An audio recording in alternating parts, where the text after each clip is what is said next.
Lần này thì anh chịu thua.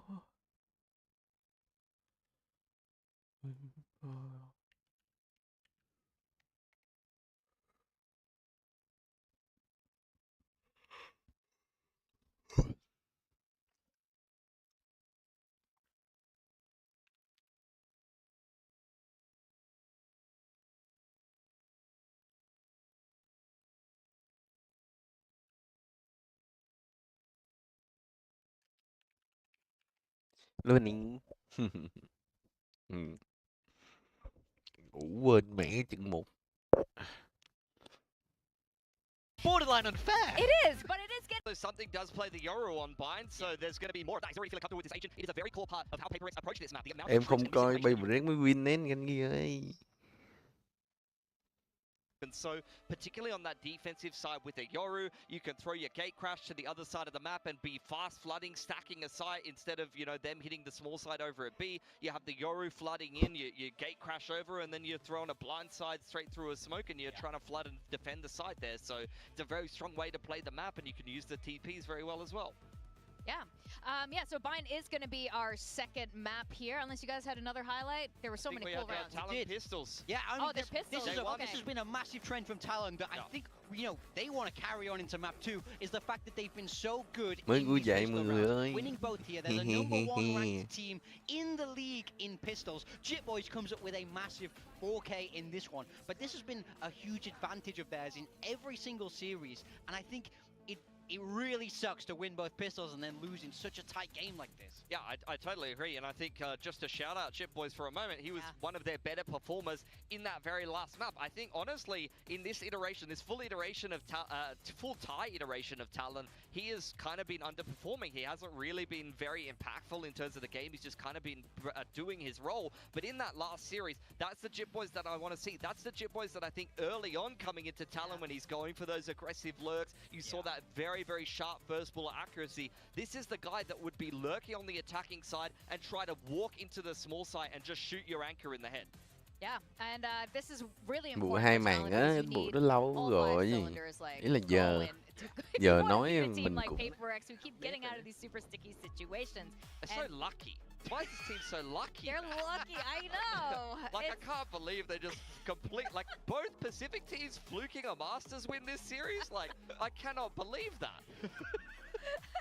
But both of these teams, like Bind, lucky or not, honestly, I mean, we used to joke about all these teams being really lucky here, but Paper X has been consistent all year round, and Talon, I'm starting to see that consistency appear as well. But both of them still want to play Bind. Yeah, Paper X have been very good on this map this year. They do pick it this series, but as we were saying, last time these two teams faced, this was Talon's pick. This is a map Talon also enjoy playing with their quite unique comp there with that Gecko and the Deadlock. Over on the side of PRX, we are expecting double duelist. Jing back on the raise. Yeah, Jing on the raise. Something is such a terror on this map, on the Yoru in particular. And Devi's been actually pretty good on the Viper, one of the only maps where he plays something different. He'll play the Sage on Sunset, but we won't see that. For the most part, he's been sticking to Vice lately. I think for Talon, this is a comp that they've been running right since the start of the year, going all the way back to kickoff, and they barely didn't win over Paper X last time as well. So I think it will be very disappointing if once again they lose a very tight game here. Dạ, cho Vi chào lại mà. I'm just remembering what we ended up clipping the last time they played. Mình mặc cái áo này mấy hôm á, em giặt hôm qua, hôm nay mặc lại mà. When when Governor was still on the roster. So I wonder if they've learned a bit since last time. They surely will need to, because right now Paper X is in the lead, and even if you come really close, it's not a win. Yeah, I would agree with that. I do think this is still a good map for Talon. They still have a good chance to manage to turn this series around. Now we take a look at the agent compositions. On the side of Paper X, no changes there. They're running with this double duelist. Something was a terror on Yoru on that last map, and he's going to continue that going forward. He has a lot of tricks on the defense that Talon have to be ready for, but they have chosen to start attack. For some reason, ever since the start of the year, Talon, whenever they play Bind, they love to start on attack. They love to do these quick executes with a ton of utility. It is that classic gecko fade, throw utility straight down your throat and get into the post plants. Yeah, they definitely love it. And that's exactly what we were critiquing and highlighting last time. Let's see if they managed to finesse it a little bit further here. As we go into Bind, we're going to send it back to our casters. It's not Achilles. We got someone better. We got Quack and Komodo. I don't know if it's better. The jury's still out on that one, but we will see what Bind looks like between Paper Rex and Talon. Talon on the attacking side. We certainly hope to see a map 3. Yeah, I mean, let's hope for Talon that they don't have sand between their toes and need to wash that out, because that'd be a roughie here if they bow out in the 2-0 fashion. Ui, vô map 2 rồi. Để xíu vô Discord với tụi mì cái. Hắn ta ngồi một mình chắc buồn lắm. Map in that series, 11-13 was the scoreline back then too. So you're expecting just another close affair. Hung béo này. Hello. Hung ở đây à? Em ngủ quên mẹ cái map 1 rồi. Ôi ngủ quên. Ôi lời thú nhận. Thôi hôm qua là một ngày dài. Hôm qua ngày dài. Chơi ở đâu? Hôm qua không chơi ở đâu? Okay, something. Tầm tình nhót ngay. Ô, ngày hôm nay người Thái à?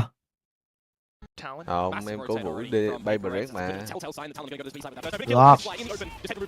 Ai đập ai? Ok, đây rồi. Forsaken have already made it past.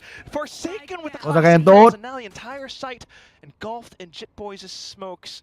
You gotta know that this is gonna be a possibility though. Forsaken is already watching the right angle for the spawn wrap, expecting that it might actually be the autonomy lurk to come on through from. Mình cảm ơn Minh Hiếu vì 5.000 nhé, cảm ơn Trung yêu. Spawn wrap from A, but the flames fade away. Jit Boys will need to take Forsaken down. It is the frenzy too, mind you. Hết mưa rồi. Chào anh em, anh đi đây. Ok anh ơi. Đi công ty rồi. Anh Bắp ơi. Ơi, nói đi. Nếu được thì anh mua em cái gì để ăn xong rồi tạt qua nhà em được không? Tại sao lại thế? Tại sao lại thế? Thì em đỡ phải đặt ship. Tại sao tao phải giúp mày nhở? Anh em cây sóng ơi, anh em cây sóng ơi, nói cho tôi một cái ưu điểm gì đấy để tôi giúp cái thằng Tommy đi được không? Anh em với Em nhau có quên trong cuộc chơi ở đâu anh Giai, anh Bắp. Còn mẹ ông đi chơi đi bơi, ông bao giờ gọi tôi đéo đâu, mà trong khi các cuộc vui của tôi đều của ông. Bây giờ anh nói thế chết em luôn. Tôi đang đi vui cuộc vui của tôi, đi còn mẹ sao tôi phải đi ra giúp ông nhở? Thôi vậy, không giúp thì thôi, nói năng nặng lời quá à.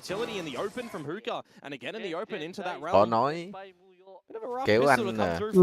Chửi ra xả. Kéo anh ganh ghi kìa, anh ganh ghi đâu. Đây để anh kéo nó. Rồi em không có quyền kéo anh ganh ghi ơi. Hồi lộc Đây Mr. Gandhi ơi. Mr. Gandhi đi. Ôi anh ấy chấm than ganh ghi rồi. Ủa Hà Nội mưa to thế. Là mưa vãi luôn. Rồi bay vào red win nốt đi nhẹ. Để cho team Talon này nhót giùm tôi cái. Tôi cảm ơn bao 10.000 ạ. Ê, tôi không rằng nhau là khổ, ý là nhau thật. Anh em đừng tin những cái lời mà Monmit nói, nó bịp á. Ai dùng ngâm ở đâu cứ đồn đó. Giả nghèo giả khổ mà anh em, tôi chơi Tumi. Dạo gần đây Tumi bắt đầu. Bắt đầu gì mày? Biến chất ông. Đúng rồi, bác anh thấy khác mà đúng không? Biến chất mà hắn ta cứ kêu là hắn ta không thôi. Tôi bác ủa thể luôn mang tiếng điên luôn đấy.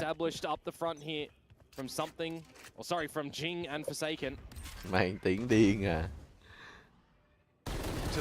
Ai? Ui, lùn đấy. Má chỗ thì bắn bả. Ai lùn ăn được một thằng ngọc bắn chết 3 là như lùn nào? Vai cầm khẩu rớt. Vai cửa lắt.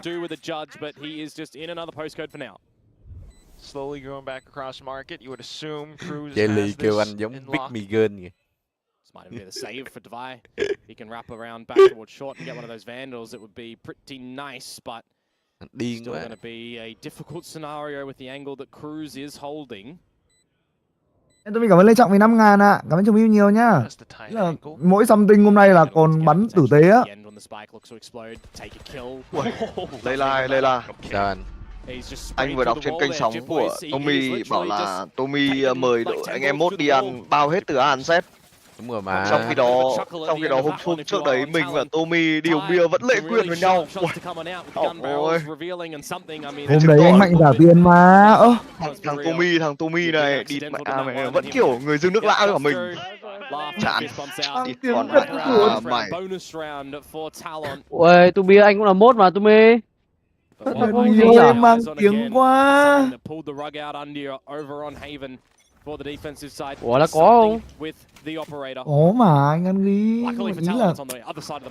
Ý là Italy nhưng mà Italy chỉ là một cái dịp bất ngờ thôi, em lại còn bị rơi tiền trên đường nữa, cũng khổ lắm chứ mọi người. Đấy, hắn ta đi nhậu cho thôi, hắn ta rơi 2 triệu. Nhưng mà bay break lên thu này.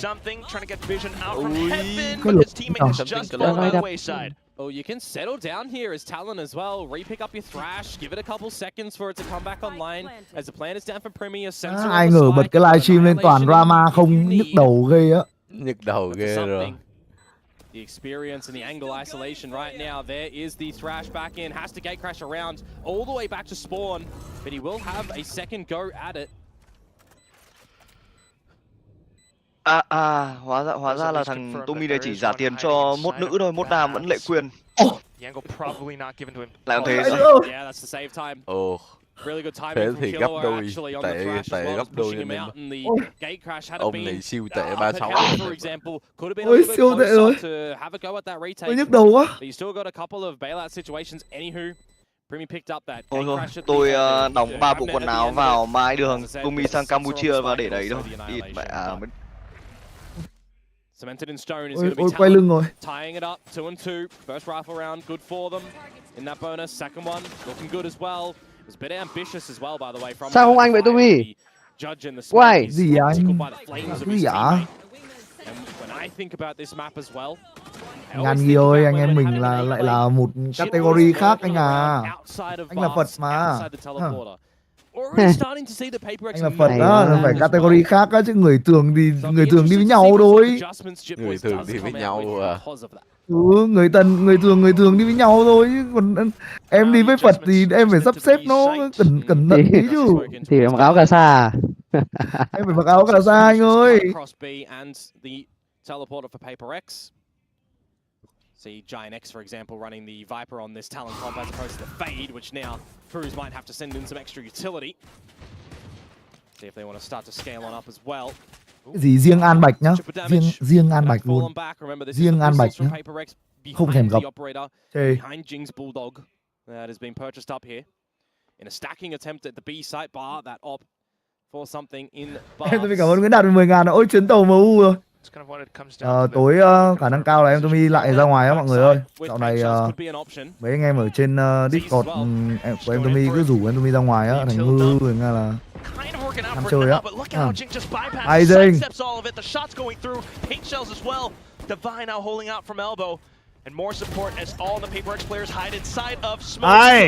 An attempt at a trade, but PaperX will still stand tall. You kind of call that one a thrifty, even if the announcer doesn't there. The pistols and the utility that come away from PaperX a little bit better than Talon's. I mean, you've got the C's, the Gravnet, the paint shells, the Mosh going all in, even a Dizzy. But at the end of the day, you overlook Jing a little bit, and all of these smokes currently. PaperX just finding a couple of crucial angles to be able to pick up those duels instead and be better for it. 3 alive at the end of that one. May ở Sài Gòn rủ chi. And a situation that Talon unhappy with. Time out rồi. For the timeout. Thằng Ray rủ đi ăn đi suốt. Cậu Ray đấy thì thôi, giờ mất hút. Ôi trời sáng lại rồi mọi người, mưa rồi này. Hết mưa rồi. Tối nhà anh ăn ghi chắc vẫn còn mưa nhỉ? Yeah, it was always going to be something, risky here, getting in a bind against Talon. Chỗ nhà anh ăn ghi chắc toàn mây đen. Opting for the pick, of course, too, right? Bit cheeky from them with how it's looked. But so far, not too bad in the early start here. Got that clean one against T1, of course, but already against Talon with the comp. Mày ra Hà Nội đi ăn từ sáng tới đêm mà. Last time and on the back of a Haven 13-11 too. We are just Nó ra Hà Nội không vậy? Hay là đi luôn, đi thẳng luôn. Em đang không biết á, phải coi lịch như thế nào. Ông làm stream nhiều tiền rồi, ông Layla, ông mất chút thời gian sang thăm tôi với em Tommy gái. Ý là Ôi lại em Tommy rồi, vui quá, được làm về làm anh bắp rồi. Ý là chó Tommy. Ôi. Ôi anh gan ghi lại dỗi rồi. Dỗi. Ai? Nightfall prepped and ready, it's short as well as this cosmic divide and something's already on the line for the collateral. Ai something ơi. Goodness. Ôi. Primi will answer back though. Chip Boys with that delayed lurk taking down Forsaken for the trade and Cruz off the annihilation. Primi off the annihilation. 2v1 chắc không đua đâu đúng không? Are you going to expect Forsaken to already be pushed on towards this line? It's a cheeky off angle at this point in time, and now as the divide falls, Primi, the angle checking. Angle that one, Forsaken nicely done, but something, again, this operator is such a nuisance towards Talon. Collateral of all things. Yeah, when you see that cosmic divide cut the site in half, he really only needs to point and shoot at one spot. Very one-dimensional. Ty and Cruz just lining up. Ôi, cái tiếng. Chip Boys, I mean, some gorgeous shots, don't get me wrong. Thằng Chip Boy thì ông nghĩ được là đã bắt được 2 thằng rồi. Nào có thằng thứ 3 nữa. Tự nhiên vừa quay tâm đi cái tay nó lòi ra. Rồi. Banh 3,6 triệu để có bán kênh không á? Bạn banh thử đi. Là banh thử xem có được không? Em tôi mình cũng chưa biết. Banh thử. Talon wanting to avoid the A side this time. Pit getting invested. Just makes it very difficult now to even contest A. Just gonna have to spread in towards B very, very quickly, and it's something again. Tại sao lúc nào cũng để cái thằng something nó bắn vậy, Talon?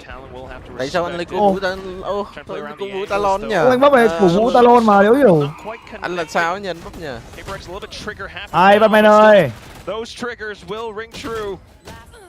Talon completely stuck around the site, just còn thằng Zip Boy rồi, never mind. Happy with the plant, but not too happy with the way the winds are going. Paper Rex just collecting on it all. Nhưng mà gì nhở? Nhưng mà Layla ơi, DRX bắn như ngày hôm qua và những ngày hôm trước đây quá thất vọng với anh. Got to start to get online, as I'm saying. Didn't have the greatest opportunities. Không anh Văn gì nói được nhỉ? Còn thất vọng hơn khi mà chiếc áo DRX chưa về đến cái bản của anh nữa. Ôi, lâu lắm luôn đấy. So many sharp players over on Paper X's side. Just all of it going across. Mấy tỷ anh em đang coi cho em Tommy cả em Layla xin một like cho mọi người, thank you mọi người nhiều ạ. Mấy này mất giọng. Ủ lắm mọi người biết đâu. Mọi người cứ suốt ngày nói này nói kia thôi. Dramatic thôi. Lại nói này nói kia lại dramatic. Vừa nãy đấy còn gì nữa. Ôi.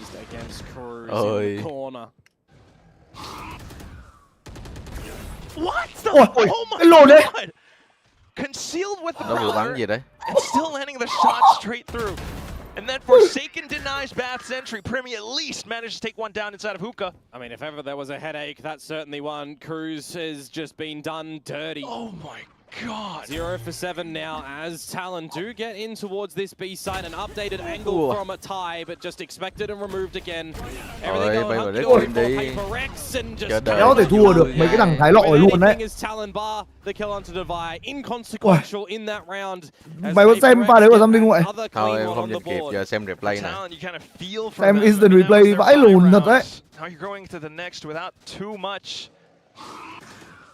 And you just look at how these shots go through. For me, it's the fact that you're spraying through the wall. Vãi lùn bắn vậy chịu. Không phải cái bốc phát vào mặt mà. The spot that you're shooting through. Perfect shot. Perfect pinpoint accuracy.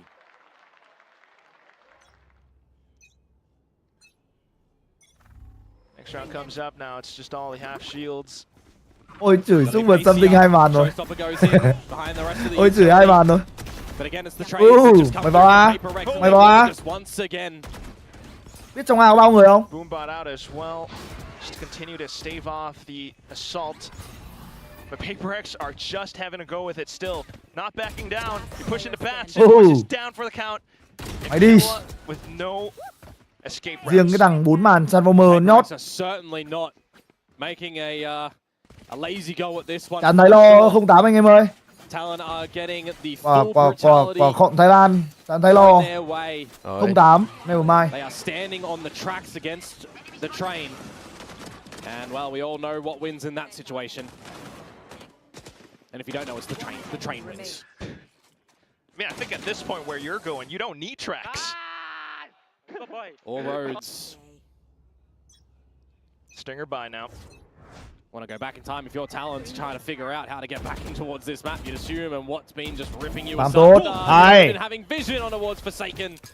Mà Forsaken cứ đến cái map pin này là bắn ghê nhỉ anh em nhỉ? Map pin này thì vô thế của Bay Break rồi. Bọn Talon này bít map pin nhiều quá cũng bị bắt bại. But you know what, well, something with the operator now, you don't even need to use the orbital, you'll use the drift instead to secure two players in position to combo it and block them. And through the TP as well, Muffin looking for what he can. One and a second. Quay, biết bài quay không? The new recruiter Paper X getting active. Riêng cái đằng thi này luôn đấy. Một mạng là quá nhiều. From something uncharacteristic, but it's still a 4 versus 1. And it's the short mẹ em luôn. Nhót. Paper X are unrelenting. Hay quá, Paper X ơi. Nếu như cái map 1. Tuyệt vời, Paper X ơi. Mở đường ở đây rồi cái. Đúng là tôi vô cái kiểu Paper X được bước sức mạnh hay sao ấy. Cái gì mày map 1 đã thắng mẹ rồi. Ý là map 1 thắng 13 11. Và 1 thì sao, map pick của người ta. Ý là 13 11 thì nó trông cũng hơi nhót. Không nhót. Nhót. Cái gì hay cậu nhận anh em ơi. Cái gì xấu, cái gì tệ là tại thằng Tommy. Có. Ôi, cậu ấy lấy văn của mình. Xong trong hình chết luôn. Xong.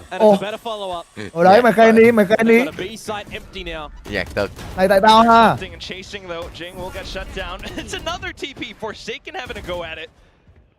Look for the potential wallbang kills, but Talon not giving it up to them until Patman arrives on the site. Sao có bạn trên kênh chat của mày lại bảo là cho xin cái giường là sao Tommy? Cho xin cái giường á? Thì đây khác gì phim mấy đâu anh? Khác gì phim xếp. Mất già rồi. Chạp quá anh em ạ. Não nhảy số cứ. Bình thường buổi chiều Hà Nội, buổi chiều chủ nhật là phải làm cốc cà phê đã luôn mới tỉnh táo được.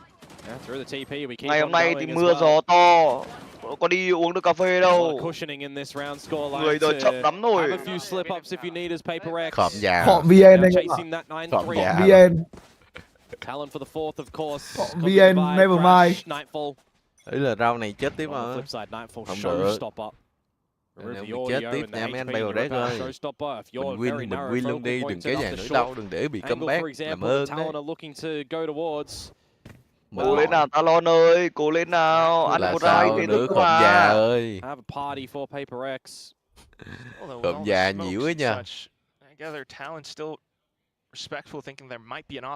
Premier's one away from the annihilation as well, so you might be able to get that out. And yeah, I mean, an operator at this position, you wouldn't put it past Paper X, who was still swimming in cash. Sending the thrash. It's going to be the first point of contact in towards this site that can get immediately removed. And it's going to be something that he's been felled in that. Still though, Paper X quick with the ripped across. Jing looking for the showstopper.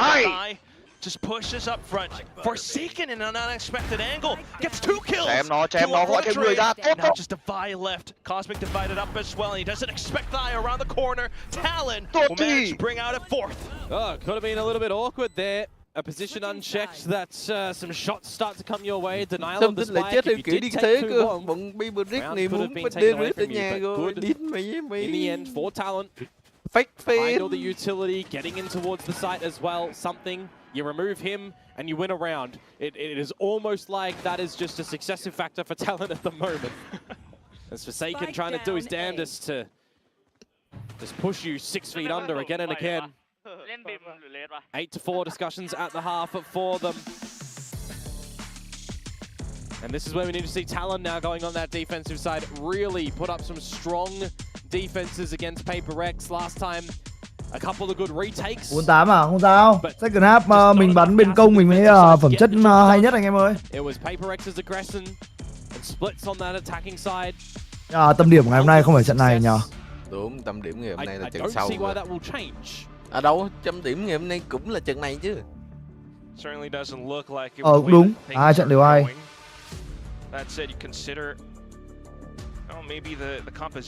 Nay công ty ba con heo lục đục nội bộ rồi xong thấy Brim béo stream chung á. Thì tưởng mấy trận có Paperrec là Brim nó không có coi chung đâu anh em ơi. Mấy trận Paperrec là bên Paperrec kiểu là không cho coi chung anh em ạ. Vậy luôn hả? Ý là không biết luôn á. Nên tại vì bên Paperrec muốn cắt clip kiểu reaction ấy thì bên Paperrec chỉ muốn một mình Brim thôi. Only đúng không? Only. But enough of that. Out of the halftime and we'll go straight into it. PaperX once again on the attack. Bọn tôi thì lục đục nội bộ thì lục đục suốt anh em ơi. Quan trọng gì đâu, vẫn ngồi được với nhau mà. Dropping the first pistol in this map. Want to add to their tally count with all their success, but this is again rapid from PaperX. Cruz though, alongside some other Talon members outside of Garden. Get some information and Cruz. Để bắn nhau làm gì đấy?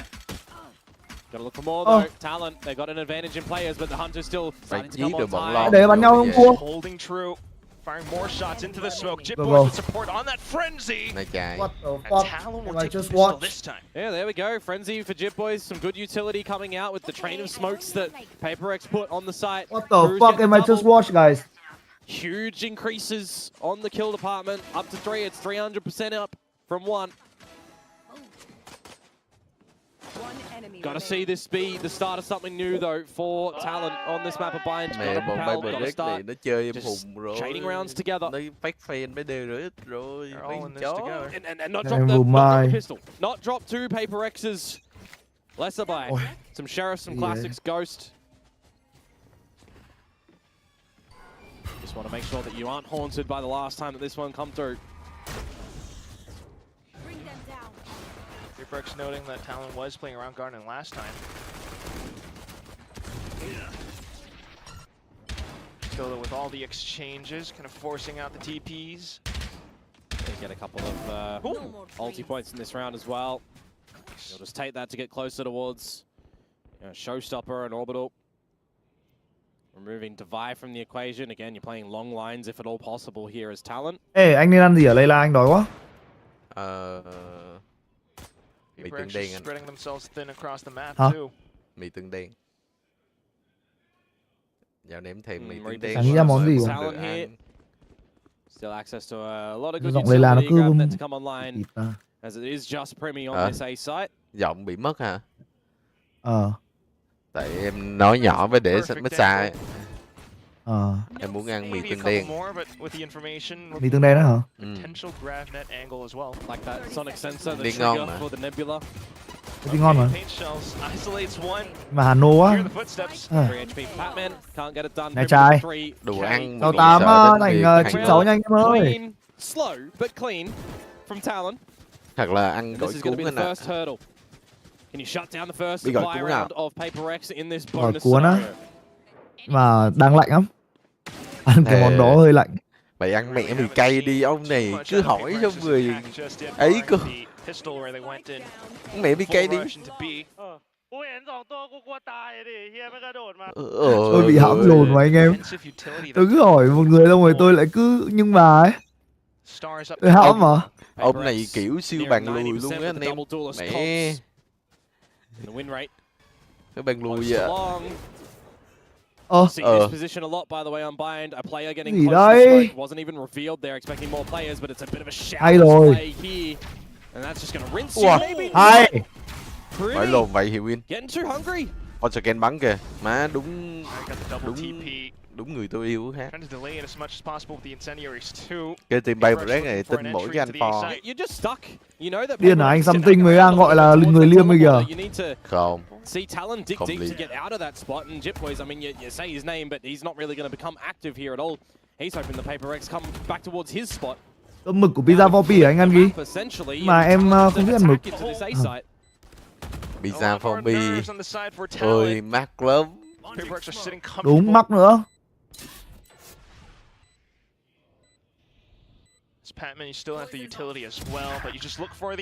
Hay là Vai ơi. Hay Batman. Rồi, tuyệt vời. PaperX will secure themselves up close to double digits. 4 alive as well from them. Not really tickled too hard in that round. Not off-put whatsoever, even by the double TP play. For me, you had a great start, right? You remove something, but you just get ahead of the sensor. You get trapped in the grab net. Quả đấy con Taken còn đang bị stun luôn mà. Thì vừa bị ngồi vừa bị stun, quăng cục bắn vào mặt ghê vãi luôn. Quăng cục Steam Beacon xuống, bắn bóp cái mỏm luôn, kinh vãi luôn. Đẳng cấp. An opportunity now for PaperX for double digits, as you say, but for Talon, a necessary step here to get another. Tôi làm chút cơm Nhật nhá, cơm cà ri. Dễ ăn. Ôi, ăn khó nuốt lắm. But noted that nothing is too far forward. Ăn cơm lương đi Tumi. Đắt vãi. What the fuck? Cơm cà ri có 100, cơm lương có 100 hơn tí chứ nhiều. Cơm cà ri có 60.000. Cơm gà viên nang ban hoặc là cơm bò chứ không cơm kiểu gà viên nang ban hoặc là cơm kiểu bò nướng ấy. Ăn cơm cà ri ăn nó cứ khô khô ấy. Đầy bụng nó khó chịu quá.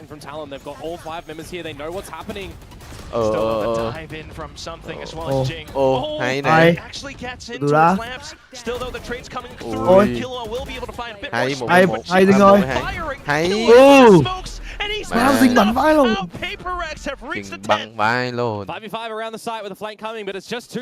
Làm combo gà rán Texas về mukbang luôn á hả anh Ang Ghi? Anh Ang Ghi tài trợ em cái chưa? Ra là Texas thì Anthony không ngoan, tại vì không ăn một chuỗi fast food nào nữa rồi á. Sao vậy? Anh thấy gà họ không ngon. Cái tê sát chicken ấy em ăn cho em cũng bị đau bụng ấy. Từ khi em ăn vô mấy cái quán gà kiểu Hàn Quốc vô ấy. Em đéo bao giờ em đi ăn fast food. Không KFC, không Lotteria, không... Ôi! Wow! Sao tính bắn quả đấy thì chịu mẹ bia rồi. Rồi, Sâm Tinh điên rồi. Clip luôn mà. Last two from Talon playing around across the map. Divine marking those positions. Anthony ấy là không có KFC, không Lotte, không Texas, không có bài, không gì cả. Không McDonald. Không McDonald.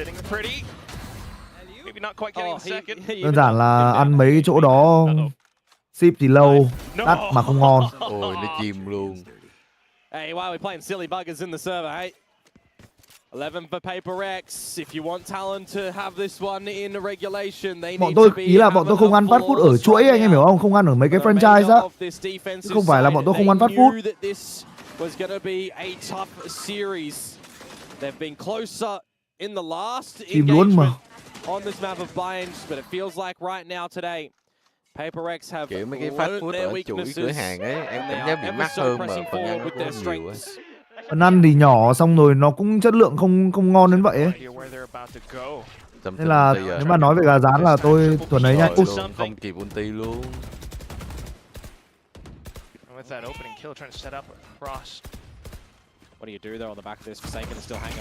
Chính là ngồi cái góc đấy từ đầu nhưng mà không ai kê đường dài cho khó vậy. Ý là góc đó là góc bị thấy trước mà. Phải đâu, Sâm Tinh tính ulti đấy, đang chờ gì á, nhưng mà đen ấy. Chờ cái tele bay. Ai? Đây làm được nhá. Remy. Còn Remy thì khó làm đấy. Đấy. À mình đấy. Nó fake cái quả tường vãi hồn nhở. Ôm mà. Don chicken meat anh em ơi. Meat tia. Gọi là chỗ cho bọn trẻ con trong nhà ăn thì được. Don chicken em ăn thấy có ngon rồi. Thì băng bảo là meat mà. Cho bọn trẻ con trong nhà ăn thì ok.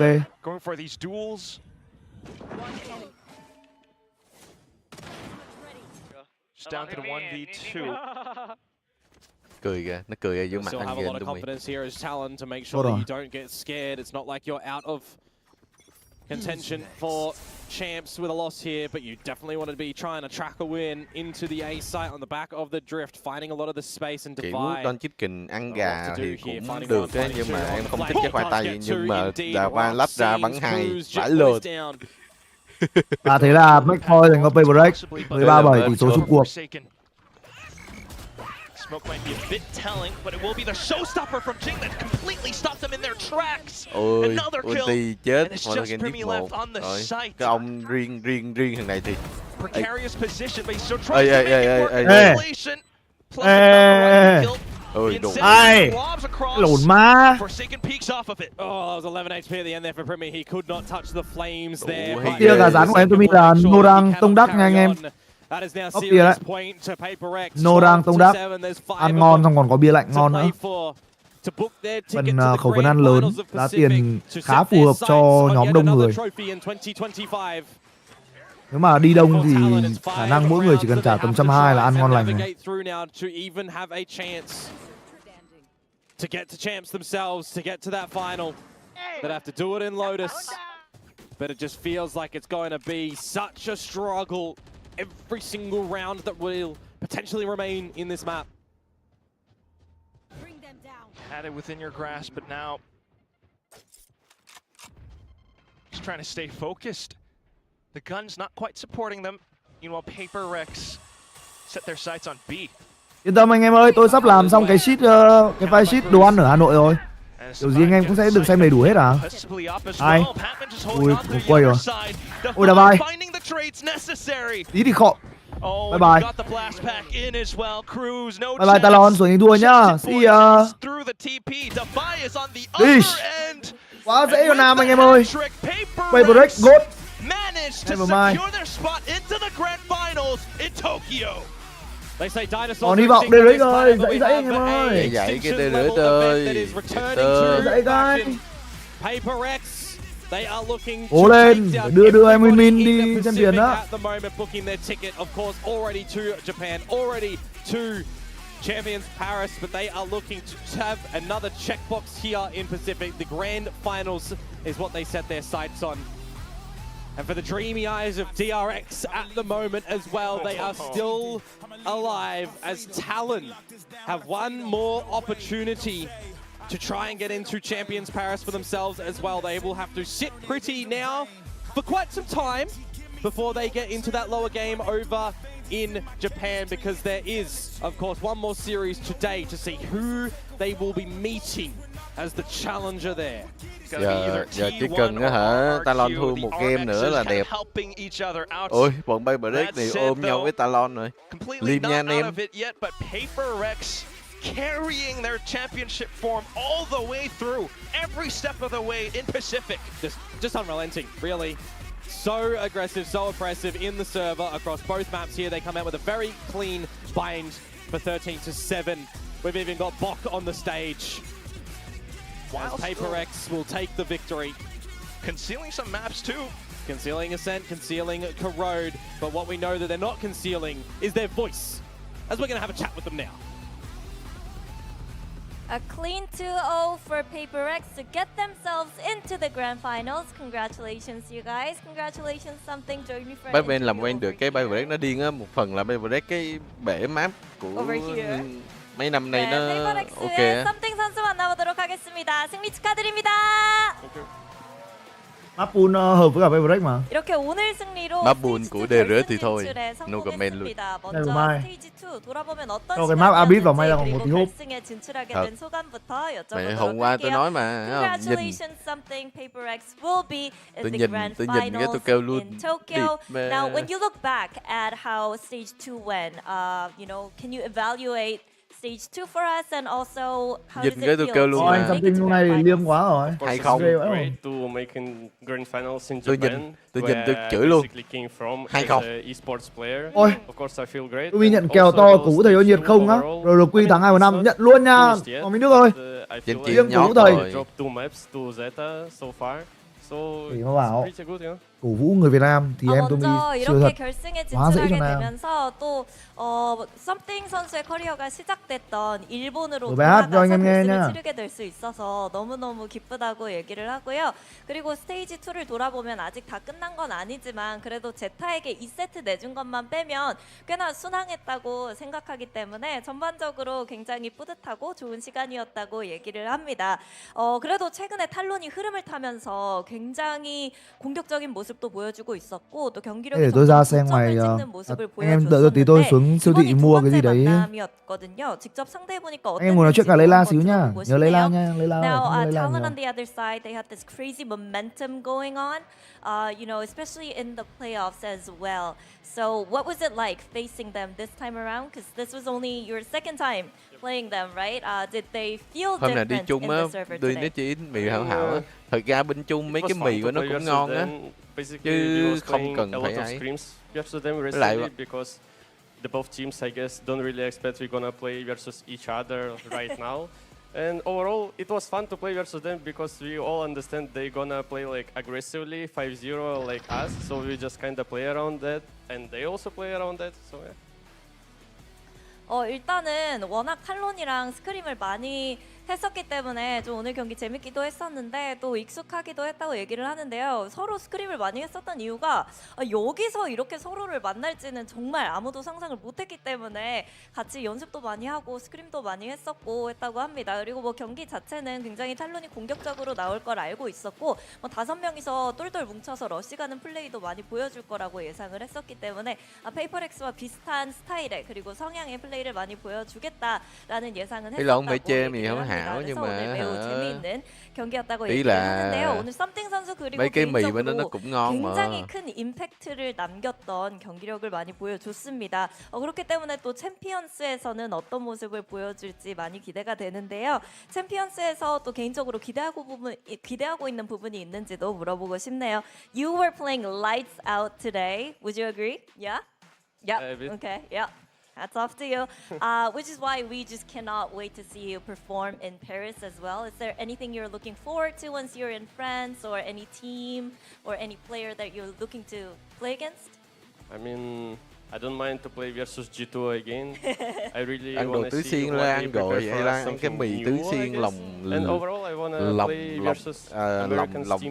không phải lòng nữa mà ăn mì tứ xiên hay gì là lòng lợn thì Layla đổi cái lòng lợn thành mực. Ra kêu bên đầu bếp bên đó Layla ghi là tụi tao không ăn được nội tạng của bò với heo. Đấy. Rồi anh có món nào hải sản không? Thì nó kêu là có mực. Vậy cái mì tứ xiên mực đó ăn cay quá hay biểu ăn mà đau bụng luôn ấy. cay mà cũng khóc luôn. 라는 생각을 하고요. 전반적으로 그냥 북미 쪽 NA 팀들을 더 많이 만나서 경기를 치러보고 싶다고 얘기를 합니다. 그리고 개인적으로는 이제 프랑스에 가면 매일 아침 크로와상을 먹으면서 여유를 즐기고 좀 그런 점을 기대하고 있는데 걱정하는 부분이 그렇게 크로와상을 너무 많이 먹어서 뚱뚱해지면 어떡하냐라는 걱정도 든다고 해서 그런 부분은 좀 걱정 안 해도 될 것 같다고 얘기를 해줬는데요. 마지막으로 퍼시픽 리그 한 경기 남았습니다. 결승전이겠죠. 결승 상대는 누가 될지 예측 한번 부탁드리도록 할게요. As you said, we still got one more Pacific match to play, the Grand Finals. So, who do you think you'll face in the Grand Finals? Who's gonna make it up there? Layla qua Trung Quốc không biết giảm cân á, Layla đang tính qua Trung Quốc là sẽ đi tập gym chung với lại coach. Anything you'd like to say to T1? Nothing to say. Okay. T1에게 딱히 할 말은 없는데 T1을 결승전에서 만났으면 좋겠다고 얘기했습니다. 이렇게 해서 썸띵 선수 만나봤습니다. Thank you, Something. Congratulations. Thank you.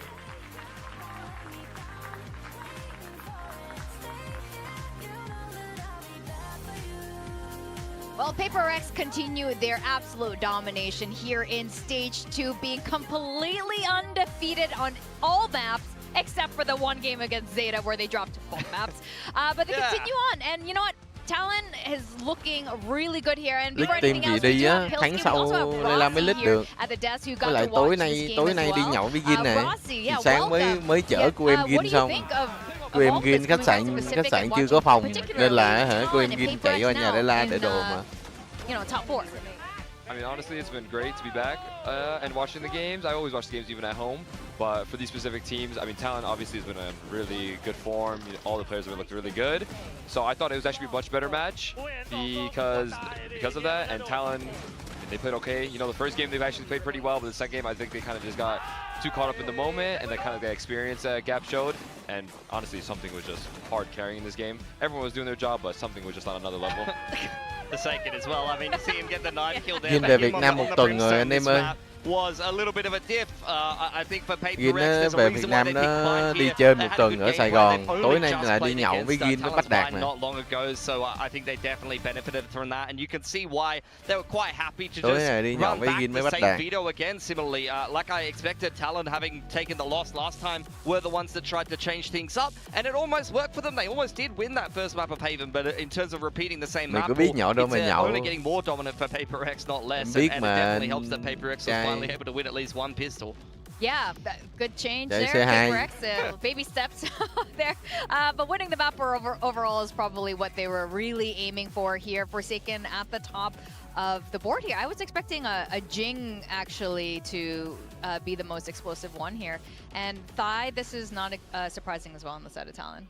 I mean, that guy's just a beast on a duelist. His mechanics are crazy. They do a great job of setting him up with like the deadlock utility and all the utility as well, just to help him throughout the whole time, but it just wasn't enough. I think just Paper Rex was just, all of them were clicking together, especially this map. Compared to the last Gin nhậu ác á, Gin nhậu không ác lắm nhưng mà cũng gọi biết uống á. Nhậu ác thì phải cơm là Bina hoặc là cái hội anh bom với lại hội refund này kia đi. MVP for today because last time he said it too. He said it to Frost's face. You know, before they faced off, Talon, Paper Rex, he said. The groups, right? Yeah, he said it to Frost. He was like, "How are you gonna beat us?" How are you gonna beat us, bro? To his face. So Frost has never been able to live that down yet, but he takes it in stride. Yeah. He understands. You love the smack talk before the game and actually backing it up in the server. That is the best combo. We don't like the smack talk after the game only. Yeah, so that's kind of lame, right? You love that. You love that from Ilya. He's gone absolutely mental, and now he's going to be running it back to Tokyo in a grand final, where I know he's got a lot of fans over there that are going to be excited to see him play. The fans are going to go mental for something in that final, honestly. Oh, that's his second home. Gửi giùm mình con dao vô cái lưng của BDC được không mà? Paper Rex, obviously everyone loves them, right? Like, tại vì tối nay là đi uống ở. I feel like they're going to be the team that everyone's rooting for always. So at least we get to see him there. He's going to be shining. Đối diện Aeon Tân Phú. As well under pressure, especially after they won Toronto. I feel like they've kind of got that swagger back, his mojo back, you know. So. Oh, definitely. Actually, and what do you make of Talon? Because you were here with us in Pacific last year. Was it last year? Yes, 2024. Yes. Anyway, you were with us for a good amount of time when you were on T1.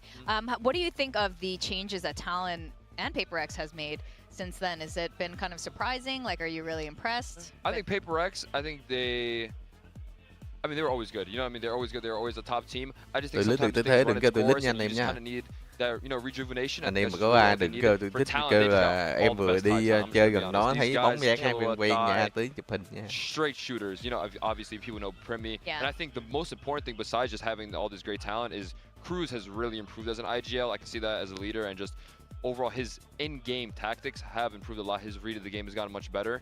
So I mean, they just leveled up the calling and they just got straight shooters. So I mean, that's really the biggest differences, I feel like. Will they be facing against either T1 or RRQ, which is tough. Because that's unfortunately one chance of going to champs, slipping through Talon's fingers there against Paper Rex, which was a much more winnable game. I would say the last matchup, in fact, 3 of these maps have been very winnable against Paper Rex. That last map of Bind was the least close, unfortunately, so not the greatest note to end on, but 100% they're going to have to either beat T1 or RRQ to be able to secure themselves a spot in champs, and I believe that lower final game is going to happen over here in Tokyo, right? Yeah, it will be happening over in Tokyo, so that's going to be really exciting over there too. And Rossi, now, I kind of want to set up a little bit for the next match that's happening with T1 and RRQ. You've obviously been on T1 before. You've played against a lot of these players before. Were you teammates with any of them? Isu, maybe? I was, yeah. And of course, you played against some of these players from RRQ as well. Both of them have made roster shuffles, obviously. So I kind of want to know your overall assessment of where T1 is at now. Well, I think T1 honestly has kind of with DH in the squad, I think it kind of had the same Paper X vibe, where they're just slowly kind of getting back to what we know them as. I feel like every match they've been improving and improving. Last time though, with this matchup these guys did play recently, right? I felt like RRQ was not at the top of their game, and both teams are kind of getting back to their peak. So I think this game is going to be an actual banger. It should be, but both teams at the top is going to be who is better at their peak. Ê, anh em biết tôi mua hộp sữa bao tiền không? Mua một lốc sữa 36.000. Đã chuẩn. Ai tôi làm con chó luôn á. Champs already secured for these guys, so that's gonna be very fun and interesting to see. I guess there's no pressure for there's no pressure for Champs, but there's still for Tokyo. For Tokyo for seeding as well, but I don't think it's even necessarily biased. I mean, we already saw T1 knock RRQ into the lower bracket early on. They've already had this head-to-head matchup very recently. Although RRQ, you have to say, they definitely have some momentum coming through this lower bracket. Yeah, I mean, RRQ then, when they got knocked down, is looking a little bit different. Đúng rồi, anh em ơi, đang phỏng vấn Roxy mà. T1 đấy. Really tough one to call. Yeah, so actually let's look a little bit at what T1 rồi trông lực hơn hẳn nhờ. Trông Roxy đợt này Jim dùng cái đứa ở trong Now again, you've been really familiar with this roster. You've played on this team before. You played with this coach actually. Can you give me some insights into what you think of his coaching style now that you've experienced quite a number of teams? Autumn is a very good coach. I know that's not what people want to hear, but he's a very good coach. He's very good at giving the game plan. Like he's not gonna be like, hey, do this micro. He's gonna be like, here, this is everything that you need to know. I trust you. I mean, look at their players, look at the roster, like look at the names. You have Stacks, Buzz, Meteor, even these are world-class players. They know what to do. They're not stupid, right? They have the macro. They know exactly. He'll give them the macro. He'll give them the game plan. Hey, call it when you think it's best. Trust in yourself, and that's his biggest thing. He's gonna get the most out of you. Oh, I see. Yeah, and I feel like he has been doing that. I mean, they did end up getting that trophy at the beginning of the year, and they end up, I don't want to call it an upgrade, but DH is absolutely phenomenal. Yeah, he's an upgrade. I'll say he's an upgrade for sure. He's been insane. Tôi đang tính qua Trung Quốc thì no disrespect, like it's not like a huge upgrade or anything, but it's like an incremental upgrade. He's just very consistent. Công nhận là Vuma cũng có nhiều nét giống với cả Izu anh em ạ. I think for DH I've been super impressed. In fact, at times up đang until tính the là last nếu couple mà of qua games Trung where I thì feel like tôi sẽ actually đi kiếm mấy cái áo tiêm tủng này kia xong rồi đem về give away. I think for the most part with this current roster, DH has been the most consistent and maybe the best player on T1 for me. He's consistently been putting up the numbers regardless of what the stakes of the game are or whatever else is happening in the server. And I agree. I feel like the public center. cho một cái lộ một chút đấy. Không tiết lộ được. Dạ kiểu phải ưng đúng không? Thì mới bắt đầu đồng ý là đi chứ đúng không? Đúng rồi. Anh chỉ nói ở dưới khái niệm là chữ cái mà anh không hỏi con số.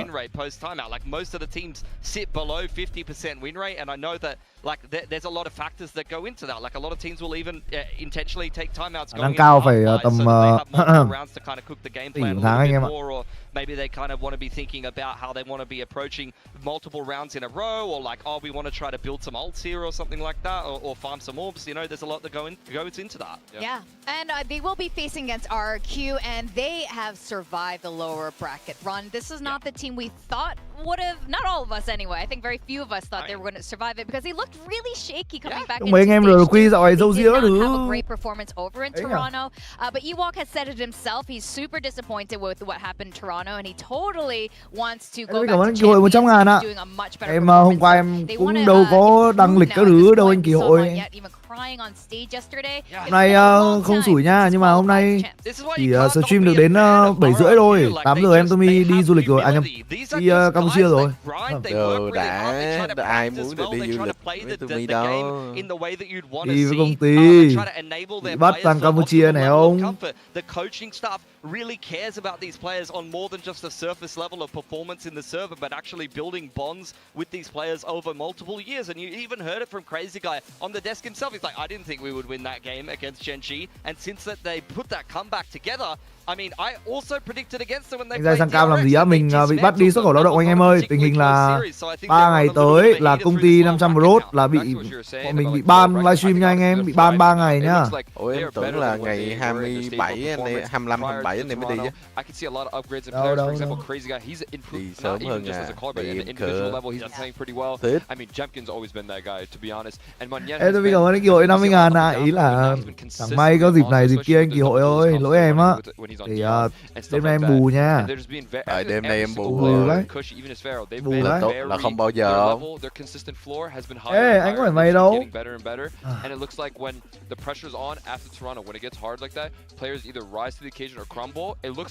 Nhưng mà ba trong số những streamer của 500 Road là bọn tôi bị ban nha anh em. Là Linux này, Mi, Nghĩa, khả năng cao là bị ban 3 ngày. 3 ngày sau tôi sẽ trở lại. Nên mọi người cứ hiểu là ban 3 ngày là được. Trong 3 ngày đấy thì rất là nhớ mọi người nhưng mà biết làm nào bây giờ. Mức lương T2 Trung Quốc dao động từ 2k đến 4k đô hồi nào vậy? Đâu ra không vậy? Nếu cao đến thế đâu mấy kem ơi. Thì anh 96 thì vẫn hoạt động bình thường nha anh em. Nhưng anh em ở đầu cầu gọi là miền Nam thì vẫn hoạt động bình thường nha. Còn đầu cầu miền Bắc là bọn tôi bị ban á. 3 ngày. 1k đô đã mừng.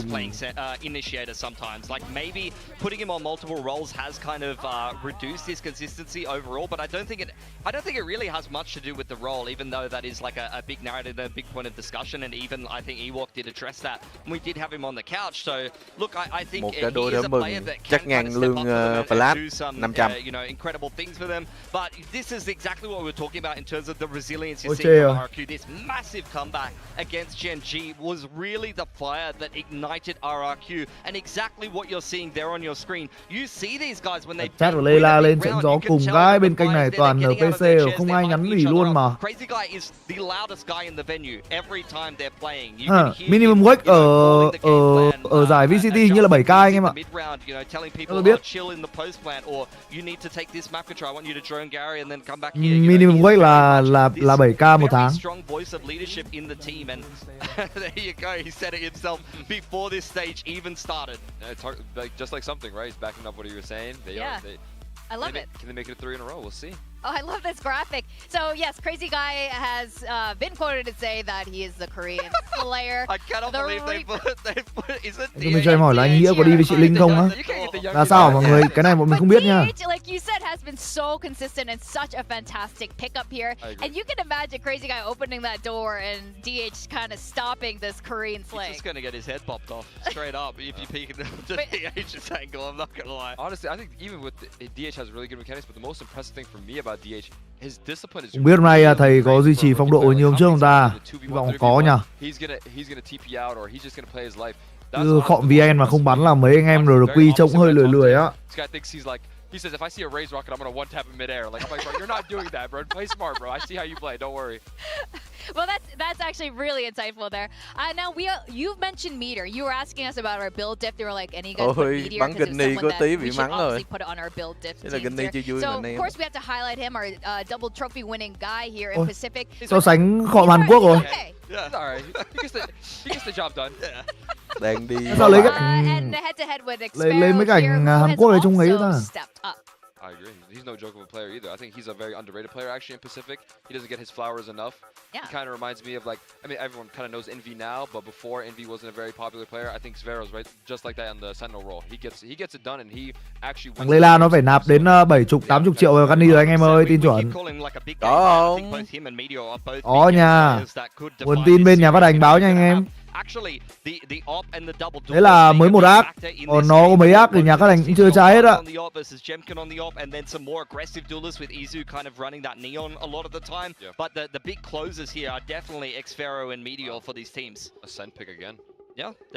Ascent map 1 này. T1 pick Ascent trước mặt RRQ luôn. RRQ Sunset map 2. Yeah, I mean, I can see that. I mean, Decider, Haven, okay. Nungshim is very good on that map. Yep. As well, but honestly, for me as a player, I never really believe in the Ascent pick just because this is a map everyone knows how to play it, right? So, but they did win yesterday. So với lại Haven, em dự đoán nha. 2-1 do RRQ, ít nhất phải đến map 3. 2-1 đó. Rơi map nào? Rơi Ascent à? Em nghĩ rơi Sunset. Both teams is overall comfort, but 2 out of 3 for RRQ and 3 out of 3 for T1. So I think I'd be very confident with the veto. Nhưng mà thật ra nhìn T1 bắn Sunset thấy cũng as a non-T1 guy here at the desk. Có thể nó cũng hơi rơi là Ascent này đi, nhưng mà em nghĩ Ascent này thắng được đấy. Anh cũng nghĩ Ascent thắng được. Em lại nghĩ Sunset mình không mạnh rồi. Hôm qua anh em bắn trong hôm qua anh em thắng Sunset một phần comeback tạo sáng cá nhân nhiều. And they've landed on Waylay Neon. I don't know if you've seen them playing this on this map. And this is where like I think it comes down to a lot more to stylistic matchup at this point where T1 má hở cái map Corot ra nhờ. Hở map Corot ra cho kênh Kim đi mút cái. Múa cái. Mà bắn Corot vậy mà hả lúc đầu thua gậy đéo hiểu cái team barbecue. Team này tự nhiên làm cái hành trình nó gian nan hơn ạ, cay thật. Đéo hiểu cái team barbecue luôn. And for you, Rossi, we have the predictions up here. I'm with you for T1 for today. Này, tự but nhiên can you tell me why you think T1 will win today, other than thì rõ là Korean Slayer. I mean, those are my guys, right? But I've seen just overall, for example, just like a map like gặp ba hàng nhót, gặp ba hàng thì nhót. Everything like that. For example, one thing they did really well. Nếu hiểu cái team barbecue được. Main default against the Killjoy and take the turret away. They have added layers. They have made things. They've taken things and made it their own and even better sometimes. Rossi dạo này Jim dùng trong lực phết nhờ. Và tay trong to phết này. Cảm ơn nha. Mỗi tội tóc tai trông hơi đuổi. Yeah, I think it's going to be absolutely crazy. Do you have any quick words about RRQ, Pilski? I think RRQ's got full momentum and they really believe in themselves. They believe they can win every round and they've got that resilience and that's going to be very important against a team of T1's caliber here because they are going to push them. Em để ý lúc nào cũng vote Q, ông này có liên hệ gì không á? Ý là ông ấy support mà Q đó anh em ơi, không có gì á. Let's welcome RRQ and T1.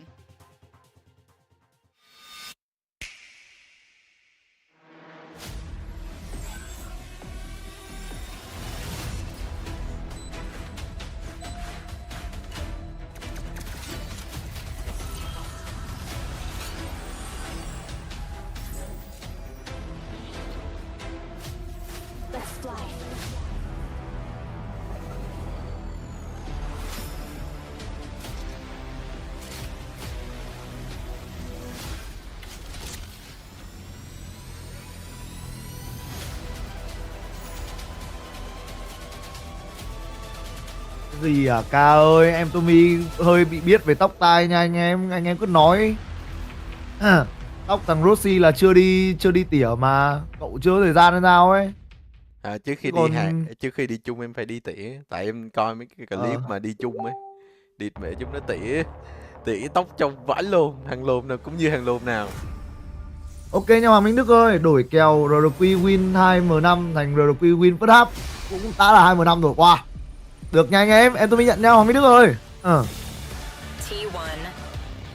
This is VCT Pacific. It's the last day of playoffs here in Seoul, South Korea, and we have T1, the Masters Bangkok winners. And people said they were lucky, but they're back in for champions this year, and also the top 4 here in Pacific. Yeah, they're silencing the Doubters, the last remaining Korean team here in the playoffs. They've got the better of RRQ once already to send them down to the lower bracket, but now they find themselves down here. Team RRQ mạnh lên này, xong rồi Talon cũng mạnh lên. Now this is really incredible. T1 đội Hàn đi did xuống. win the Masters Trophy. Break thống trị. They didn't get very far later after stage 1, and something else they don't have is a Pacific Trophy, which this team, Pacific Stage 1 trophy, was awarded to RRQ against all odds, and again against all odds they survived the lower bracket run, and now they're here also in the top. Yeah, a lot of people say Pacific is a mini international event. Riêng cái Pacific này nó cân bằng nhất. Dangerous teams here, and being able to win a Pacific trophy is no small feat. RRQ, after a monumental comeback against Genji, are on an absolute heater through the lower mà nói 4 seed như này người ta bảo tôi bị điên à. Yeah, it's absolutely Mà kick-off vẫn còn đang tơ tưởng Gen Z, à cái gì đâu, làm gì có Gen Z, TRX với cả cái gì nhở, TRX T1. Yeah, I mean, I think for RRQ, they've got to stop feeling like they're blessed, like it was meant to be, like they were meant to. Bây giờ thì đã là T1, RRQ, Talon trong top 4. But they find themselves against a very, very tough opponent in T1 today. And as I've already said, T1 got the better of them last time they faced. So we're looking to see improvement from the side of RRQ. We're taking a look at the veto again here, and it is that little bit different from last time. No bind coming out this time. So I'm very curious, especially in this map one, but I have to give my edge to T1 for this ascent. Yeah, T1 cái khu vực EMEA bên này chỉ cần coi cặp đấu biết kết quả đẹp khờ. Là sao? Ý là không biết lắm á, nhưng mà kiểu bên đó Sentinel với G2 nó cũng quá. EMEA thì bên nó tích. EMEA đang hay mà. Mọi người không có coi EMEA thì EMEA thực sự đang hay. Thấy cái bọn Apex còn hôm bữa còn mém thắng cả Fnatic thì vãi lùn luôn. Nhưng mà bọn Apex đó thì anh em cứ nói chắc, xong anh em sang em nhìn GX 20 Vitality, anh em bảo GX là cái thằng nào, Vitality giờ yếu thế à, xong rồi bắn độ này kia, lạ gì, thế mà phải xem á. They have everything they need to make this run work. Nhưng mà bọn Apex đó vãi lùn thật. Maybe we are thì dễ đấy. Maybe there's nothing wrong with that. Look at crazy guy. He knows what we're saying right now. Oh my god. Let's see how it works for them. Sau vẫn là team quả. Trong cái team BBQ này có con Theo đấy. Cái gì ấy, lại ai bắt kit vậy Khỏm ơi.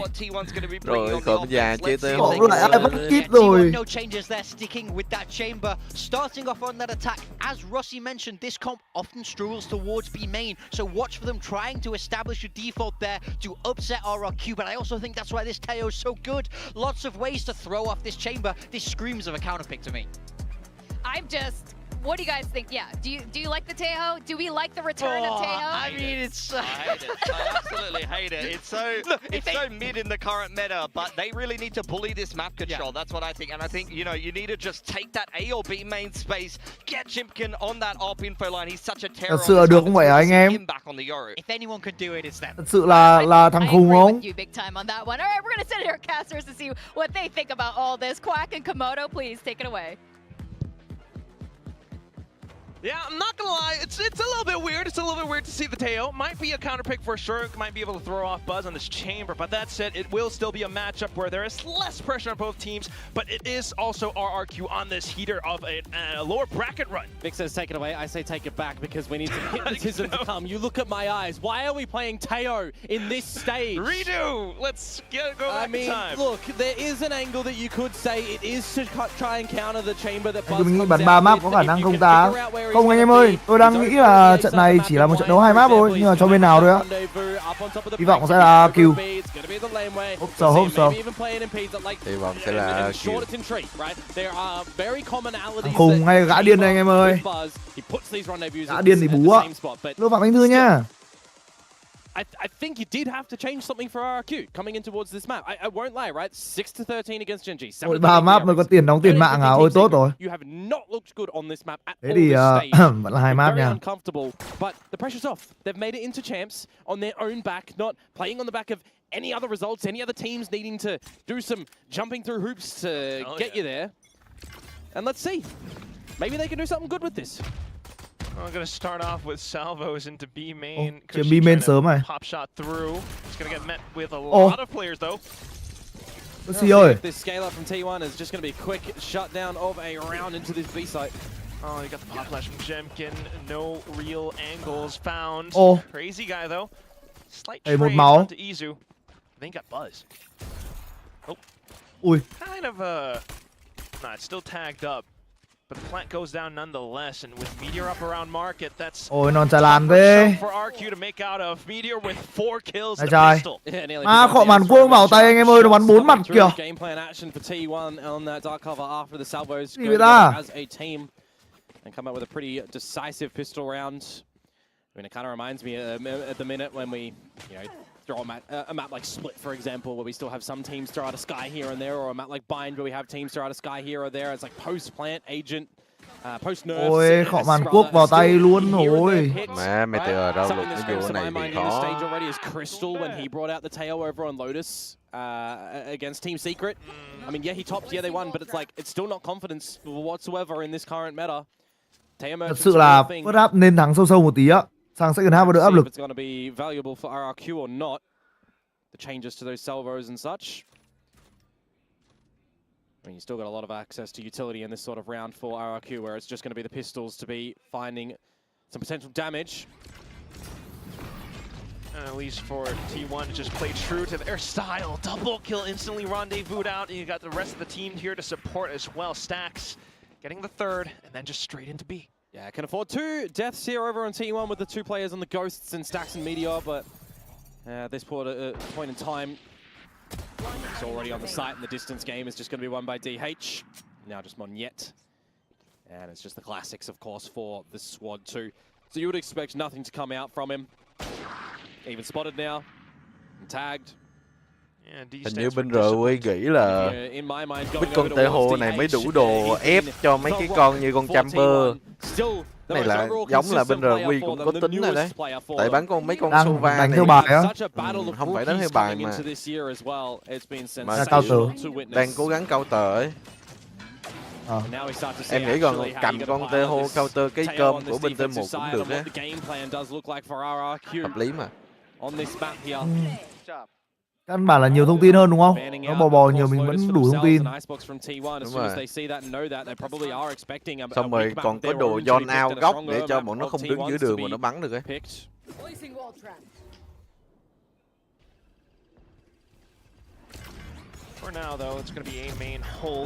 Đấy. Ai? Đó. Zone out góc được. Đi rồi. Thế nhá.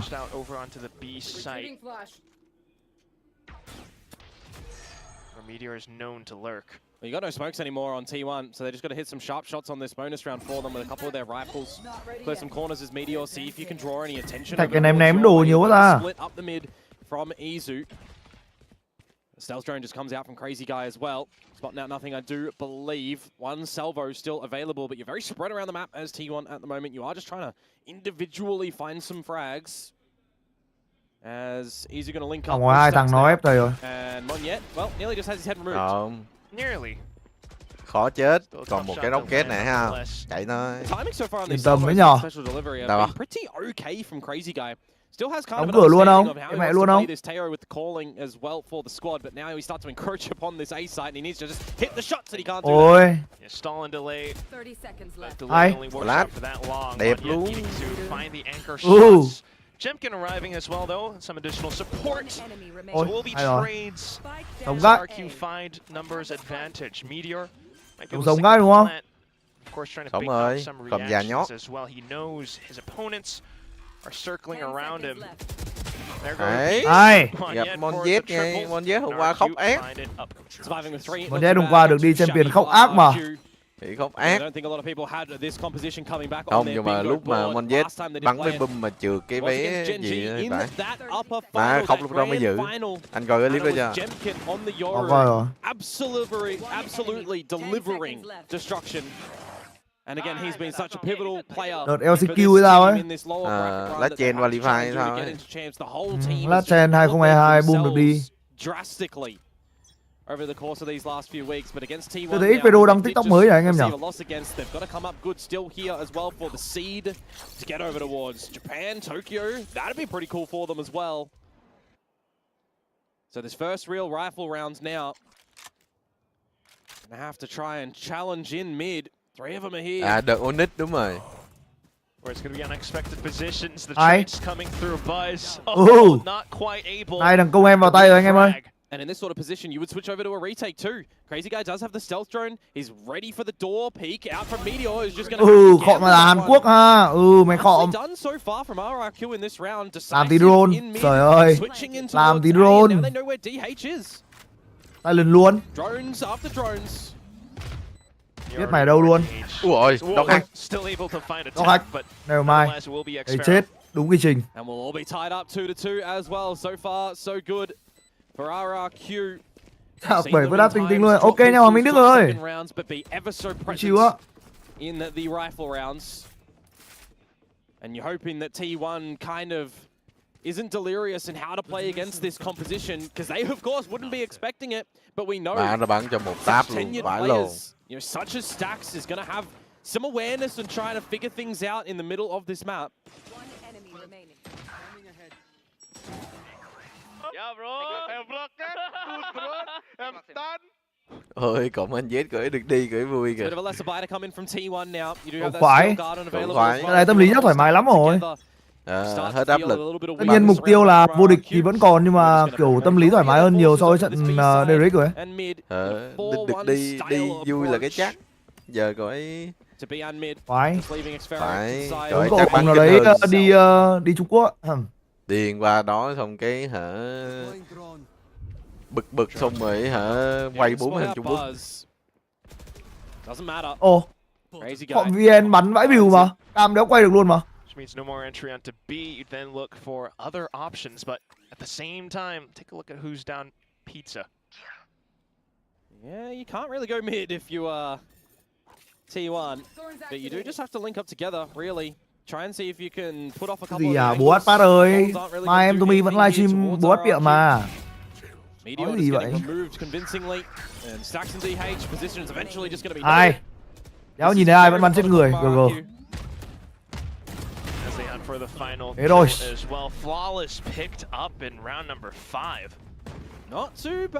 Mai bố bắn là team cũ của bố ạ, GG thật. Kind of renegotiate themselves and where they want to reposition around the map as well. Dotting I's, crossing T's. But now we need to ask the question from T1, where's the spark that you've shown so far as well in your journey through that Omega bracket? You're losing to PaperX, maybe one would argue, expected. The 2-0 loss to Talon, maybe one would argue, a little bit expected with how they're playing lately, but questionable. Still though, taking the win chưa over vậy cha. and now, trying to find it back on his scent. Buzz goes for the entry. Mấy thằng Hàn Quốc cái spam khó chịu vậy.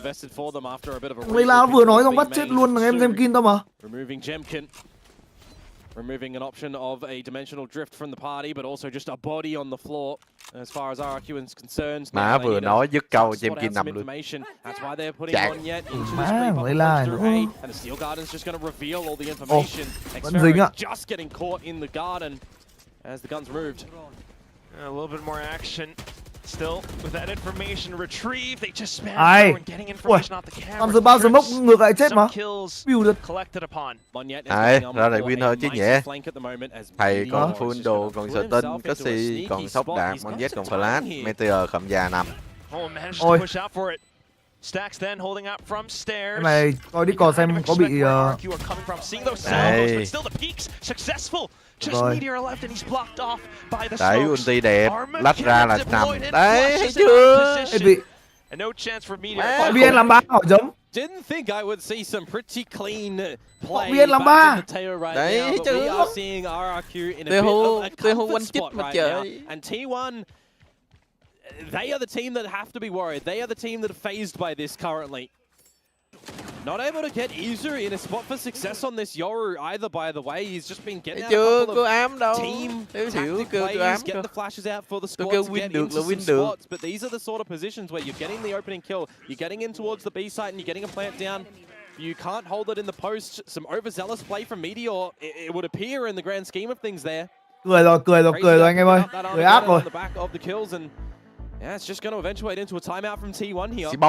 Have the coaching staff actually figured out what they need to do on the attack against what should arguably be an old... Đi luôn hợp lý rồi anh em ơi. Quả cuối khọng Hàn Quốc mà. Dùng cho cẩn thận cái. Thấy điên.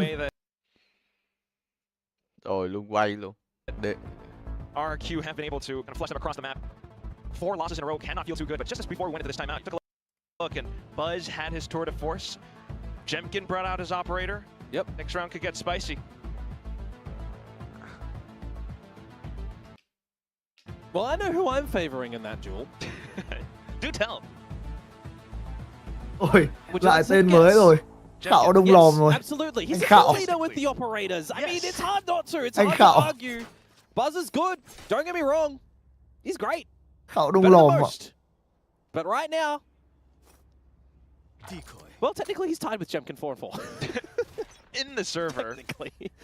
But overall, RRQ, they are leading with that 4. And the force is out, but is it going to be a Ôi, full cung force? chết vô clone để đi rồi. Ôi, mấy cậu tiếp chích rồi. Cushy breaks immediately. T1 này cũng nhiều thứ Ôi, sử dụng tới 36 nha. kế rồi. Các cậu ấy 36 kế Hùng ơi. Cái cậu ấy tiếp chích bái luôn, không chết lên clone mà. Học ít thôi, quét cái được cái lộn gì đâu. Cay quá luôn. Rồi TikTok điên. T1, they're going to have to put their bodies on the line, and RRQ, well, they're just going to spot out that T1 have found the space in mid. Doesn't matter. It's pistols at the end of the day. It's a Bulldog. As long as they're not walking into these long lines, they won't get picked up by that tour de force. So RRQ just going to be happy enough to sit pretty. Rồi, nhá tay. Luôn. Văn Huy tập ngôi vẫn kinh điểm mà không cũng đừng đới gì nữa, ấm lòng tivi. Quang Huy đã donate 5.000 đồng cho bạn. Tập trung coi đi, đừng bắn Gunny nữa. Nè, bật quanh quay ra cái bắn này. Đấy, thấy chưa? Không đéo chết ai. Xpedo chắc chắn với người nha. Thôi thầy nằm rồi. Khảo đấy, thấy chưa? Xpedo chắc chắn với người mà. Vẫn mà. Thấy không? Map này rồi win chắc. Bích cầu tơ luôn mà. Đấy. Ôi anh Khảo đông lòm. Anh Khảo đông lòm. Tên mới nha mày. Khảo đông lòm. Khảo đông lòm nha. Anh Khảo. Chưa, win là cái chát. Nói mà, map này xem nhìn barbecue bích cái đội hình trong để counter mà. Ép góc không cho hàng chamber đứng mà. But that timeout that was utilized a little bit early on from T1, you would expect that it's going to be more fashion towards this round. Operator in a proper variety out for Buzz now. And DH, don't tell me. Ôi nhảy vai chết tiếp không? Thằng Zem kia lại vẩy cho cái nữa không? In this shoulder peeking towards an operator. Ủa. Mẹ mà cái cậu đồng hồ này mà chết phát nữa thì chắc là tiêu luôn đấy nhờ. From T1, copy paste for the last round, but they're hoping that they don't control V on the result. That's going to be the mid-rounding. Yeah, the pizza spot from Jemkin. Gonna be noted, gonna get out of dodge. The operator to reposition around the map. Right-click and edit straight into the A site. Going to contend against Crazy Guy there with Monyet. Bit of utility. Ooh. An operator shot. Just swishes on by. Spam not too bad, and off the reposition gets the frag onto Izu. T1 still looking to break through. Inside of the smokes is Crazy Guy. But he is stuck. Another player in main too. Jemkin bắn chết. Ôi, thằng cọ Hàn Quốc nó vào rồi. Ulti mà, chill rồi. Eventual drifts could be an angle here for Jemkin to start to go in. Biết cậu ngắm đâu luôn rồi. What is going to happen? Buzz though, still watching out for Tree with the pop, and because of that tunnel vision, Cushy beginning to make his move. Knows that there's one inside. Jemkin gets the trade. Let's fucking go! To deal the finishing blow. That can be a bit of a crushing round to come through as far as T1 is concerned, because they are getting a couple of shots missed, a couple of shots collected, but night and day difference with a clean retake from RRQ essentially. Access to that dimensional drift, pivotal for information spotting, shots and trades collected again. Nay xoan mà, nay xoan nó nhầm tí. But by then the damage was already kind of done by Crazy Guy a little bit here. Này nó full Gunny mode à anh em? Ý là em coi Gunny cái team barbecue với win đấy, hôm bữa dùng phép màu hết mana rồi. Ôi hết mana. Ôi Văn, cậu ấy nghiện Gunny của Ôi Văn. Có. Lên 7 cho em Tommy cái anh Khạo ơi.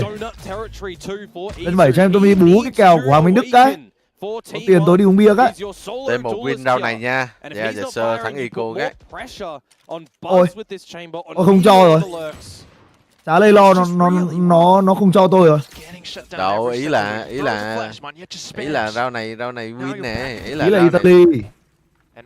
Round này tới một win này. Buzz the priority for the orb instead of Izu, who would get the drift. Bit of an interesting pickup. I mean, Meteor with the Steel Garden too. Gỡ vân hồi nha. And give your team options in this round. Bit of a head spinner on that one. Cậu tơ mà, tơ hôm vẫn mạnh mà anh Vân Hồ. Đồng cho bạn. Em mở step một xem Ai? sao mới vào có Theo vs Solo. Ai? Ui. Thế thôi. Thôi cũng được. Cho lên 7 đi. Nè, nó né cái thế rồi. RRQ make this look so clean. Izu gets a Né kill. cái So thế Thầy chết rồi. đúng thủ tục. Và Khạo chết đúng thủ tục mà anh em. And they can just throw it all in a pool and swim around in it at the moment. It'll keep you afloat. Né cái thế đó rồi. Buồn. Cảm ơn Hoàng Minh Đức nha, cảm ơn Hoàng Minh Đức vì 2 triệu năm nha. Bú, cảm ơn chồng yêu nhiều ạ. 2 triệu năm mà bú quá ta. Bú cái. Sướng. Ôi, ông ấy được donate 2 triệu năm kìa. Ôi, sướng. Đã ta có tiền đi uống Eviero rồi. Ui. Zemkin còn bắn này nữa thì khó. Izu ulti à. Xong quay luôn. Rồi Ron, Monjet lách ra, giết, đẹp, và lát. Lách ra. Ôi, nè tê lên ra sau lưng vậy. ulti. Izu ulti mà. Nhưng mà vẫn 42 thôi. Rồi. Ok, stack. Ui. Còn gì không? Còn ulti Cypher mà, ngon.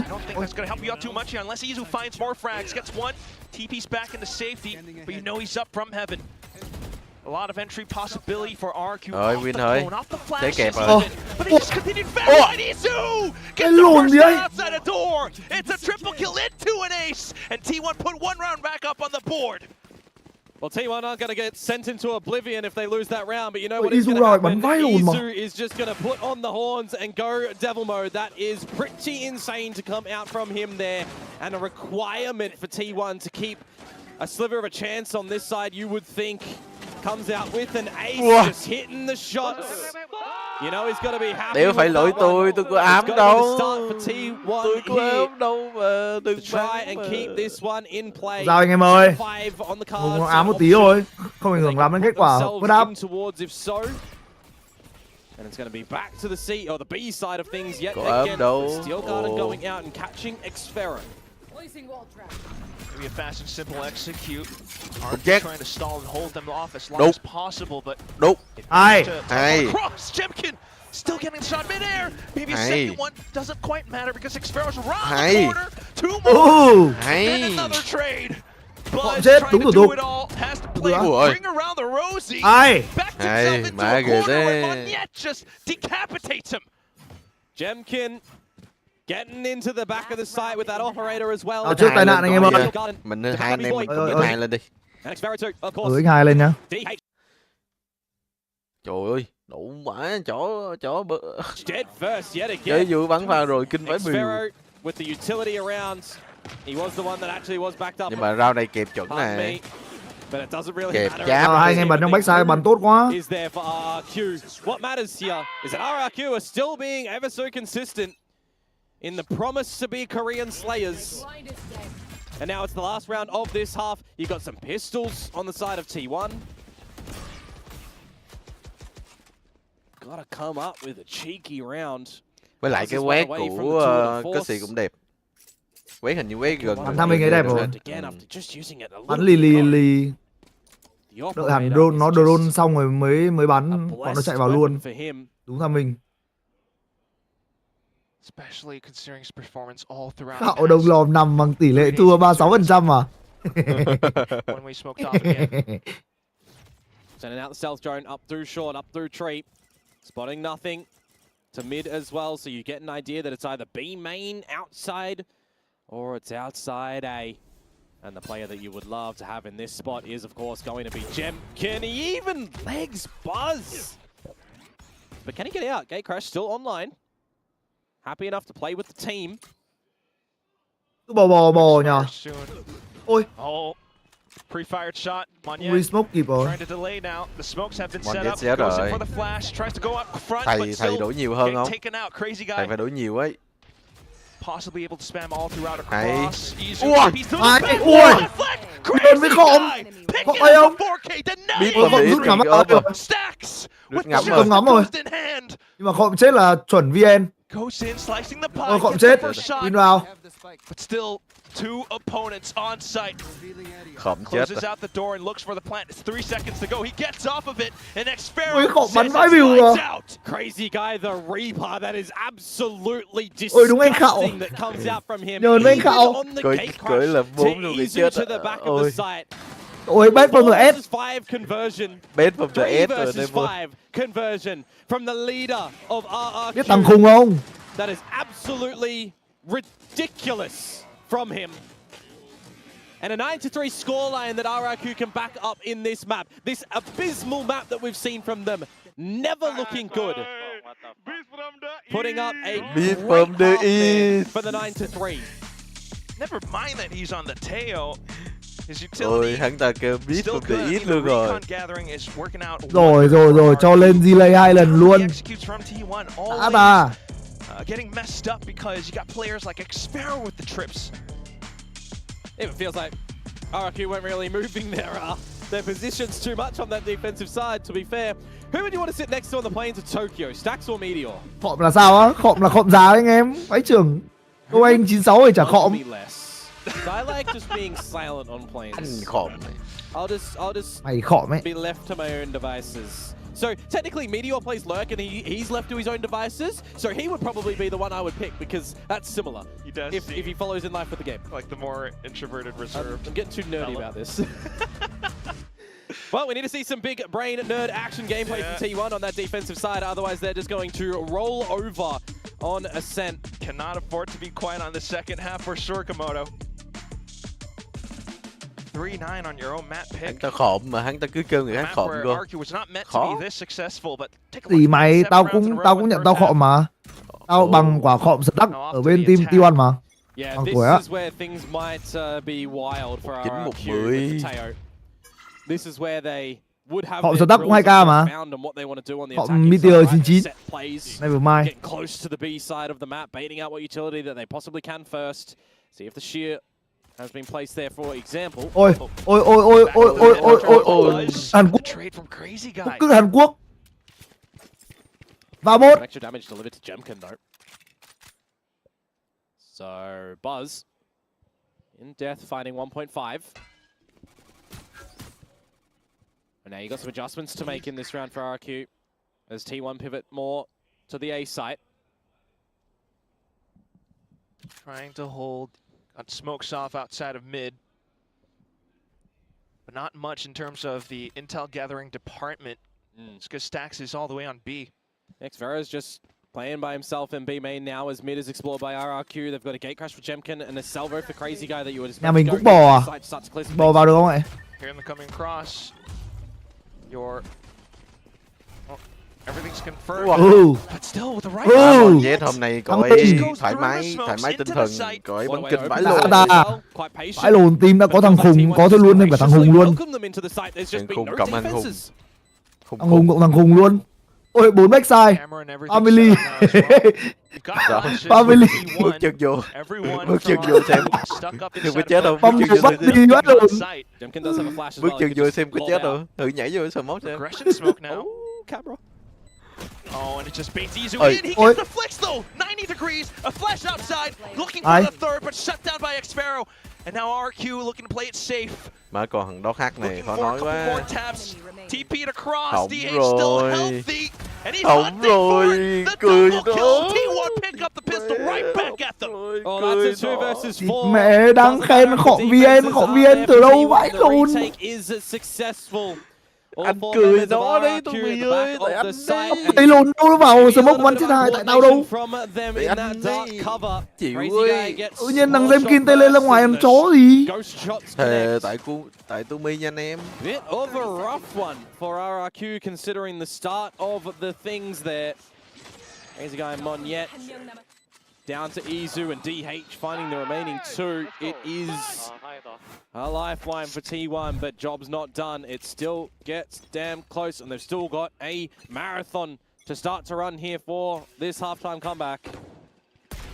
And spying up in full, the Outlaws while doing some good damage. Rồi lại để thằng Izu farm clip rồi. Seals the deal. RRQ needing to back off. Putting this Vice Util over towards A now. T1 just in this anti-eco. Zizu's farming up a storm, spotting that both remaining players are at A. Just going to gate crash on over. RRQ just kind of walking into their doom. All the alt points all getting picked up in this round. For me, if you want to play the numbers in that one, and you got, you know, it's an anti-eco, for example, I wouldn't have minded Izu after the spot getting and staying in B main to pick up the ulti orb, get one away from the drift, because it feels like that sort of situation, you're not going to be getting any of the kills with Meteor already there. It would have been cheeky for him to be able to have access for the drift, you know, off a kill, off some space, off a crunch play, for example, in this next round in the bonus. But, hey, they're just focused on getting these rounds at the moment, so you can't really fault them. They just need to get a couple of these rounds really on the board. Round by round mà mình cũng vậy mà. More confidence and momentum on this Mình defense. cũng có tài mà, mình cũng phải gà đâu. Because of the full save from RRQ though. Yep, it's going to be proper rifles. Mấy tỷ anh em đang xem cho em tôi cả em Layla, mỗi người một lượt like cho mọi người ơi, thank you mọi người nhiều nha. Salvos towards the short spot. Xin nút like á. Ui, nó đứng lên. When Buzz rendezvous out, you think that corner is safe. Heating up off of the ace, now Buzz holding the angle in towards ace short. Will RRQ still begin to formulate a plan? They know that he's around the corner, but Trigger Discipline doesn't fire the clone. Ôi, swaps over to the Hunter, and RRQ still thinking to break past his obstacle. Monya does still have a paranoia, so he can try and set that up for the team. Meanwhile, Jemkin with 10 HP might just want to send in the blind side and see what else he can kind of do. As you've got 45 seconds to go for RRQ to formulate an idea of how you're going to get back in towards this round. Mid is being currently looked after and noted with a jump spot from Izu. Ai? Managing to take him down, but still. Lá đâu? Lá đi. Right around the corner. Lá để vào không? Only single, a couple more flashes to maybe break past. Ui, bị mù mà sao ra giữa đường đấy, Espero. Bị mù xong rồi Espero đứng giữa đường thay đạn à. Ui. Ai? Ui, thằng đó hắn là bắn trượt rồi. Cởi chớ rồi, cởi chớ rồi. T1 gives it over to them. That's when they do begin to peek out together as a full squad. Nó chạy bắn rồi. Classic Meteor deals the killing blow. T1 find themselves with the bonus picked up. Nicely done from them at the end. They'll upgrade a couple of their guns as well and upgrade their confidence going in towards the next round. If you are RRQ, you probably take the next round for what it is, a lesser buy, then call a timeout going into the rifle round. Because if you drop the next couple, that's where things will look to be. Mà win ground lục là có phải là bắn dễ hẳn nữa không? Game plan on this attacking side starts to falter a little bit, and T1 will pick up some momentum of their own. A little bit of complacency with these corner clearances. Cái đầu lục thua tai hại quá. From RRQ. Still, just leaving Xfero to his own devices over at the B side as the rest of the team set their sights on A for the beginning. I don't like that special delivery. Didn't go to the opponents. It was returned to sender. Ồ, con chó đó khác kìa. Good at all. Chó đó khác này bái luôn. T1 see that we have a present delivered to us over on the A site. Got salvos and everything sent in, but all the approach has been all but staggered. Still though, Jemkin shots, but T1 trôi rồi đấy, bắt đầu trôi rồi đấy anh em. Round này thì thôi nói làm gì, round này round bài. Không, ý là cái map này có cái tiền sử trôi team secret à. Nhớ không? Nhớ chưa? Ừ. Nhớ rồi thì biết sao em sợ nè. Thật ra mã xanh này dễ trôi mà tại bắn công khó của mẹ. I've watched this game before. Little by little, T1 starting to do what they need to do on this defensive side as well. Lock down a lot of these lines. Các bạn phải nói là T1 họ pick map này cũng có lý do anh em ơi. Chamber Yoru comp. Mình đang bắn tốt thì mình kỳ vọng là sẽ có kết quả sâu ấy, chứ còn nếu mà bảo là ăn luôn được nuốt chọn map pick của người ta dễ thì không có đâu. Nước dễ quá ha. Map pick cơ mà. when you throw it back to last stage, this is the composition that they were able to beat PaperX on 13-6. Ascent is not a good map for PaperX. Like, don't get me wrong, it used to be a map that they loved once upon a time, but just lately shying away from it. This stage as well, right? Not even playing it. Some miraculous way being able to dodge Ascent and Corrode every single time is like a how?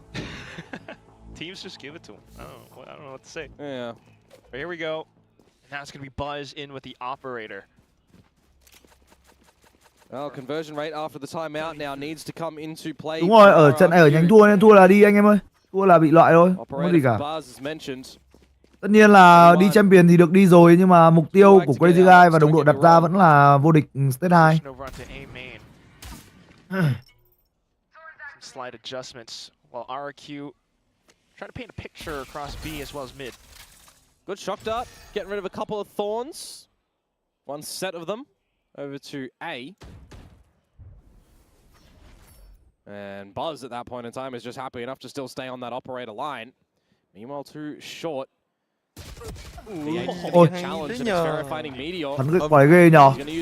Dạ, hôm nay kiểu tâm lý thoải mái hơn nên em bắn trong kinh đấy nhờ.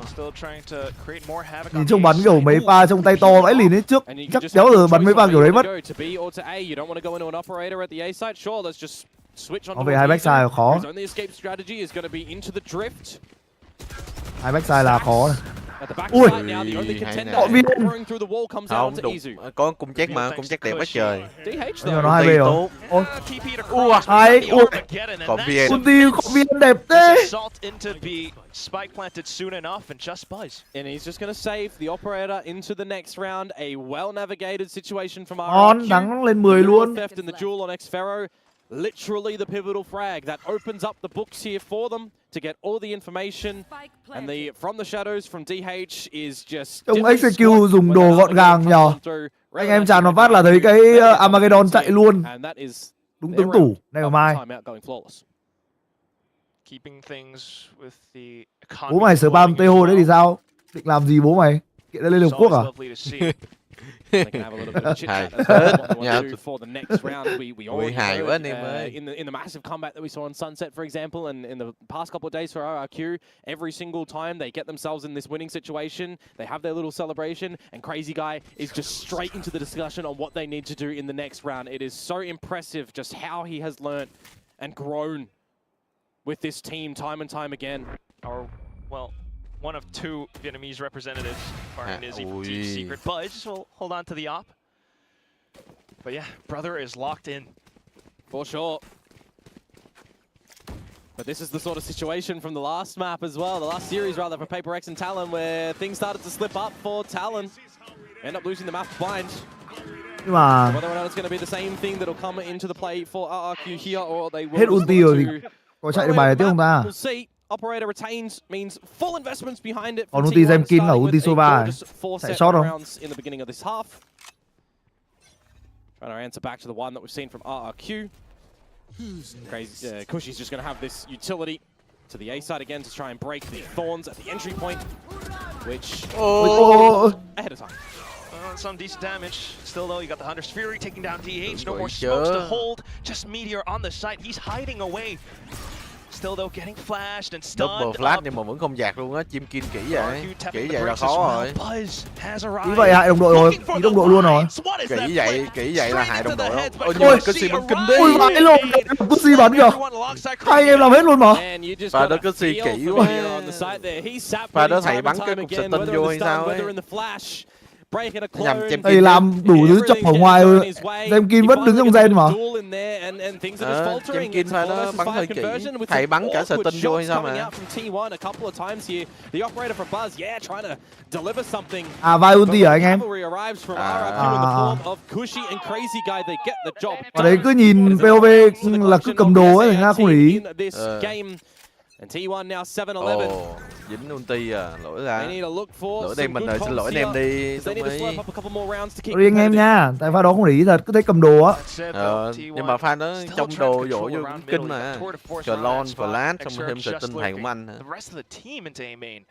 Đâu vừa rồi thấy cả em Cusi hai anh em đứng ngay main bắn chết hết mà. They could look to throw a bit of a cheeky fake if they wanted to into main. They could start to scope it out with the stealth drone, or maybe even look towards mid, where that 2 at a force currently is. The drone goes in. Will they push him off the line? Stealth drone removed the ability for the rendezvous. Remove the 2 at a force with the suppression when nó lại kéo ốp về đây rồi. Rona tốt đến từ Cushy. Now T1 begins to take A main. Meteor got to break this, and you would assume that Wine is going to be a dirty position on the back of that one. Remember, chết luôn. And the spike on his back can TP Mai sống, whatever he wants. đứng đây thì mai sống. In mid again. Láo thật, đi bộ ra như thế láo thật. Vãi lồn, cậu vây check như thế thật luôn á. Nhưng mà quan trọng là hàng này này. Ôi. Nếu có vào đấy. Nếu có smoke vào đấy, mệt rồi. Thằng bớt nó múa luôn rồi. Vẫn làm được nha. Đấy, vẫn làm được nha. Thằng Meteor ơi. Chạy bắn hay. Không già nó chôn rồi. Không già Meteor chôn nên mới lách ra đáng lẽ 2v3 núp đi thôi. Chờ đồng đội về, gọi lách ra smoke à. Chôn chắc. Cậu nghĩ mình vẫn là Ram mà. Cậu ấy nghĩ mình lách ra bắn phát vô mỏm, cậu ấy nghĩ mình Ram. Giờ T1 khó luôn. Ta hãy cảm ơn Meteor ấy. You know they're hiding inside a boathouse. He sends it across. Maybe tries to go in for it, but Cushy stalls it with the recon. Here's the steps. Tosses in a shotgun, but still just running and gunning with this Phantom. Cushy comes up on it, but still the headhunter. It's right Cushy, em ơi, này quá em ơi. Đấy, thấy không? Tất cả là tại Meteor mà. Meteor nhường anh em đó. Cannon event luôn ơi, Cannon event. Cậu Meteor nhường ác. Mê của Meteor luôn đấy. They've got to try and close this one, and Buzz, oh my man Buzz. That is such a rough space to see yourself in when you have your opponents đấy anh em ơi. And you got that 2 at a force lighting up the server, slowing your opponents. It's easy pickings, but in the end, the play from Cushy, digging deep for the 4. Anh em trận bắn hay quá. Now faster paced play from RRQ straight into B. Pop flash, Izu gone. All of a sudden, T1 scrambling to try to anchor down B. Opening kill, Cushy one away from the Hunter's Fury. And a settling down situation. You can simmer here as RRQ and the advantage removed Izu. No dimensional. Mất người sớm này thì hết rồi. Would have been massively needed, you would assume, in a post-plant sort of scenario. Chết thằng Izu nữa. Ơi, quan trọng Midfielder phải sống. Ui. Thì chưa hết đâu tụi mày ơi. Anh cứ kêu hết rồi gì. Tại anh đấy. Hay. Lao luôn. Thôi xong thằng Startup này chớ lắm rồi. Nhìn không còn minh mẫn rồi. Thế rồi. Nhờ. Win rồi. Nghe mình cứ thế thôi. Win thôi nhờ. Win thôi, cho thì win vậy. Cho thì win thôi anh em ơi. Cho thì win thôi. Cứ làm nào. When DH is still alive. Cho đó hai câu này vị. Clone on the floor. Primed and at the ready. Sent out to stairs. Cho mình xin thôi. Gì đâu.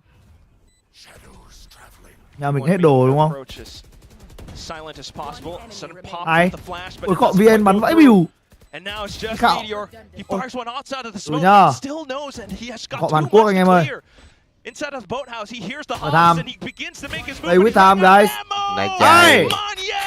Let's fucking go, guys. We got this, man. Yeah. Thấy không? Nói mà. Map 1 làm được. Ủa các anh em ơi. Map 1 này dễ luôn nghe chưa? I think in stage 2 of 2025 that Theo should be working the way that it just did there. That was very well played. Map by map anh em ơi, map by map. Mình đi cái hành trình nhánh đua đúng không? Nhưng mà đến cái map này mới mệt này. Map 2 đứt đầu rồi. Map 2 này mới đứt đầu này, nếu biết Hôm qua anh em bắn hôm qua anh em binh thủ anh em bắn hơi vãi lồn. Hơi đại đấy. Hôm qua anh em binh thủ anh em bắn vãi lồn để biết hôm nay sao. A little bit by T1, right? Still want to give this one, still want to go for seeding, still want to try and go over towards Japan. Left a little bit wanty. Vững quá ta, cảm giác tâm lý thoải mái bắn kinh thật. Started to see that little cosmetic comeback in the second half. They picked up the pistol, sure, but at some point RQ out the timeout. Nghe bảo cái sân xếp thắng nhờ tâm lý Hàn Quốc. Mấy anh em này không có tâm lý à hay như nào? Map 1 chúng có ý là first half chúng có chả bắn nó ỉa quần. Anh em mở bài phép màu anh em mới win từ 11. Làm như điệp mẹ chúng nó yếu lắm hay sao ấy. Có tâm lý thì mình bắn có kém đâu đúng không? Mình bắn kinh của mẹ ra. Bọn Genji chẳng Việt Nam tay có to hơn họ UK không á? Đợt này thì có vẻ là hơn đấy.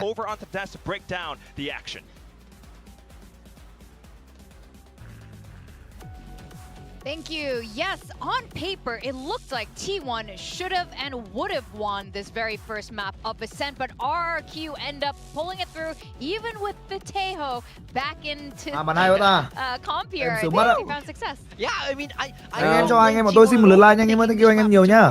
Em tôi visa làm ăn cơm cả gia đình cái không bố mẹ chửi á. Anh em ngồi chơi cả Layla xíu nha.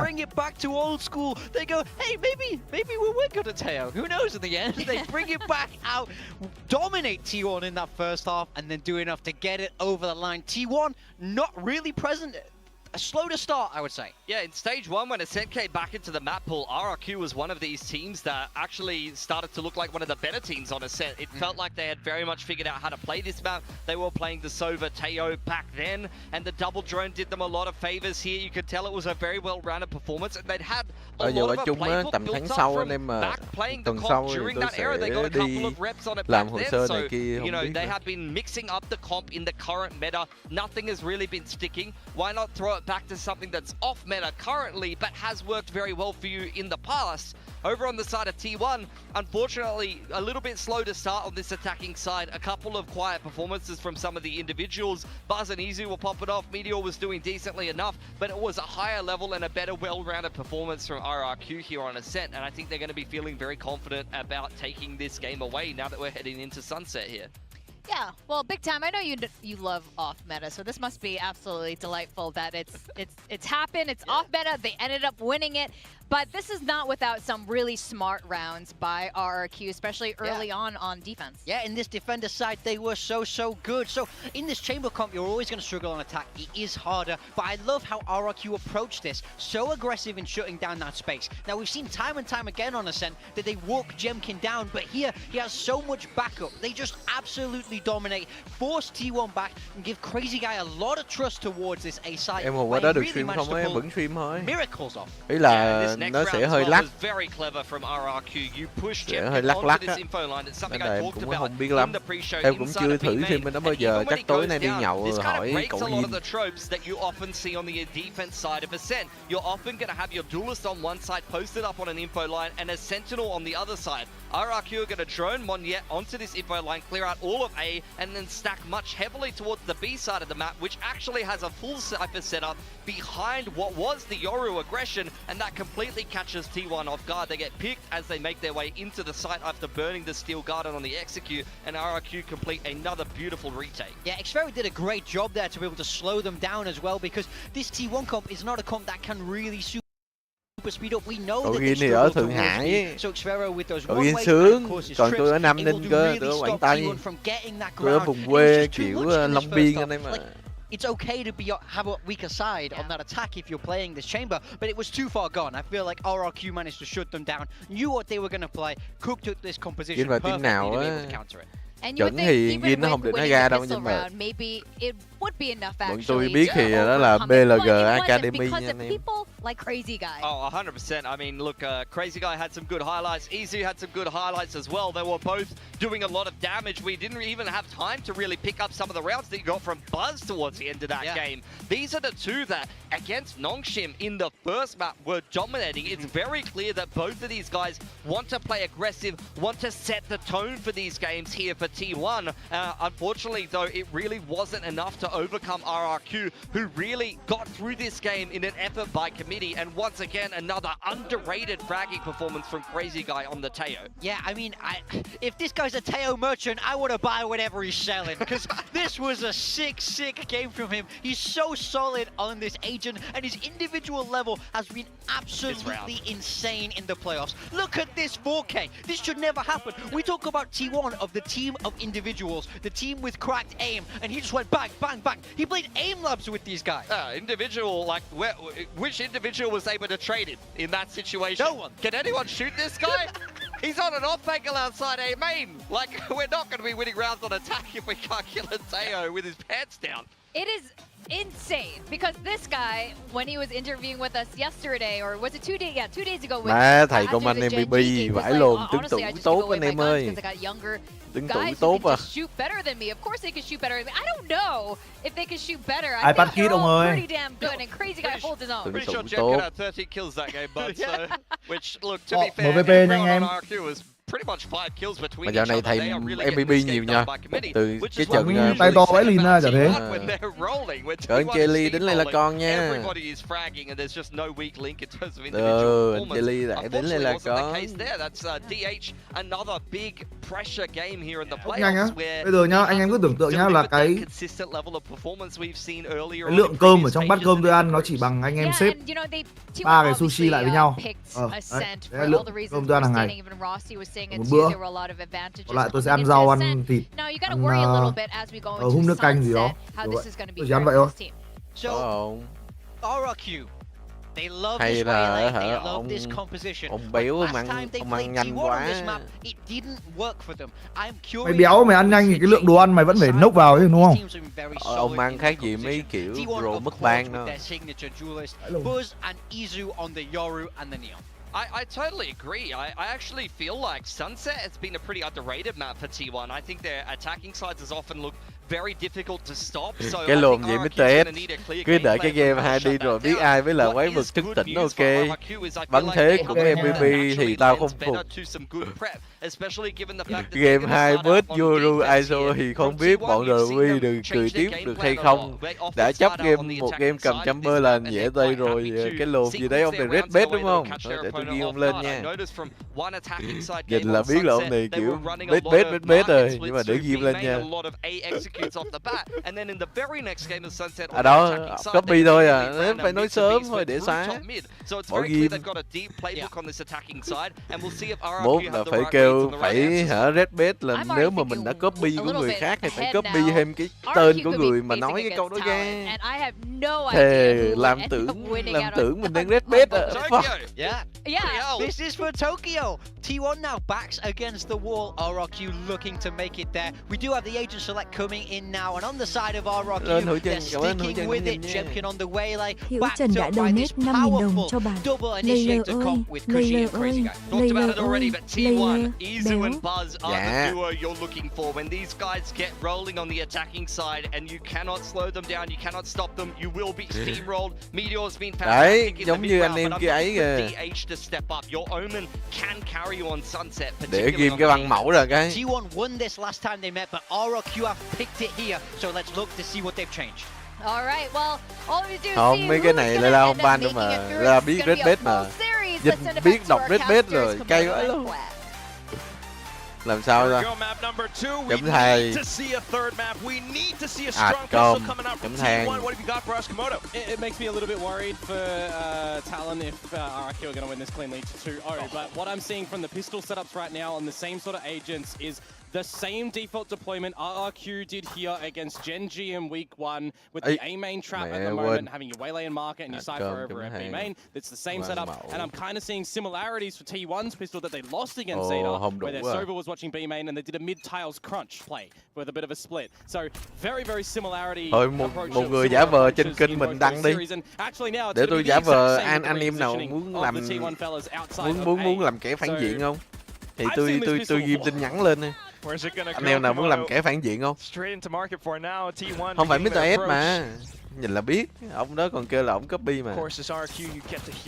Để em mà, rồi Minh Lê Quang rồi. Đây để anh ghi em lên nha.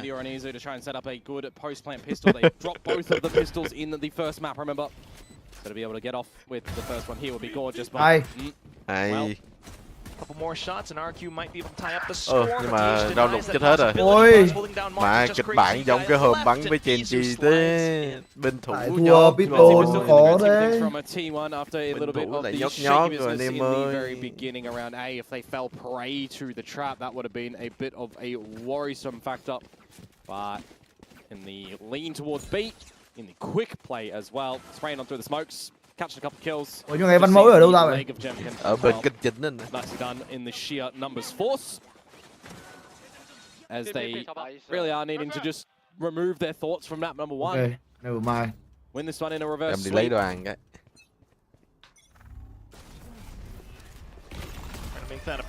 Round này chắc chắn là thua đúng không? Không thể nào hội win đúng không? Càng lấy nước luôn. Deliberate composition, Waylay breach. Fault line sent out, T1 backed into B.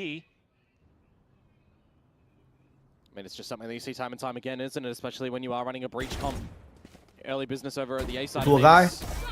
Ôi lại slow rồi, lại hinder rồi. I mean, we've already just seen some gorgeous things with it. Like Corrode, for example, the other day he was doing good there, but this is just an anti-eco.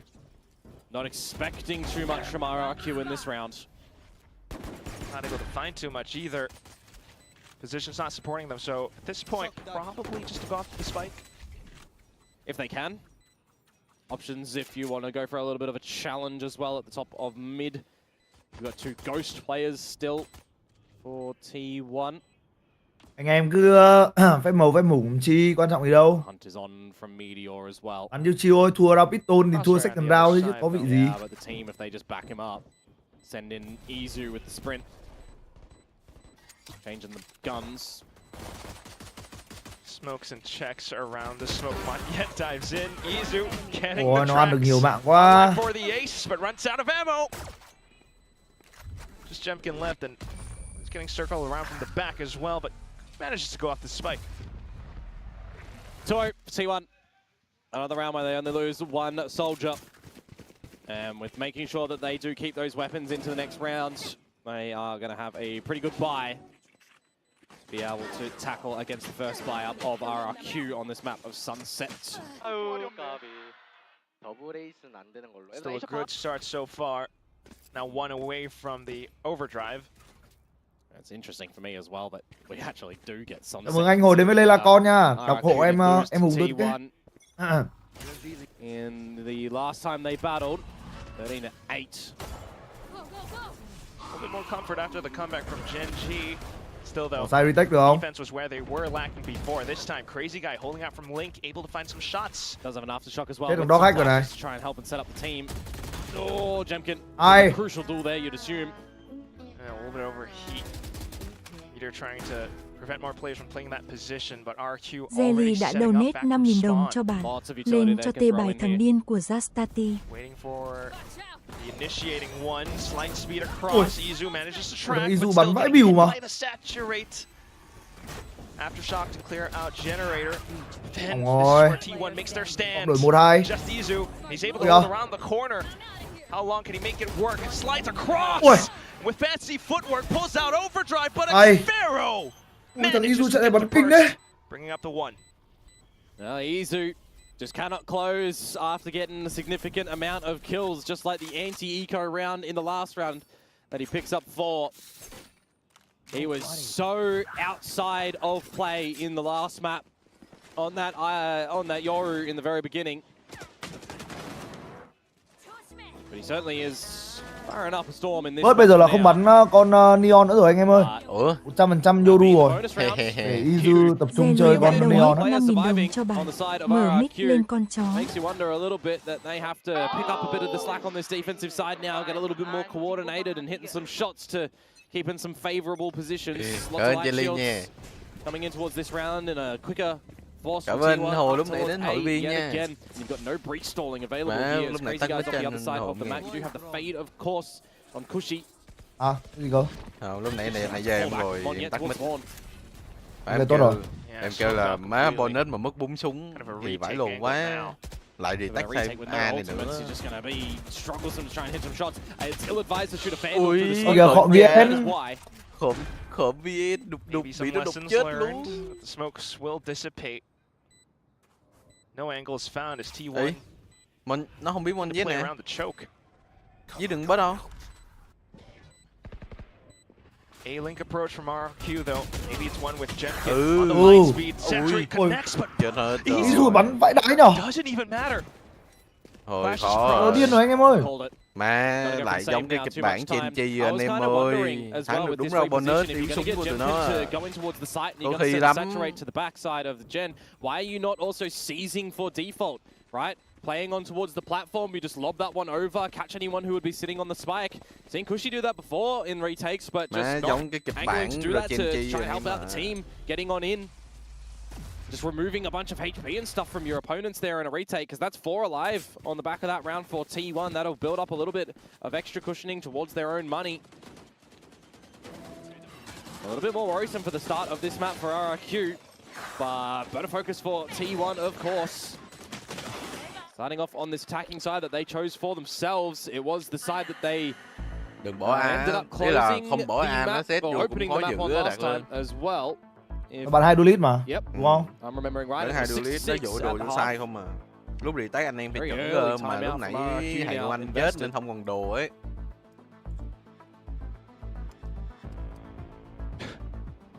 Well, if you're RQ, I mean, the score to beat might be the 10-2 on the defensive half.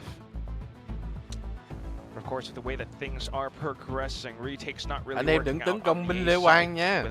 Tôi để cho vui thôi. T1 are definitely in a much more comfortable position. Both duelists beginning to frag out.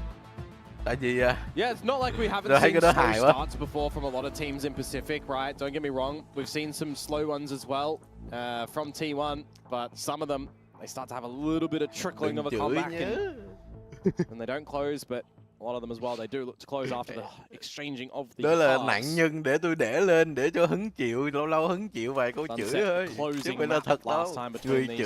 Người chửi là người khác ấy. Give a little bit of confidence to T1 seeing that in the veto picked by RRQ, but also you probably would have been happy seeing an ascent for T1 as well, and the result was probably not the one that you expected. Lesser buy for RRQ now. Pistols behind the saved weapons. Needing to do some heavy lifting at the moment. Does Cushy have any idea? Tôi làng ngay mấy giờ lên công ty á, tôi làng ơi. Công ty qua đón em lên công ty với. Lên công ty xong livestream cũng được. Có C5 rồi.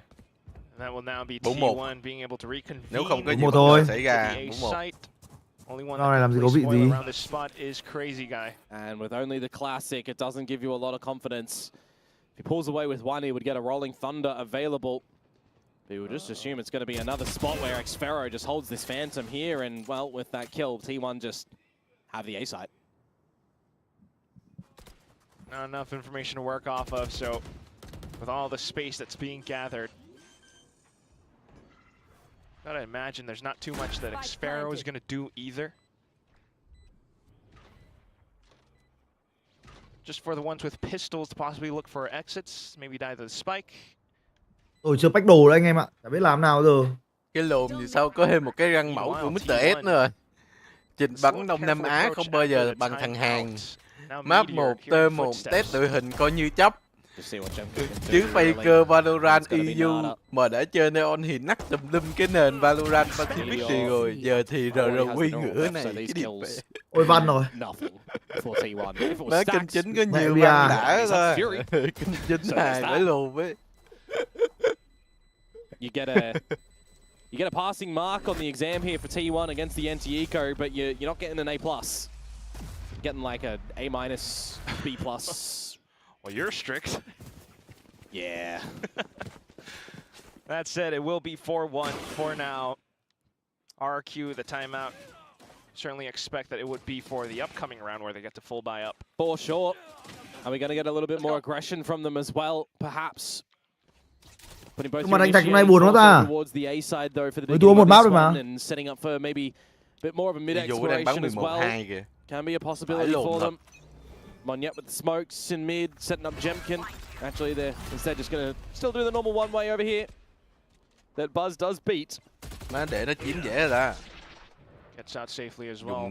Yeah, doubling up in market. Thinking that there's going to be a bit of a door breaker as Izu runs into the trap at top mid. He is just very lucky there is no one there from RRQ to be able to punish that. Speaking of punishment, Monyet, DH, Cushy, trading, everyone getting involved. But Izu still managing to slide past into the site now, and fast lanes up just to prevent Jemkin from getting within range. Saturate tossed in, but it's a little bit far and shallow. DH manages to line them both up. Yeah, it's rough for Crazy Guy. Đèn vãi lùn nếu sao bị lay up. Needs to deliver a 1 versus 2 where Stax just gets that recon online. Is there timing for Cushy to ra ngoài ăn ai đằng luôn không? Hết rau ít hàng. One TP, but it's the high low that ultimately does it at the end. T1 continue with the streak. Okay, hai lên nha. On the attacking side by the looks of things, T1 not even investing on any ultimates to be able to play assistance.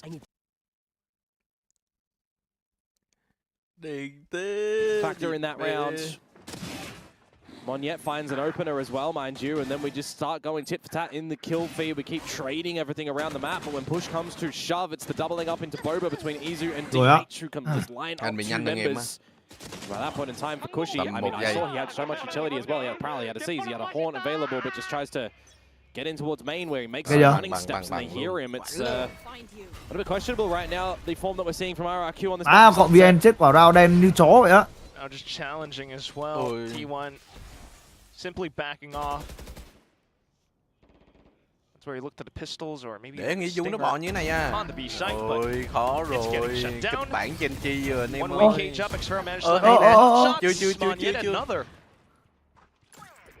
Surely not. Get the information on the back of the 3v4 chắc không thua đâu nhỉ. Ra lấy súng thôi. Spaces Xferon pick up a gun as well, but it's already. Well, no, actually it wasn't removed, so does get an upgrade. Rolling Thunder, Nightfall, if you do want to switch to retake as RRQ as well, because you're putting yourself on a bit of an island right now. Cầm súng gì ấy? Stinger. Kẹp theo phù. Stinger đứng góc đó đẹp nhất rồi. Nhưng mà phẩm chết luôn. Ôi rồi. Easily removed, aren't they? Chán luôn. No question about that. Neural theft as well confirms more positioning. 3v4 vẫn thua rồi anh em ơi. Buy some time for the spike to go down safely. Thật sự là cái team barbecue này thật sự là ngủ trong phòng thu rồi anh em ơi. Bắn được mỗi công hay sao ấy. Watch out for the corners.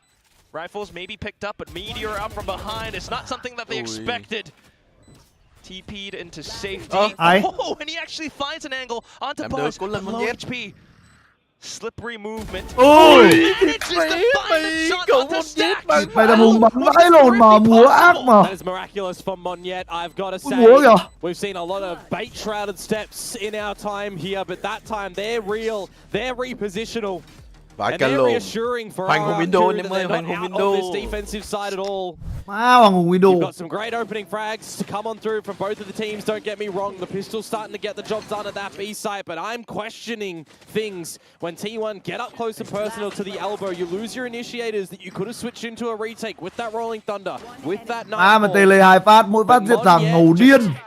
Around that site, hitting some sharp shots, repositioning to perfection. RRQ get a thrifty round on the board. Will they be able to start to look to equalize this score though? Got the ult. Big question. Nó đục chết mẹ cậu Dulit người Nga rồi. Giao 30 máu. And you've got a bit of a grouping outside of the main already established as well. Some deeper trips. B bỏ expecting that you might have to switch to a retake as RRQ too. Có ai cháp backside. Oh, quick with the Rolling Thunder. Thì chân sớm rồi. Manages to hold them off for now, but still through the cage. Protect the trip. Cô làm gì đấy? Monyet làm đây, mới một round thôi mà Monyet. Maybe a little bit of an aftershock. Ui, Monjet chôn rồi. Gửi tỏa sáng một round, gửi chôn luôn, gửi bức luôn. VN hết xăng luôn rồi. Gửi tỏa sáng một round xong gửi chôn luôn. Xong rồi ulti mình biết không biết ai luôn mà. Lo lẹt luôn. Để chúng ta thực sự là ngủ trong phòng thu. Why your rifle rounds looking a little bit appalling here. The Thrifty was so much better. You got the idea of the rolling thunder. Rõ ràng là đại địa chấn rồi mà nhỉ? Sao vội xuống ấy nhỉ? Ngồi yên ở backside được mà. Izu, night and day difference compared to last map start That's as well. what I'm talking about luôn currently rồi. here on Sunset. Đó chính xác là những gì tôi nói rồi.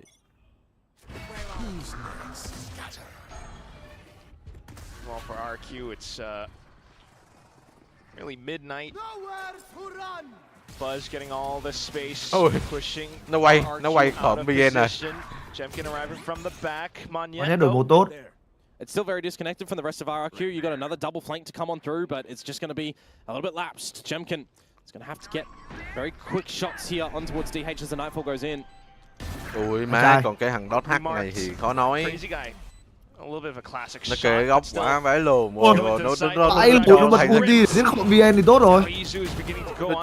Nó cho thầy sang cam rồi. With that vandal of his, needs to find a shot, but Buzz denies more. You know where Expero's coming from now at this point. Chắc safe rồi. You know that Buzz and Izu are going to be too strong in this sort of situation. Very handsome duo when it comes to the double duelist deployment. Xpero's just going to take this vandal in towards the next round. It's the 7th and the half secured now for T1. Things really getting away from RRQ on this defensive side. Not able to really coordinate any advantages, it feels like. Breach is still, you know, a little bit behind the time when it comes to this map of Sunset these days. Not a lot of teams opting to play for it lately.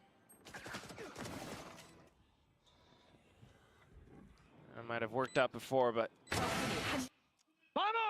currently... Nó 31 rồi anh ơi. Đi mẹ. 31 luôn mà, con chó rồi nữa. Ôi, nó không bắn trăm bơm, nó lại 31 kìa, láo thật. Just rolling you, to be completely honest. A little bit more of the passive variety for any engagements for RRQ around the map.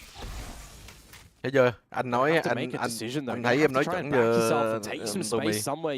Thì map này ấy mà. Map này em chỉ sợ đúng bên thủ thôi. Bên câu anh em bắn các luồn đồng hồ.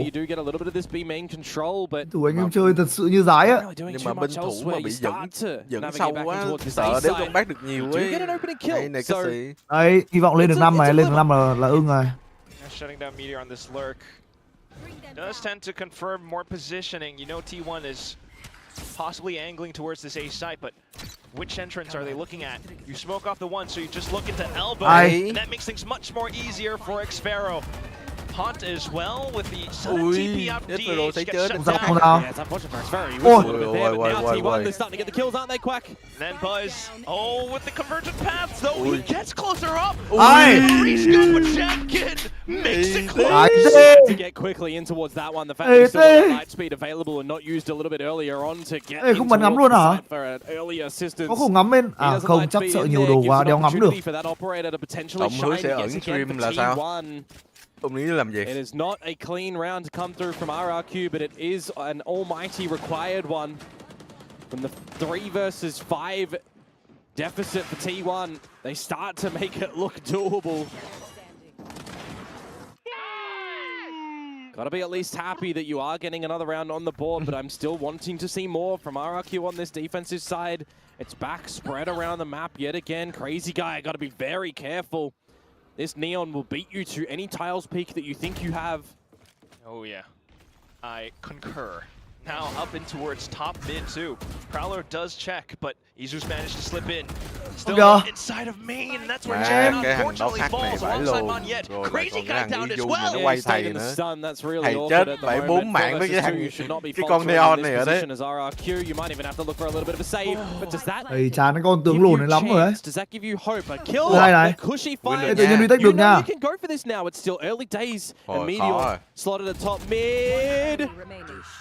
And he just crouches down. Cushy managed to trade right back. H sends out the flash. You've got the spike to work off of, and a couple more smokes. Cushy in a retake again. He lost it at this B site last time, remember, in a 1 versus 2. This time has to seize. He's not peeking into a high-low this time, but he looked around. Low HP now. DH trying to play off of time. Another tap, looking to stick it to half. DH goes in for the secure peek. It's a pre-fired shot that goes wayside. And Cushy now has to bait out Oh, that's a rough one from Cushy yet again there. Trying to get the defuse, at least gets it towards half, but with 3 bullets remaining, DH is not playing. It's a full stick after that half. Cushy, unfortunately, not able to win the clutch. We've seen some pros don't fake moments previously in a couple of days, right? One that comes out to my mind, Cruz earlier. Over on Haven. Cậu bớt rồi. Nhưng mà tâm minh mà, nó vừa nhảy qua cháp mà. From DH. 8-3, last round of this first half. Here's a little bit more proactivity from RRQ. Finally doing something in mid. Cái sai bê đéo có ai này. Bắt bài sai rồi. Sunset is not a map that has been fresh into the pool here.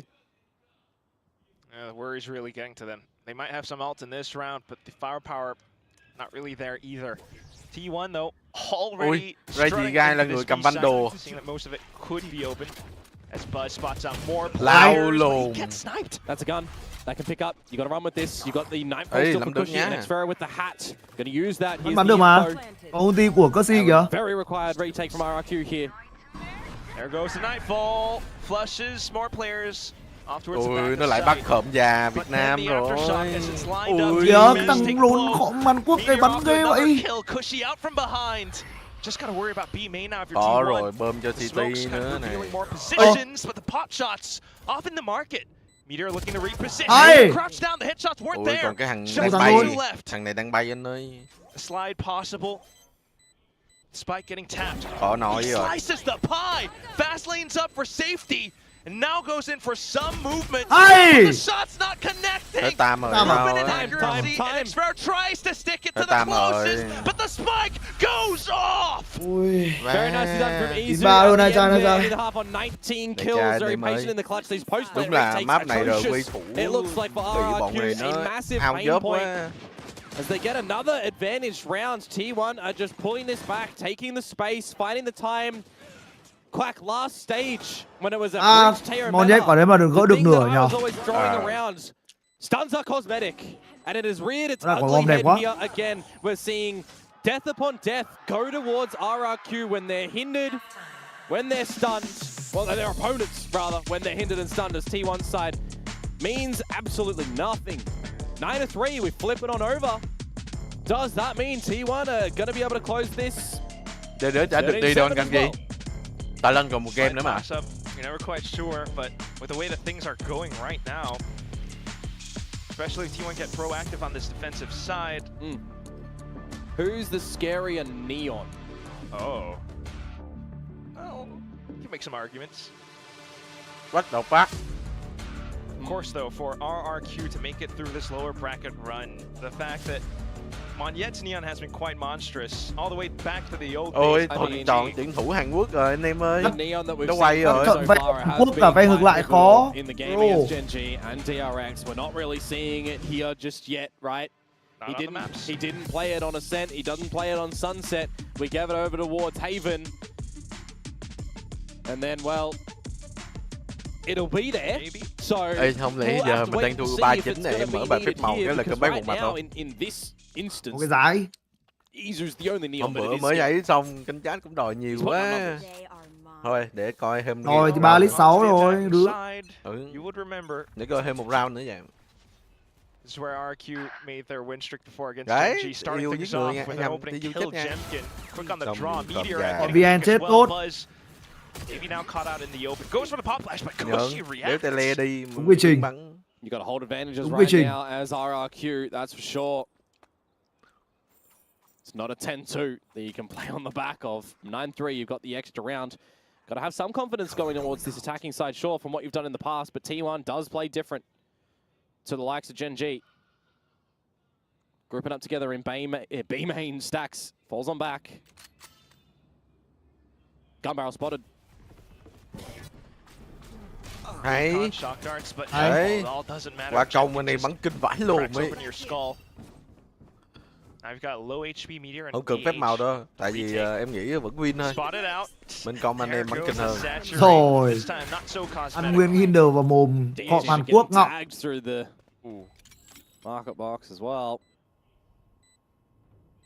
Don't know if it fancy ourselves for DH1 versus 4 after being spotted out, which means that this pistol round should go the way of RRQ. Xin biết tôn cái. They'll pick up one in this map and not see T1 find their fourth for this series. Mà khổng VN thuần hút đạn rồi anh em ơi. Yeah, a little bit too tough. He's gonna look to anh ấy thuần chết. Get whatever out points he can. Chết rồi, chết là đúng việc rồi. Họ VN 4-13 đã.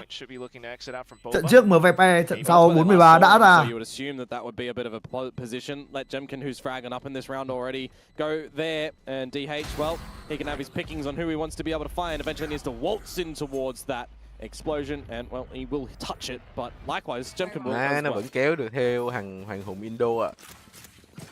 That will be the pistol picked up by RRQ. A little bit more momentum on their side. Họ lại Guardian à? Không cầm mẽ khẩu Bulldog rồi cho bắn nhiều đạn tí nhỉ? Chizu đã donate 70.000 đồng cho bạn. Lộ rồi Hùng Béo ơi, ông già làm lộ em tính qua đội tuyển tên B nào ở đây là đâu nhỉ Hùng Béo ở đây em chứ? Team lộn là team B. Because for me, on that defensive side, there was just not a lot that they were trying to do. T1, meanwhile, even in this anti-eco round, very commanding already, together as a team and unit over towards the A side of the map, getting the space. Vào việc này, khom hốt này.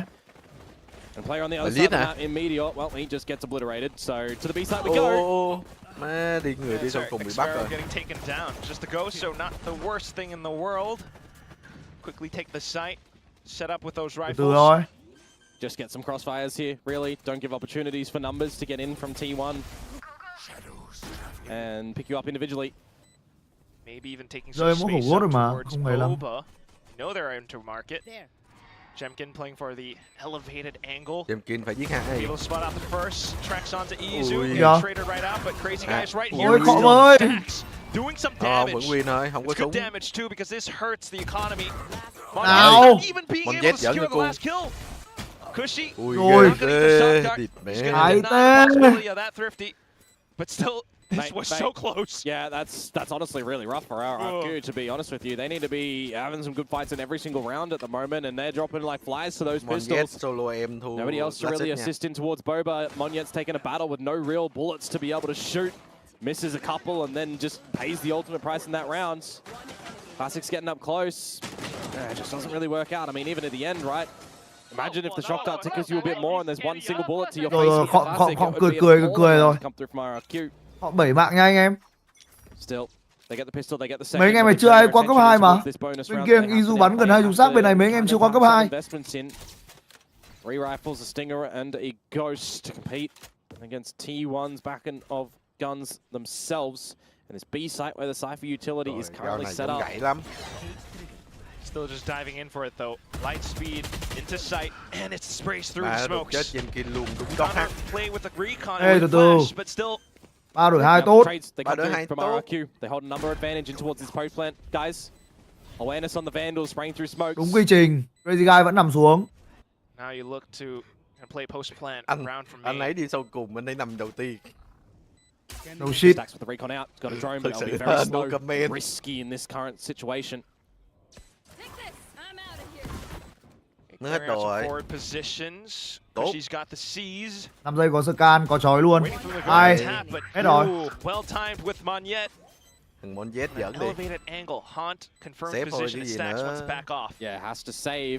Like that from Monyet, right? Something that we don't see from DH there, but we see lặp lại rồi mấy Hàn Quốc này. Cũng ngủ trong phòng thu anh em ơi. Retake at the B site now.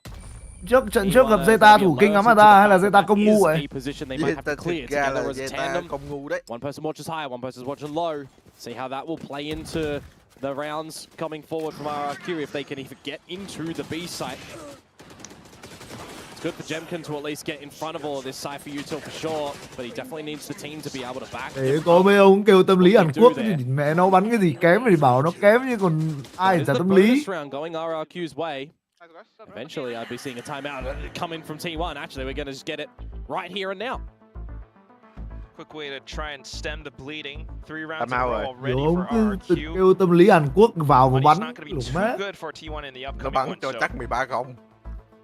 Nó bắn cho nhất cả trying to cúp. prevent it from coming online as much as possible, but otherwise, just RRQ being able to isolate Giáp angles câu across tâm the lý site. hỏi nghe mà ngán á.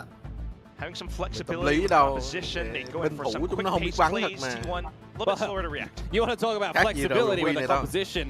You're bringing out a Theo on the previous map. How more flexible can you be? Something that should just be out of play. I mean, you could say the same thing about Sky in current position. You could say the same thing about Breach Wailing. Reyna. Can't believe that word has just come out of my mouth. Bonus round aside for RRQ, timeout for T1 played. But are they going to be able to recognize what they need to do on this defensive side here to stem the bleeding that RRQ may be shooting their way?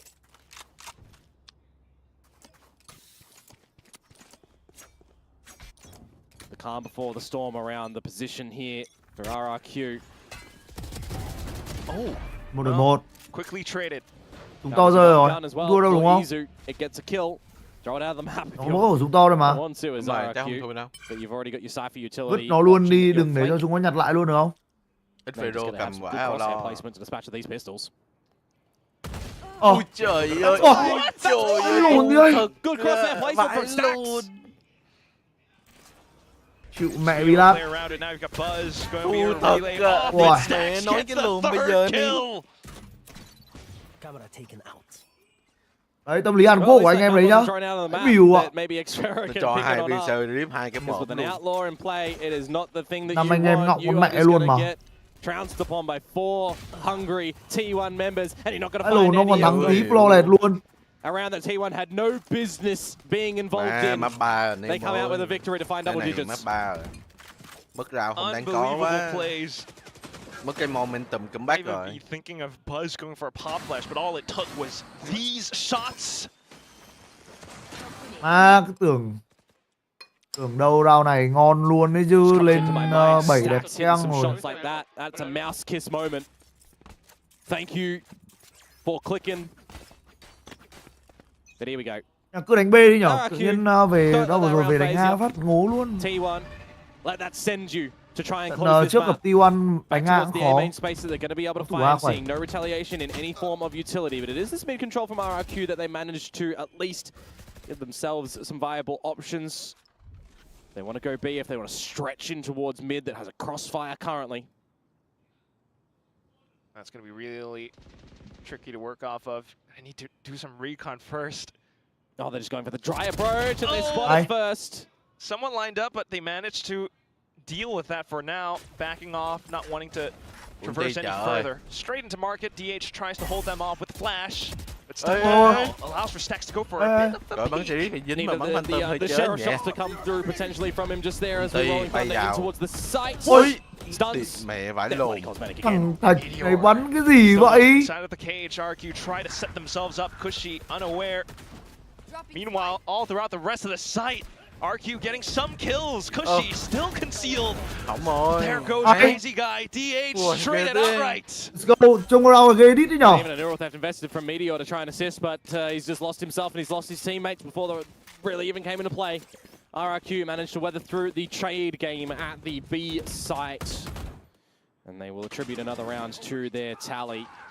Rolling Thunder investment as well. Mà khỏi Hàn Quốc có bắn cái bốp bắt vào mặt thằng em Zemkin chịu mẹ bia. Chưa, Sen Bang ơi, chưa. Sen Bang đã donate 5.000 đồng cho bạn. Lên cho tê bài phép màu cứu khởi tê thằng Bang. Around to get that happening. It's something that we are seeing from them be some successive positions. Something that I really want to value for them, that they do. Bắn quay chân đường Izu rồi. Kind of for both of these teams, don't get me wrong. Quay luôn mà. For sure. But it's the awareness form right now that T1 have showcased on this map, just been a bit better compared to RRQ. A little bit from before, Buzz pulling out the op in this round. Thought to hold the line down into A, but back off from it. And all of a sudden, RRQ makes a go. Well, Buzz is certainly chasing the scoreline of operator kills that Jemkin has. Not really pulling him out here, not being given the chances. Ooh. As Buzz is going to slot himself on the line. Đúng rồi, có ulti Cusi về B ngon nha. Hay. His name. And it's an opening kill. Tư lại ngon đấy nhở. Ăn được thằng ngắm. X-Pharaoh, one away from the neural theft. As he pushes B main. And a helpful number of members of RRQ are seen in mid. They're just going to stretch straight into this B site now. Oh, but DH is a little bit slow to the party. All the ults again connected over as well. The one who's fast is going to be Izu though. Quick on the pedal. He's found a double kill. Still onto the side. RRQ trying to make a stronghold. Yet gets the double. Overdrive shut down. He needs the spike. If he can get that, he can get over towards the A side of things. Does he think the DH is here? Để luôn. Nhau rồi. Im đéo nhiều. DH is going to do the same. No cancellation approach from these teams. But the question for me right now is Monyet. Where ngồi yên không sai all of your wisdom and tenure in this game, do you think that the new rookie bắn nhau thôi chứ đúng không? Quan tâm gì đó. Plays for the corner. Ui, tấm bên đẹp này. Thằng đó hack này phải đi kiếm rất nhiều này. Nhưng mà Monyet lại được smoke on look where Monyet currently is. He has to run a little bit to get here. He's just lucky that DH has gone for a tap instead. He can get up close and personal to this dark cover. Đi thôi. More comfortable. He's thinking to walk into the smoke. For the backstab, there it is. Hai em ơi. Monyet with a fall. 3K I believe in the last rounds coming through with all of those. Thằng DH này không rồi never fake anh em ơi. Hên thế. Nó mà gỡ luôn là thua rồi đấy. You think that Izu is still looking to be gnarly on this Neon. But Mr. Monyet very patient in the 1 versus 1 at the end there. 10-8 as T1 Ai đâu nữa anh em ơi, rồi đừng gâu nha. With pistols once more. But will RRQ drop to another round such as this? Hopefully not. Buzz trying to make it happen though. Nó ngồi qua góc này có chết không ta? A little bit of a hop. Nó vừa nhảy lên mà đúng không? Không, nó nhảy chứ không nghe tiếng. Nhảy ngồi. T1. Ê, không check hả? Izu trying to bait out what he possibly can, given approach chết, to giống chết Buzz lắm. to creep on up, and X-Pharaoh is caught sleeping at the wheel. Ui, hình thế nó bắn trượt à. Hình thế nó bắn trượt. There's the neural theft. Rồi, ulti biết B có một thằng vô thôi. Phải cái chám, vô. Tình. Tìm thằng khọm. Rồi. Thằng khọm chết. Hai thằng khọm chết. 19. Má đúng 2 team, ngủ trong phòng thu, khó nói. Cannot defend, never mind. Just spotted out by the cape. Some pot shots being fired off by Izu, but now all of a sudden he's got to watch for his back, so decides to slide into sight. Nào, chết không? Đúng quy trình không? Đúng rồi đấy, đúng rồi đấy. Shit, mất cả luôn. Almost. He's just trying to do what he can there. Anh ta nói kêu anh ta dạt ra, anh ta bắn nhau. Vì nó deep luôn. Getting himself a self-stun in there as well. RRQ. When it comes to the attacking side of Sunset, looking a bit more coordinated yet again. The defenses of this map and the Korean teams that they've gone up against maybe starting to look a little bit questionable as well as T1. Thầy tao chết hết. Their second time cái out gì now. thối. Thầy tao dựng hết luôn. Anh khạo. Never mind anh khạo. Starting to build up. 3 rounds apart from the previous timeout. Certainly got to consider the economical situation as well, because that was that save. You only got so many left. RRQ could potentially close in the gap off the next one. Also, sorry everybody, I'm a little bit language barriered and can't translate that one. Neither can I. You're not alone. But it is what it is. It's fine. Well, T1, they did get the timeout after the win. Gì sao lại tôi không nói? Ở đấy tôi chỉ chờ là thằng Izu nó lướt ra cổng của Serif nó bắn một viên vào mặt thầy thôi. Ai ngờ nó cổng của Guardian nó bắn chết thầy ơi chắc. Now RRQ looking to tie things up, an operator out for Buzz. He's not being able to deliver the same blows that he did have on the last map, that's for sure. Okay, now trying to play around mid. Nói gì nói. Họ vẫn đang giết nhiều mạng hơn Zemkin nha. It's the right spot. Zemkin nãy giờ tầng lướt vô chết. Smoked off. Haunt to clear.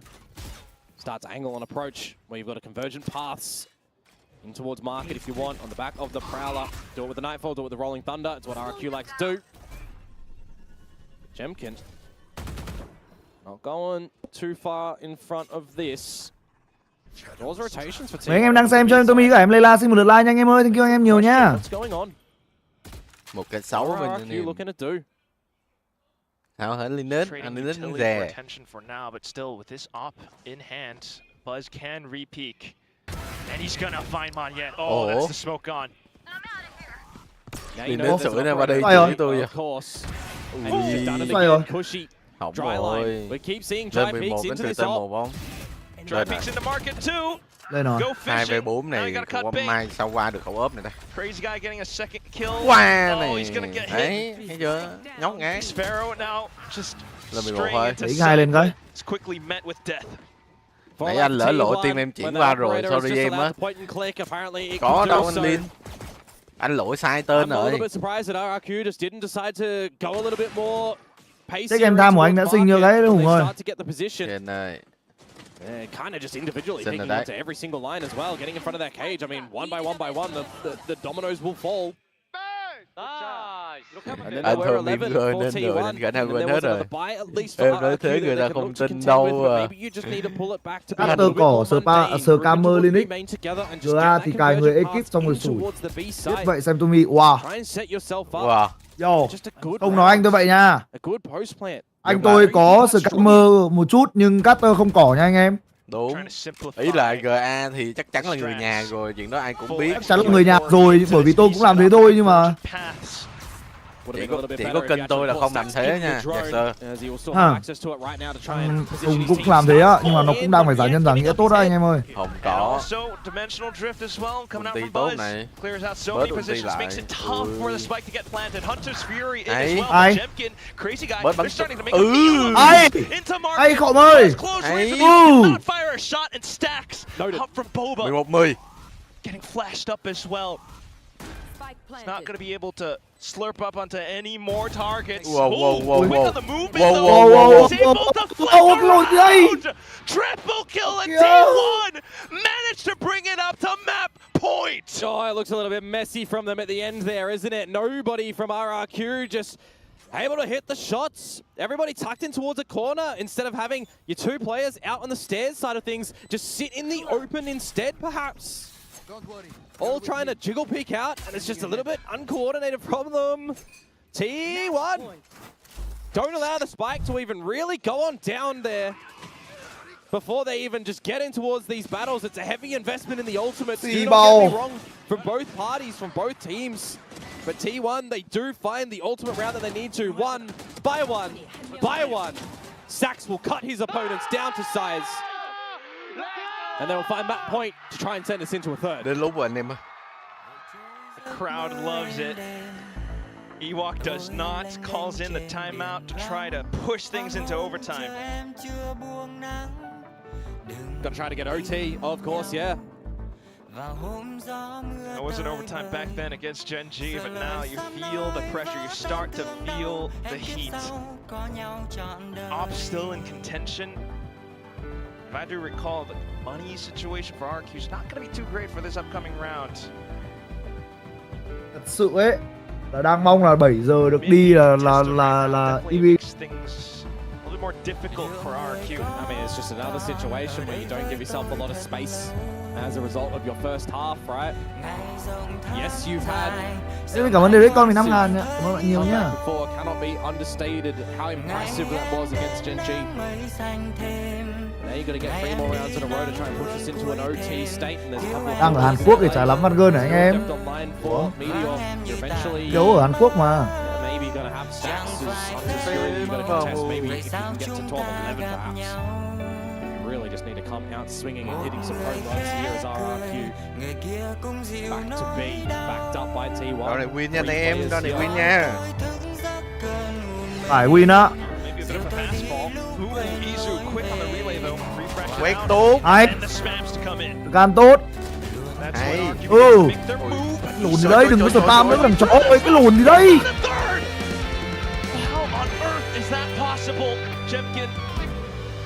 himself an escape route while Crazy Guy sticks onto the plants. Hops over onto a Phantom, possibly. Still got a slide available for Izu as well, but you are just waiting for this one to start to come on out. Meteor again, remember, has the neural theft. The buzz. It's an unfortunate whiff. Hay còn VN ơi. Bizu online for the ace. Looks for the retake angle, and as you mentioned, he still has the slide. Goes in for the tap. Fault line gets sent across. Crazy Guy needs to play more time. Bizu still waiting, looking for the pixel perfect angle. Crazy Guy plays the patient. Ui, He doesn't have hắn ta kinh ghê. Ôi mẹ luôn đấy. Oh, that is a Ferrari ride being come out from a Crazy Guy at the end. He Đúng certainly là is phép crazy. màu vãi luôn mà. Bot frag solo với top Made a frag steal, luôn perhaps just not playing into the fact that bớ. Izu would stick that. And in a confident scenario where you've got a 4K online for the ace, vãi luôn thầy in your không mental sợ, escape không as sợ nó well, cỡ thật. kind of are incentivized a little bit to hunt for Nhìn that mày thầy kill. lì nho. A little Thầy bit lì of điên greed, luôn đấy. perhaps. Well done for Crazy Guy to keep this one in play at the end. Another 4K of Izu shut down though. 28 kills and he's just sent Ui đẩy rồi. Chả thấy cái đéo gì cả. Ôi má nó sấy gần chết thằng em Zemkin rồi.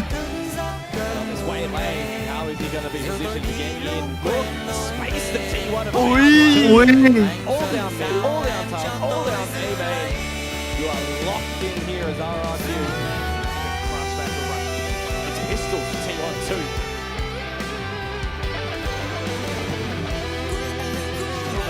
Nó lục anh em ơi.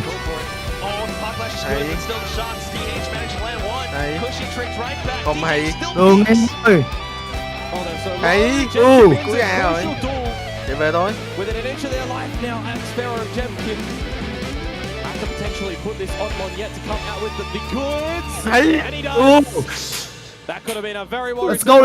and a very weird one to end on. Màu. But it doesn't matter now. You get through that. 12-11 now.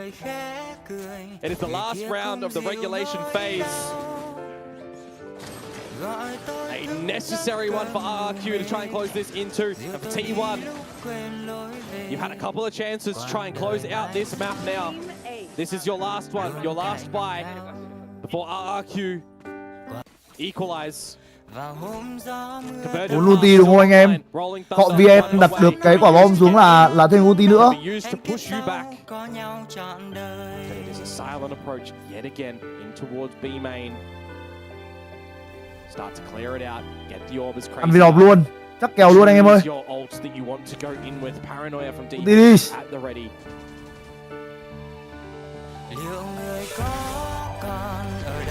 Đi đẹp. Kiếm được market rồi. Everyone's rotated over, except for Buzz. Gotta assume that the ulti luôn. One by one. Ui.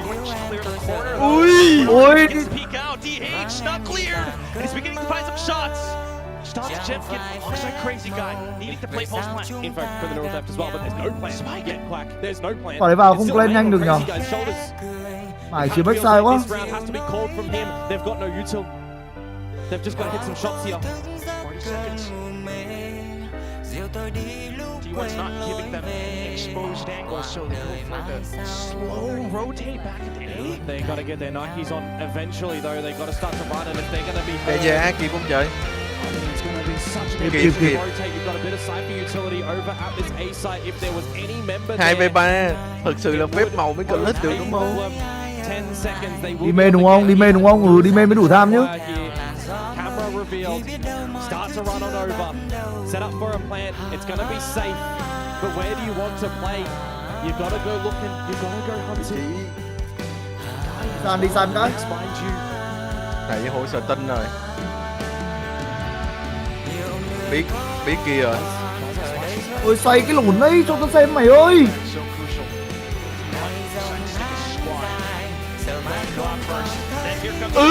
Shot's not quite connecting though. 10 minutes could go. Still low.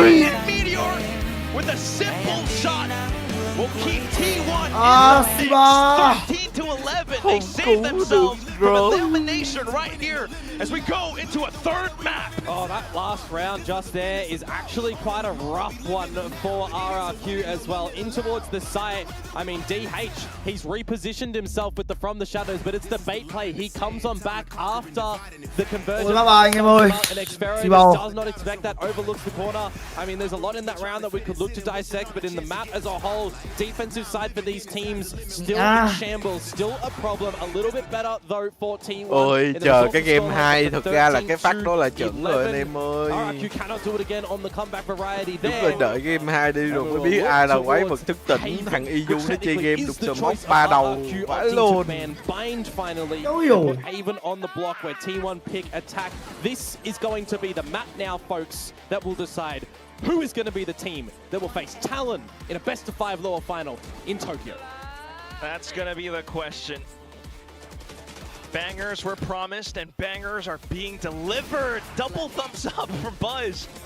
We saw it all throughout Anh em ơi, the tình hình là anh em đang xem livestream em Tommy xin phép cho em Tommy nghỉ cái nha mọi người ơi, em Tommy phải đi có việc bây giờ rồi. Em qua kênh của em Layla xem nha anh em. Đây hết cái khổng già lên ít rồi đến kia ông lợn Tommy thì đẩy hết viewer mình rồi, hút hết luôn. Go tell your friends. Đây, qua Layla các anh em ơi. You should get them here on this one because this is going to be a battle. Màu không Korean cứu được rồi. Or the best team in Korea Và now. nó 4 ulti mà thua này khó nói quá.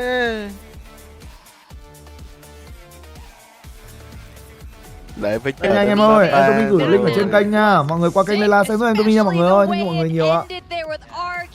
Thua cái rau lục của hàng stack nó 2 cái đầu đủ cũng phải lộn quá nha mọi người ơi, hẹn gặp lại mọi người sau nha. Bye bye Layla nha, cảm ơn Layla nhiều nha. Cái rau mà bắn 3 cái đầu thì mẹ tội đồ quá này. Thằng stack nó giết 2 tội đồ quá. Không là cũng nếu thua đâu.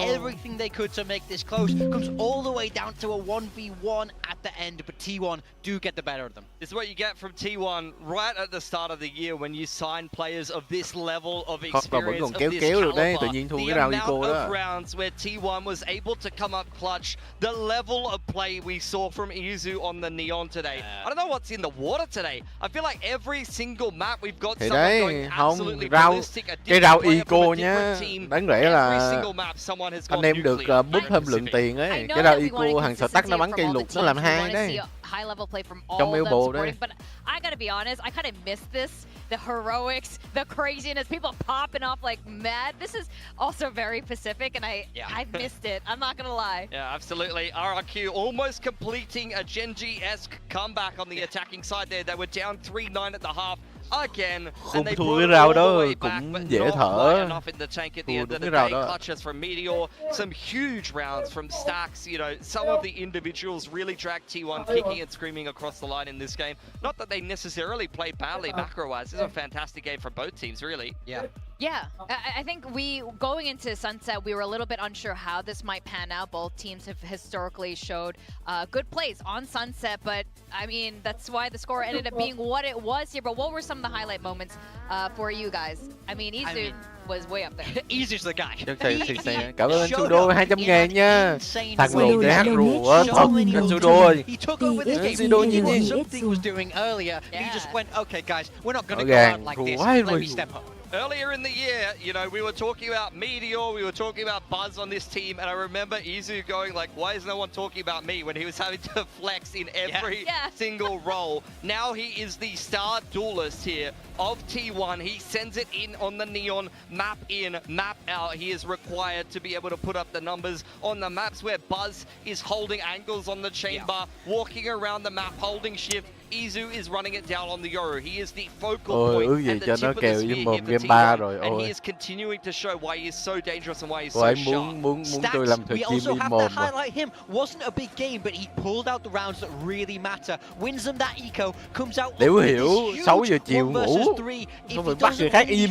If he doesn't step up and be the hero in these moments, RRQ win this game. RRQ, I mean, what is that? That is 3 different people whiffing on stacks in a 3-way crossfire. That is going to leave you feeling very sheepish and definitely secured the map point that T1 needed to be able to pull it across the mine. MVP goes to Izu. How many bloody games are we going to see? It was the same thing against Nongshim. Straight into that series, this guy locks in Neon and starts sending it. You can see the amount of confidence he's bringing. He's breaking into all of these contested positions. Market, you know, he's running through Cypher trips into 2-man crossfires and multi-fragging. He is really feeling it. Oh, yeah, he is absolutely feeling it. I was just thinking that the only person who put Izu on their build diff was Mika.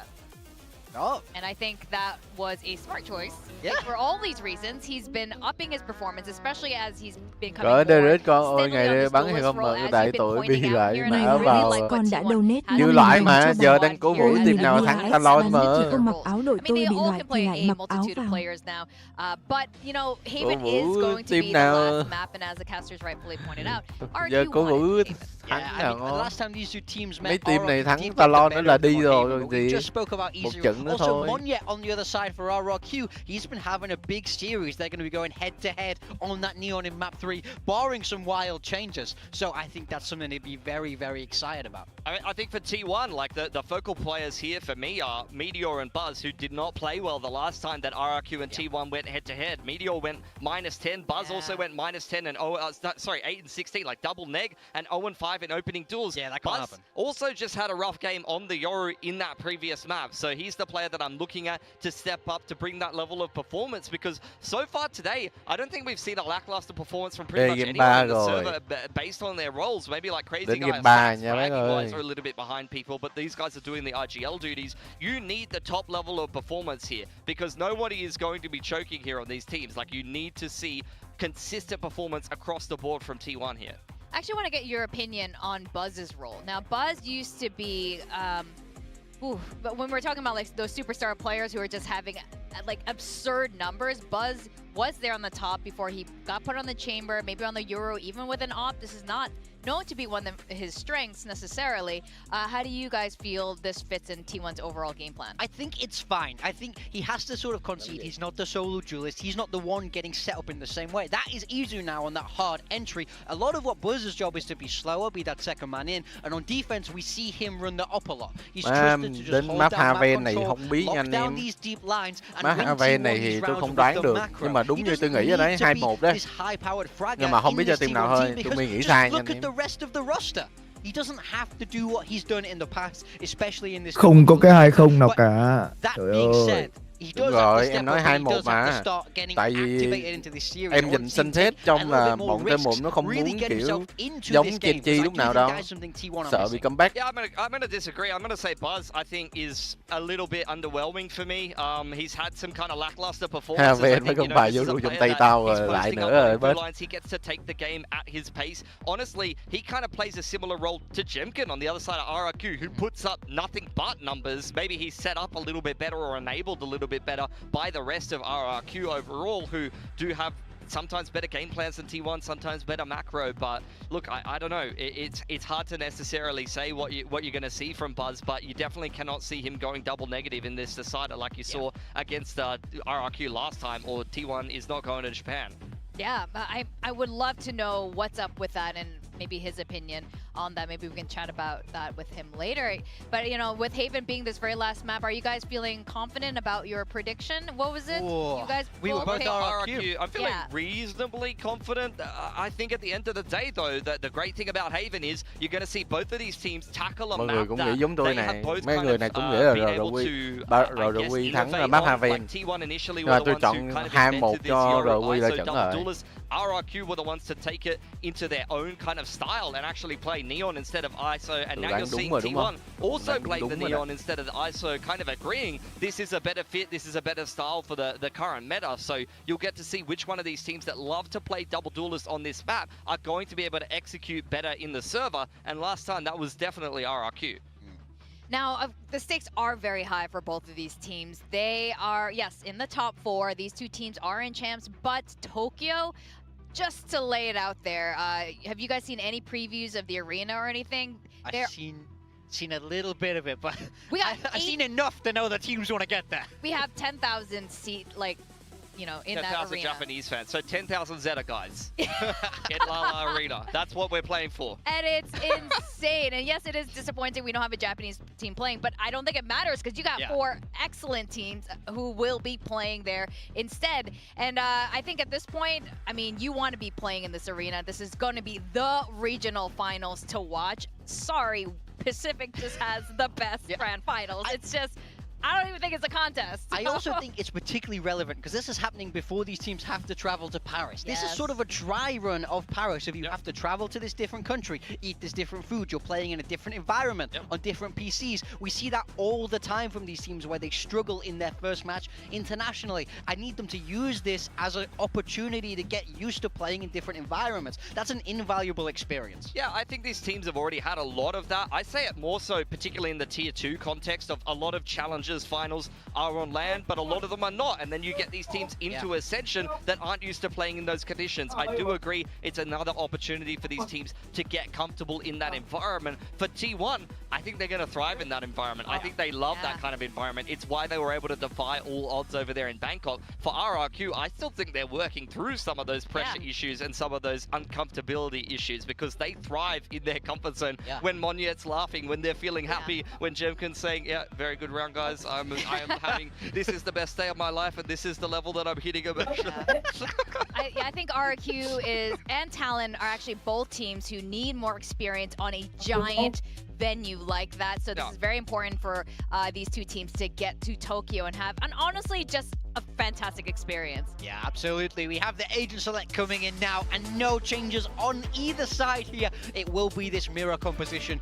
Double duelist, Yoru Neon versus Yoru Neon. I want to shout out Xfero a little bit. Last time these two teams played on Haven, he took over. Yeah, he went crazy, and I think he's got the potential to do that on the defensive side. But his last game, after that game, he was terrible. So it could be high highs or low lows for Xfero, and I think the same can be said for Meteor, the same can be said for Buzz. A lot of these players have been a little inconsistent on this map, and it's going to be down to who turns up. Well, Buzz did advise Xfero yesterday. All he has to do is drop 60, then they win. That is the key. Let's see how this series goes. We are on the final map between T1 and RRQ. We're going to send it back to our casters, Quack and Komodo. Needing to see the peak performances from players on both sides. Either way, we can definitely say that this is going to be a banger.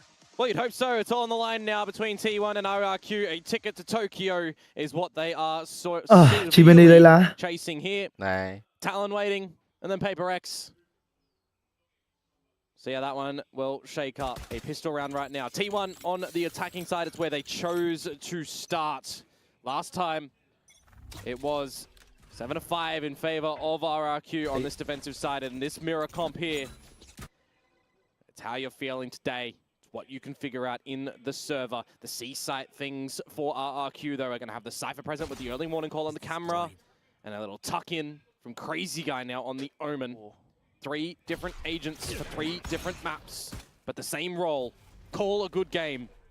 Wow, má chiếm garage rồi. Ôi, Xfero vô cái thế ngồi góc hơi khó nhẹ. Ngoài check mà. Thầy rồi. Rất sâu đấy. Ghê. Ui. Vô luôn, ui vô smoke bắn luôn. Hay luôn. Meteor, 10 HP. Just can't be finished được, off. vẫn được. And for Cushy, một máu, 15 Meteor, seconds một for máu. the recon. You could get your shock dart to try and go on in. But you know that this dark cover fading will give you a bit of an angle to get in. Ui, nó bắn ghê thế. Oh, that's a bit of a rough one though for RRQ, isn't it? They overlooked the position of Xfero. Nghĩa là bắn sớm quả đấy là không chết đồng đội backside, giữ backside ngon rồi nhờ. Đây là bắn không được thằng Neon á, thằng Neon này chắc chết rồi. Thằng Neon nhảy như vậy mà bắn Xfero mà bắn ấy thì nhiều khi không giết được. Không đổi được đúng không? Không đổi được. Thì lại khó ra, thà nó đuổi hay. Giờ pha đó là lúc mà nó bắn thằng Meteor thì phải dạt hẳn vô smoke luôn. Woeful pistols today for RRQ. Dạt hẳn vô smoke luôn, bắn luôn. Rough starts. Neon for Neon. This anti-eco round that'll come through should be clean from T1. Dạt hẳn vô bắn luôn thì có khi win đấy. An early start for Jemkin, for example, on this Yoro on this defensive side. For Paper X earlier, something coming away with destruction. At least in this round, just information off of Xfero, Cushy. Looking for the range, the right clicks, but they opt to go double peeking. Oh, to see what he can do with the pistol. Nè, khó rồi. Getting set the smokes now, but getting spammed through. Rồi, pretty clean and simple for T1, except for the kill from Meteor. Now you don't really want to give any ulti points over because Buzz is one away from the Dimensional Drift, who is at the right spot to potentially finish off Sparrow, or just find Crazy Guy. There we go. Ult into the bonus round. So I was highlighting in this very moment for something as well last time. Oh yeah. If you're Xfero, you just really... Time to jump. If you're Xfero, you're hoping that you see that gate crash, that you're not going to be able to for him to TP into your crosshair. Not going to happen. No, it's not going to happen. Buzz should just clear the corner and finish him off and make it a 4 alive situation. Sees the shoulder, easy done. Buzz, back it up. 4K back to back. Back to back. And Izu's saying, I did that. Can't get the ace. Anywho, that's the 2 first rounds done. And we'll get in towards the bonus round now of T1. Again, when you go in with a couple of pistols, you can still pick up some extra guns going into the next round. The old FPS khó rồi. Thằng bớt này nó farm clip rồi anh em ơi. Looking towards RRQ. Bắn 2 tao 8 xác rồi. Defensive rounds to come into 8-0 rồi. Because if RRQ start to falter on defense again, just like Sunset, bắn 2 how much of a 8 xác spiral will rồi. that put them down? How much capitalization do we see from T1 that they can run away with? Cage across lobby. You start to question now as Cushy what may have crossed down into the sewers. You've got 2 angles that you need to contest, but up the guts of B. Jemkin not phased. Wouldn't actually mind a world in Xfero just repositioning that trapwire as well now that the position of it's been noted. You can pick that one back up and use it a little bit later on. Especially if it's going to be an A angle that you can figure out now with this Dimensional Drift. Just bring that one and put it at the front of B. You've already got the position of Monyet push down C Long, who is low at 35. This A side now. No gate crash out. Oh, and into the corner too, Buzz. Oh, slight trait for Crazy Guy, but 3v4. Lại 3v4 nữa. Jemkin getting a taste of something's gate crash. Woe's on bind too. How many times did he come out of a gate crash or try to go into a gate crash and get finished off? This post plant's scary. Both are Russian players, as you mentioned, but right now Monyet getting tagged up. It's going to be an option to save for RRQ. Yeah, it's got to be, and the hunt can go on from DH as well, just out of audible range for this reposition towards the tower. Oh. They're in spawn, and the angle, he will get the barrel noted, he will get the kill. Mà đề hang nó farm clip luôn rồi, lại cái thế phải comeback rồi. Manages to do so, but nói anh em ơi. Still not a great look for the whole team. That's going to be the bonus round over to T1, and this is what I'm talking about, right? The defenses are looking problematic for RRQ. Not getting proactive enough over on Sunset. You have like 1 mid-walt round that they do something a little bit different. Gonna really need to see what Xfero can do around the garage, around the C site when we get back to a sense of normalcy. Just a couple of shots not even going the way of RRQ in this round. Looking on the wrong corners, always. Even with a weapon advantage spot. Just behind the play, behind the action.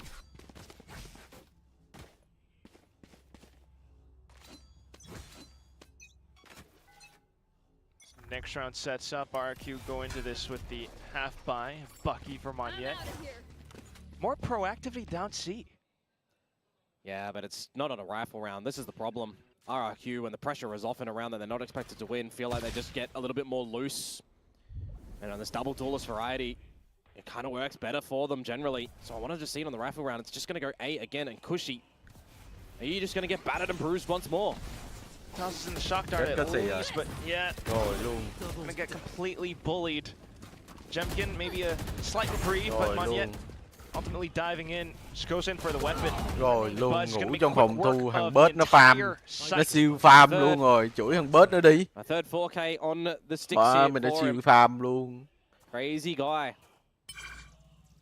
Just gonna look to get a pistol shot or two here. Round sau nó nhặt con tì tiếp. Farming out points. He just used it in the previous round. Rồi xong, nó con tì luôn. Oh my god. It's gorgeous. Honestly, it's gorgeous. He is getting away with murder in this map right now.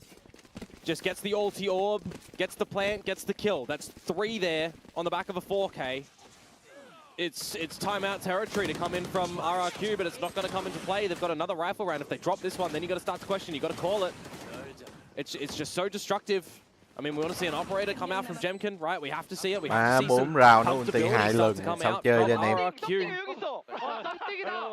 Dimensional Drift is just going to go in to this A side again. I'm hearing a lot of round from the crowd. 2 lần Said something pretty funny. Sao chơi đây anh em? I think he's being really humble, which is a lovely look. That said, though, it will still be this double ult. But it's an operator at the top of sewers that you're just going to get drifted out of play. Exactly. Or droned.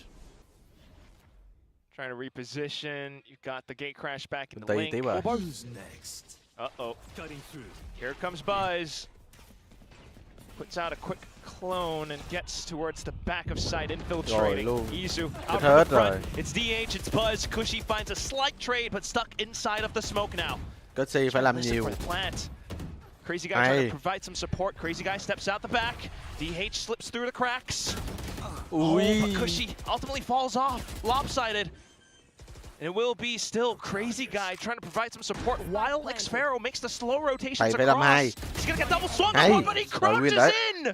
Double kill picked up. Về là đẹp. Đừng nói thằng stack này nó clutch nha, hơi mệt đấy. See that he's not hell, see that he's not amongst the site itself. Chắc biết heo không có rồi. But it is stacks. Thấy rồi. Spotted. The crosshair is trained. The one way they know. Too good. Sax makes a go for it. Thầy đã. Targets marked.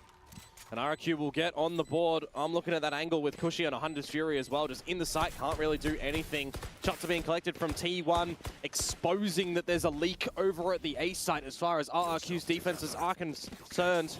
But just in 4 bloody rounds, you're having 2-dimensional drifts. I mean, it's just absurd. The access that gives you.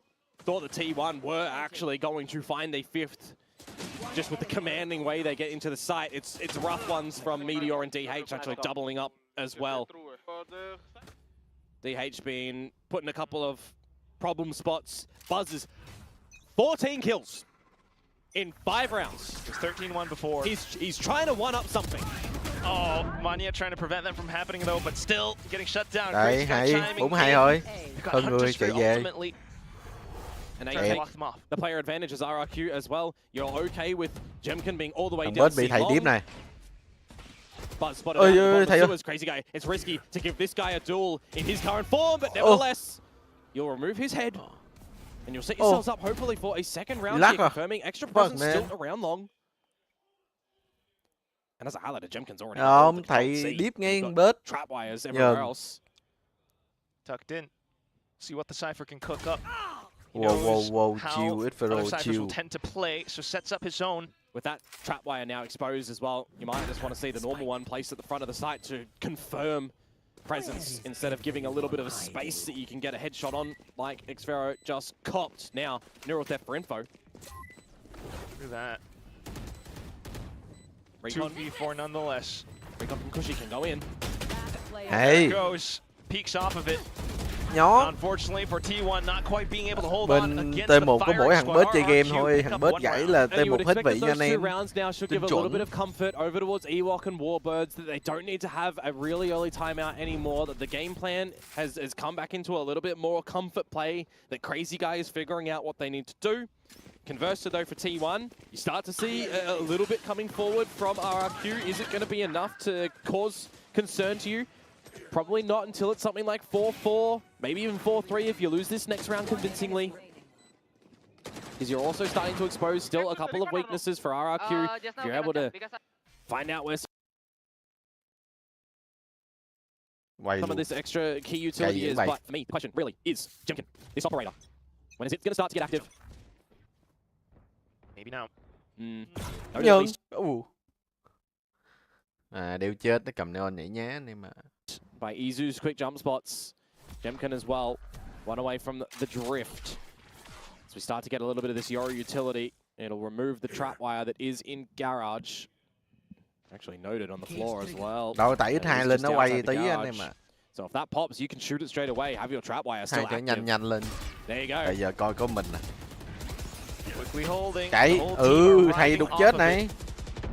Even quick on the Omen paranoia as well, but T1 continue to push straight into side, relay bolts towards the back. It's not quite lining up just yet. Izu, some shots finally going through. Xpharaoh finds the trades too. Monyet quick into logs. Khó rồi. Hay. They kind of peek into it. Overdrive out. But it's quickly shut down as DH. Overlooking corners with that overdrive there. Monyet. Cushy 1v2 này thì minced. And now Cushy. 1 versus 2. The dark cover will eventually fade. And it's a crossfire. Rồi luôn Cushy đi qua thua rồi. Using the tap of the plant to wait for that reaction. Stacks will pick up another round for T1. That's a rough C hold there from RRQ. T1 do get in, go for some really elongated sprays in the sight as well, but the scan reveal is just gorgeous that comes out. I mean, the shorty as well from Jemkin just doesn't connect. The operator doesn't connect or provide any value. The overdrive of Monyet too. Some players that we look to RRQ to be consistent. Monyet, Jemkin, not present in this map just yet. And on the flip side for RRQ, a player that Pilski was saying he's countering big time. Buzz isn't doing things. Oh. Well, my little Aussie friend, he's taller than me, I can't say little. He's doing things. Yeah. Definitely cannot deny that double-digit kills score. The fact that he picked up 2 ults in 2 rounds. I mean, the beginning of this map is the best thing that you could possibly see from T1. Very commanding, 4-0 scoreline, ults being refreshed, powerhouse plays, 2 towards RRQ, and then 1 round gets away from you. T1 back in the driver's seat, just a little bit of a speed bump. RRQ call an audible timeout. You think back to Ascent map 1, you know, Jemkin was still landing shots off of people jump peeking, but this time it's not quite landing anymore. Can I just say, Buzz hasn't got a kill in a couple rounds. Okay. It's a couple rounds. It's a couple rounds. Cover going out. It's a crucial one though, here. RRQ back with the investment, grouping up heavily in towards mid. Bit of a waltz if they do want to. Being kept in check currently, at least by Buzz. Take flight. And I'd be interested to know as well if Cushy knows that the Sewer's position is actually already exploited by Meteor. Just get on this line and start to clear the angles. The jump spawning gonna get scanned. It's gonna get Cushy off the drone immediately. This pressure around the A site is going to be a bit of a problem again. There's RRQ. Okay. I don't know how Monyet found that. Did he spot him? I don't know. Replay, you Monyet gotta catch được that. đá. Well, still with the pressure onto A site, namely, Cushy needs to be able to hold it, but unfortunately fragged out off of the flash. And there's all the Khó information from that. Map này tôi nghĩ là 2-1 cho T1 ấy. 4v4 retake. Trong bắn khó này Still play around the site, prevent the chokes, prevent RQ from setting Tên foot. đẹp, lách ra không? Xpharaoh looking for some extra shots though, but here comes Monyet. Here comes Izu as well on the overdrive. He's just stinging it through. Jemkin out of the drift and into the site, looking for Izu, who's slippery as an eel, but still, unfortunately, cornered into hell. He gets them so low at the end there. Xpharaoh, 7 HP. Jemkin, though, relatively healthy. A retake to come through from RRQ. Nhưng mà expecting that Izu đang kiểu bắn không có info ấy. Nó vô, nó toàn bò vô, nó bắt này khó. But it's no real avail at the end of it. We're going to see Monyet. So that's how it happens. Just through the smoke. 2 taps and bye-bye. There you go. Heard off the clone's footsteps still though. Well, a necessary round for a after-round timeout conversion from RRQ. That is for sure. Haven't had the best go at them. This time getting a very required one. Keep this within the realms of maybe even a lead still at the half, especially when you consider that T1 now have lesser guns, Izu with the Guardian, so maybe RRQ can get up to 4. Still have to keep their own economy in balance. Just being very patient but not passive over at A-Long. Patient, not passive. That's nice. In the garage, you get some information as well. Xfero's prepared. Let's try to draw some attention more towards this C side. I'm looking at what Buzz is trying to do in garage when that Cypher utility is removed. Monyet just has to make sure that he's aware, attentive with the Guardian. I say the same thing for what's happening there. But Jemkin, I mean, he's just lost the duel over at A. Uh-oh, it's Meteor now. Rồi luôn. Here's the footsteps. Not quite sunned up yet. He lands the shots! Two of them! Không già.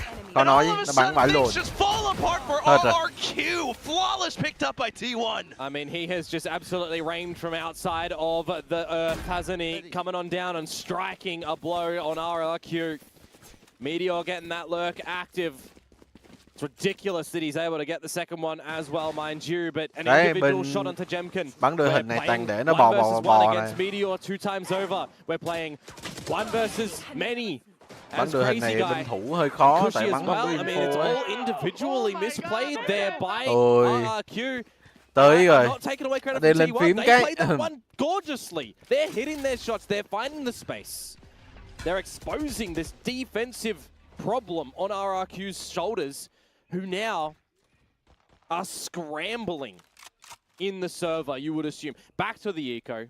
You'd lose control of the half here. It's just a little bit too reactive, especially on the defense. T1 getting their way with things. Continuing to possibly build up to even more ults.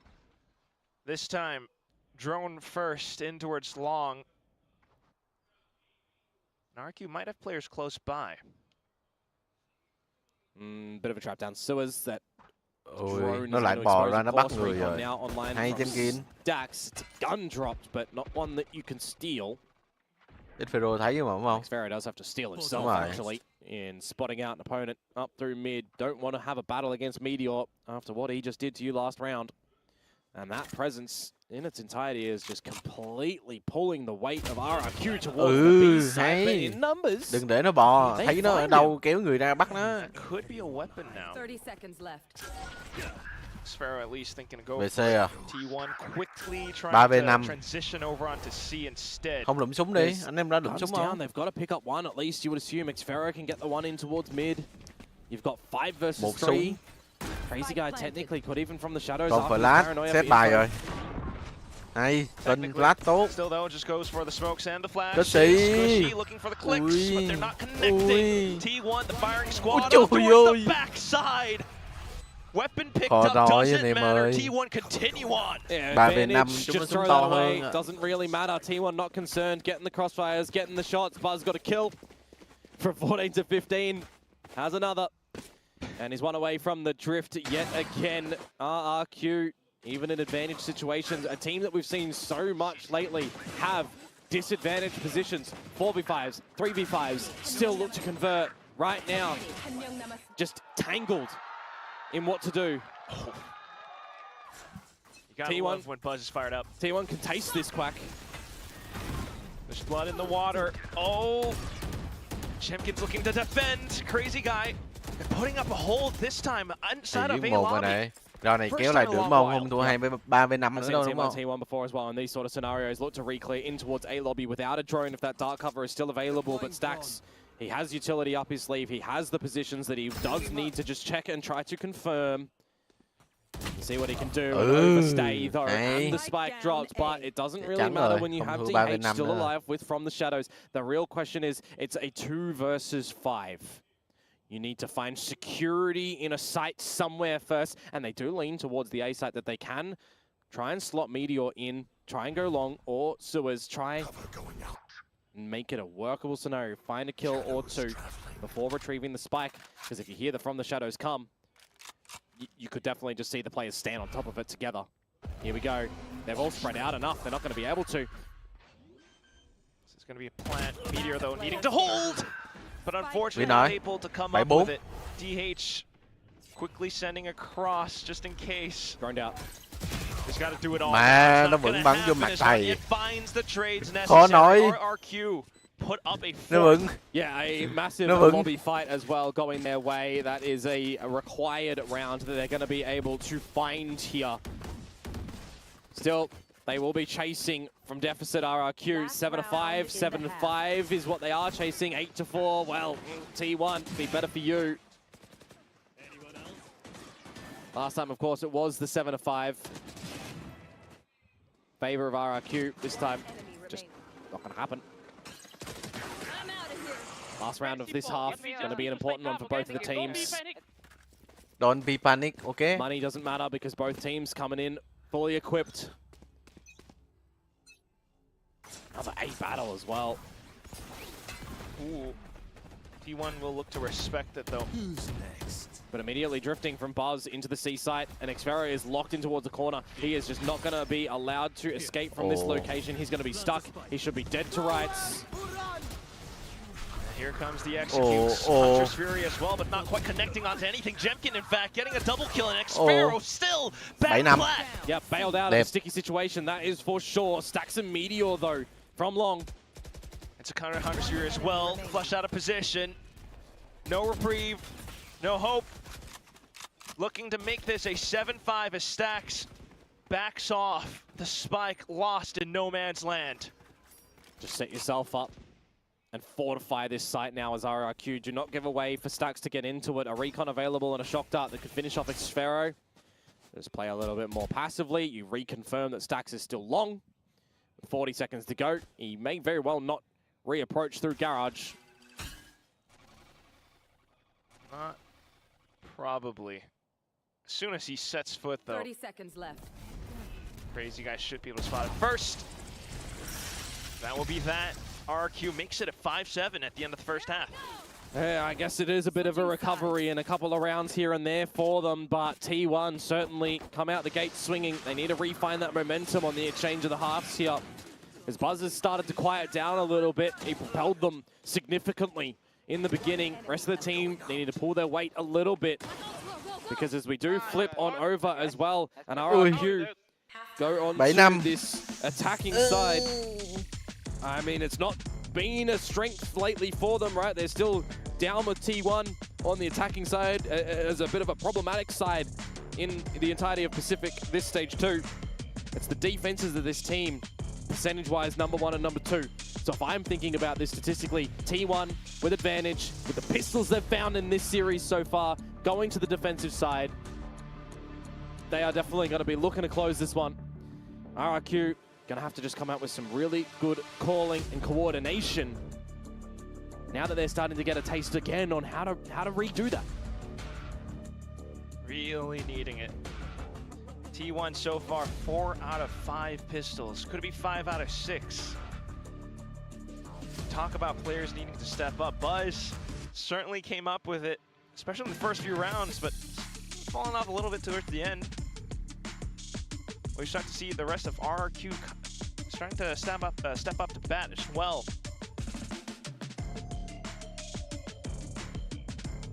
Well, it's the last half here in this playoffs stage. In this stadium, too. In this stadium. So let's have a good one. Pistol round, quite important. Night and day difference between Jemkin and Buzz so far. Got a bit of linchpin, you would assume, for RRQ's successes on this attacking side. Monyet as well with him. A pistol so far from Cushy, the bottom fragger. Ui. Now Stacks begins to push on though. Ui, không may chay thằng Stack rồi, về C luôn không? Về C có một mình thằng khẩm già Hàn Quốc ở đây thôi. Giết nó anh em ơi. Meteor wants his team with him, but they're nowhere to be seen. Yeah, seeing the cage as well, RRQ pay their due respects. What they don't really expect though could be Stacks out from the flank. Yeah, they're not looking at it at the moment. Attention's being drawn to garage and spawn. 43 biết máu không? Không rồi, lại là thầy rồi. Thằng có cái flash duy nhất. Recon tossed on in. Hay. Ooh, but RRQ looks to get proactive into garage and they begin to peek out as a team. Cúi đọc hack. Just DH with a sheriff. A couple more shots. Might be good, but he doesn't really expect. He actually goes for the check. Monyet though making his moves. Oh, he jumps out of it. continuing to dance around, and DH has run out of ammo. Has to go for the knife. No range. It's a knife duel. Hay. Just hops onto him, slices, and cuts him up. Oh, that's gorgeous. That's fun. You just gotta laugh that one off there. Who was it that had the knife duel on this map? Over at the A side when we were here. And there was betrayed. The gun was pulled out. Can't exactly remember who it was, but hey, at least we get it this time. The pistol round over to the side of RRQ. They definitely needed to try and coordinate their forces together in that even advantage situation. When you got the flank coming through from Stacks, brings it into the 3 versus 3. They have to just make a call. Go together in a 3 versus 1. It's the garage play that they do first. It works good. They should be able to bring this into an equal field of play to the 7-7 mark unless they drop another round here. Crazy guy, quick one onto Meteor. Stacks for this pistol round. Gone swimmingly so far for the non-pistolers in RRQ. Chop up on those two and then maybe begin to make your move. 7 rồi, không có gì bất ngờ, chắc chắn là 7 rồi. Mẹ trừ khi 3 thằng này nó cầm cây CD nó bắn mỗi thằng 2 viên vô mõm liên tục thì may ra. Không thì lô hút. Talking about what to do for this round and this pistols might actually be a good discussion. With RRQ no longer looking to go to the A site and instead looking to go C. Get one person to break the dart that you would assume to be the call. Get a crossfire happening. Maybe quick stack. Shot's not quite What the fuck? Mẹ độc hắc. Quickly traced over with Lồn nó cũng giết người. One casualty so far, and that will be all T1 will be able to get. Nicely done. Now we'll get to see the weapons back in the hands of T1. See if mấy cái thằng đó hack này nó bắn kinh vãi mìu ấy. For themselves, or if RRQ are gonna be able to just repeat tôi cũng lấy thằng đó hack này thay Sylvan bắn không ổn định, không kinh bằng này đâu nhá. Bossman having no one really close to any sort of ultimates in the very beginning that he can drift on in. Yeah, not yet. Jemkin still got a lot to catch up to. That's it. It will be an A lobby angle. Yeah, it's something that RRQ are really good at doing through sewers and the long crunches, right? Getting a lot of the control there. Buzz is going to see what he can do by himself. Progressive utility from RRQ just has to be respected that they're not going to be there anymore either. Crazy guy. Hên nhá, hên là đang chưa bật hack đấy. Thầy dính hack rồi nó bắn cho mõm này. Still though, getting spotted out might reveal RRQ's intentions. Izu now prepared for an incoming hit. Meteor as well, holding out from window. Well, it's not going to be the angle of approach for RRQ though. Try and force T1 to capitulate back to that C site, back to the corners. As they're still happy enough to just keep Buzz over in the sewers. Gate crash at the ready and utilized. But we're toing and throwing around the map at the moment, it would seem. Chỉ mày lòng tốt, đẩy thằng bớt về. Bọn nó kéo người về A rồi, giờ mình đi về là đẹp. Looking for a 1v1 maybe. Gate crashes back nhưng mà nó cũng biết rồi. Now it's going to be the C hit. You still got that trapwire that is a little bit far forward. 30 seconds to go. Rotations start to come towards this C site as well. DH 18 HP. But RRQ still have to go in now. Vô sai. Không khó nhờ 3 người. Carpet bombing. DH, the rest of T1 trying to set the crossfire. Ui, nó kẹp thế này thì có vô rồi. Quá hay biểu. Đó khác vẫn làm 2, một máu làm 2. Mấy tên làm 3. T1 really around the map. Vai Not biểu. giving some easy tools to RRQ.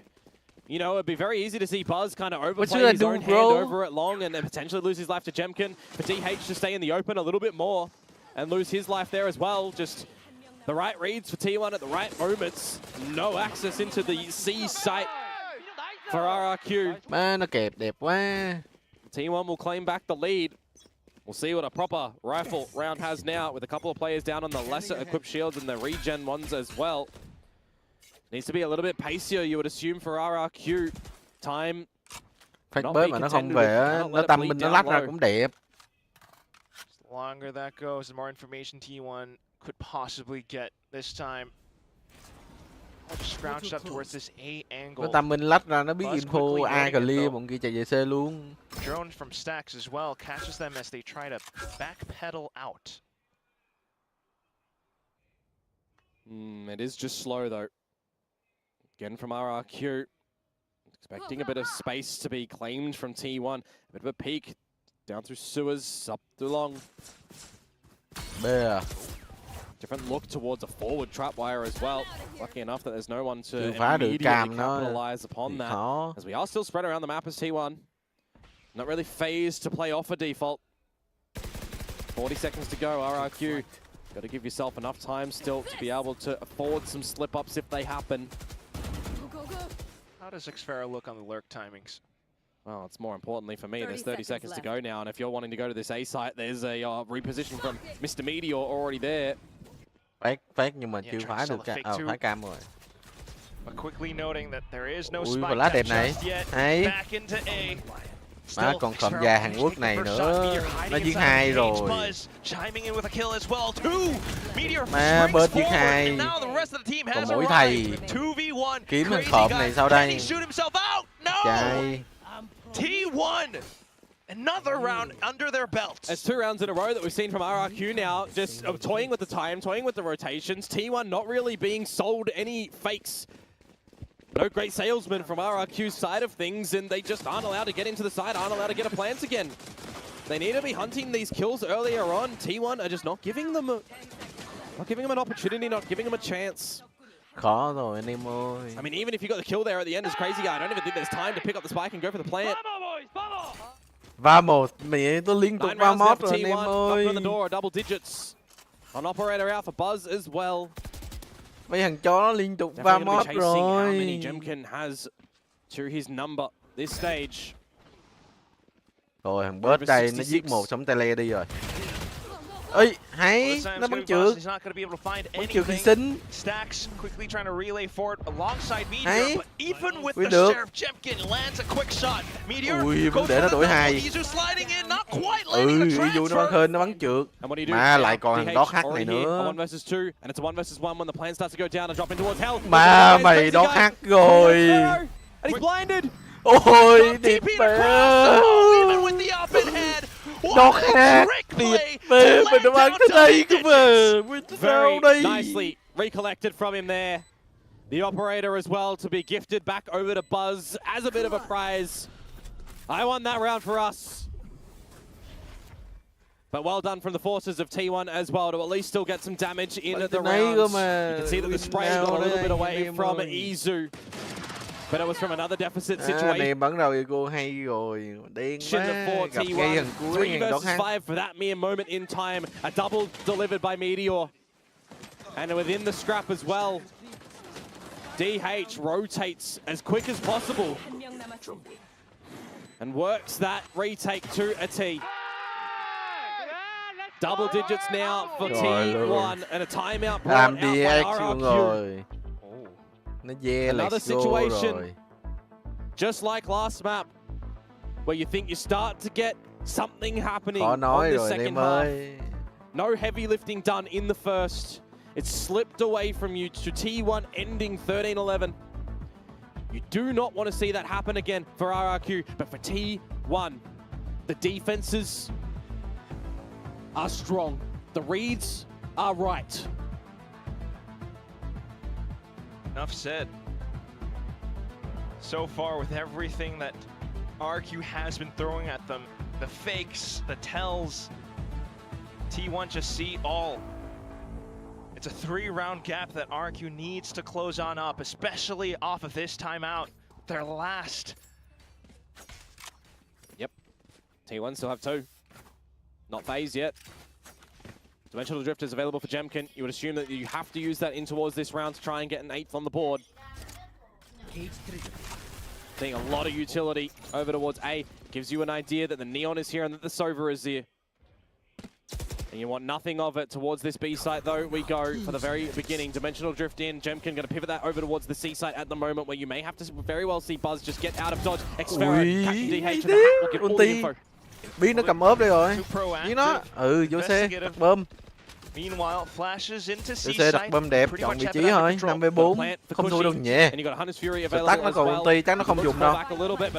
À, nó dùng. Nó dùng, nó ly góc rồi. Nó biết backside ly rồi. But it's going to just go by the wayside.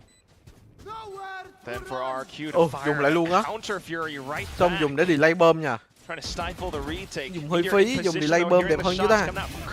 Dùng delay bơm đẹp hơn chứ. Hay. Nó còn cụm già Hàn Quốc để nó cờ lít nữa thì phải luôn. At the same time, Xero with a slight flank going across. Meteor sticking it to half, but doesn't think to turn around. Here's the drop now, though, but no shot. Xero gets the wall bang, and RRQ survive. Yeah, there's a slight safety net for Cushy there that he doesn't really need to commit to a kill. Just uses the recon dart at the right time to allow Xero to get the angle in towards the site back. Who really finds a crucial kill in the beginning. Do like the attempt at getting out the util from spawn from the duelists of T1 as well to just sneak Meteor out through the garage. But it just doesn't work out at the end when Xero doesn't leave B after getting the kill onto DH. There's the 8th round that we're talking about, a necessity for RRQ to keep things in play here. As it's back to the eco again for T1. Izu one away from the overdrive with a bucky in hand with Buzz down first. Stax will quickly pick up the orb off of his death. Trying to keep things interesting for the upcoming rounds, but right now, alert that it's going to be an A hit coming through from RRQ. And that's just going to confirm that Meteor's presence is required on the site. Off to the back. Wow! Blinded, but still lands a shot. Jemkin, though, close range. Quickly dispatches of him. You got the sprint, you got the stun for Izu, and a bucky. I mean, you're going at it no matter what. In death, you pick up your overdrive, and in kill, well, you remove something from RRQ. Bad shout. Got potential smokes to spring out of, but with the whole of RRQ just firing off shots into it. And damage is what you're after here as well. The economy state of RRQ is not too healthy. Don't toy with this like this, Jemkin. Don't give an opportunity over to Izu. You'll think better of it.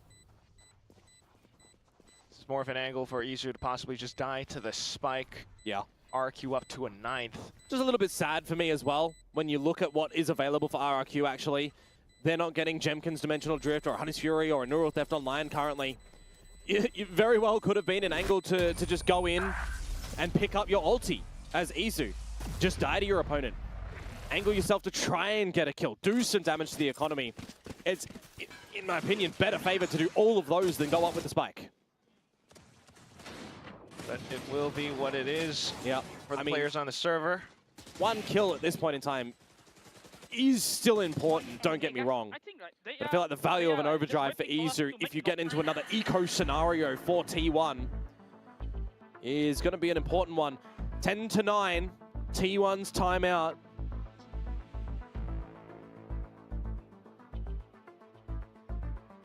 Bâu rồi, tên một bâu rồi. Trying to keep RRQ off of their backs. I mean, throughout every step of the way, it's been relatively close. Some reads working out for T1, but RRQ picking up the pace over onto this A site, working off Dimensional Drift. I mean, we've heard in an interview recently from T1 as well that they kind of decided the map vetoes before the playoffs even began, right, on a couple of various scenarios. The Ascent composition, for example, they know that they struggle on attack. They struggled on attack here today. 3 rounds, ultimately getting 4 on the defense for a 13-7 deficit, but now they're situating themselves here in map number 3. A veto, a map that they didn't really get a choice in how it would go at the end, right? Bind or Haven, it was the choice of RRQ. T1 opting for the attack, and it's looked better here as compared to their Ascent. Generally, it's intended to counter the enemy comps on defense. Didn't really see that too much. Right now, we are needing to see what they can do in this mirror match on this defensive side. Otherwise, in this round, with this backing up of the operator down C, they drop this and it's double digits. Rồi, chết Jemkin, giống chết Jemkin lắm. Versus Jemkin.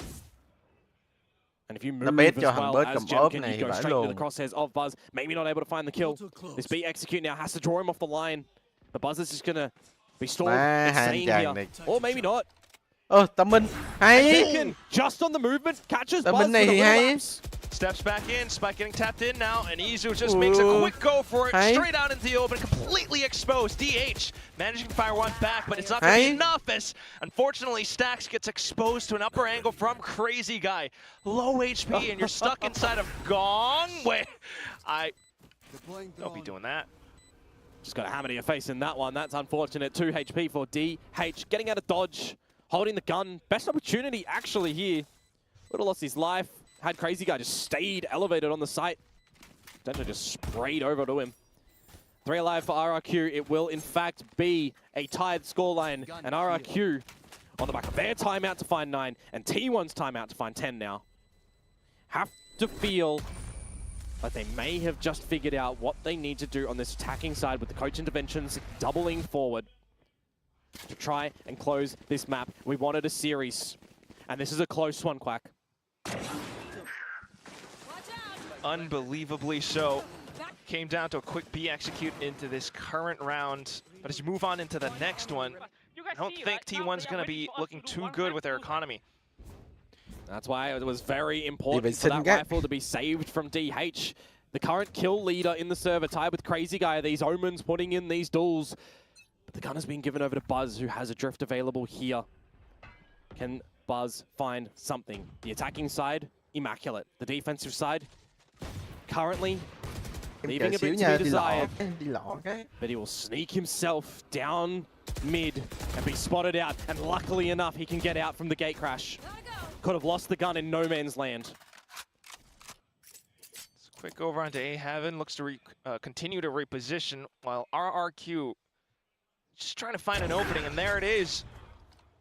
Again, you're very passive as RRQ in this round. That kill given to you on a silver platter by Izu. Now you will look to find out what you can do at this C site, but you have to triangulate this rifle of Buzz first. It's going to be potentially massive. Whoa.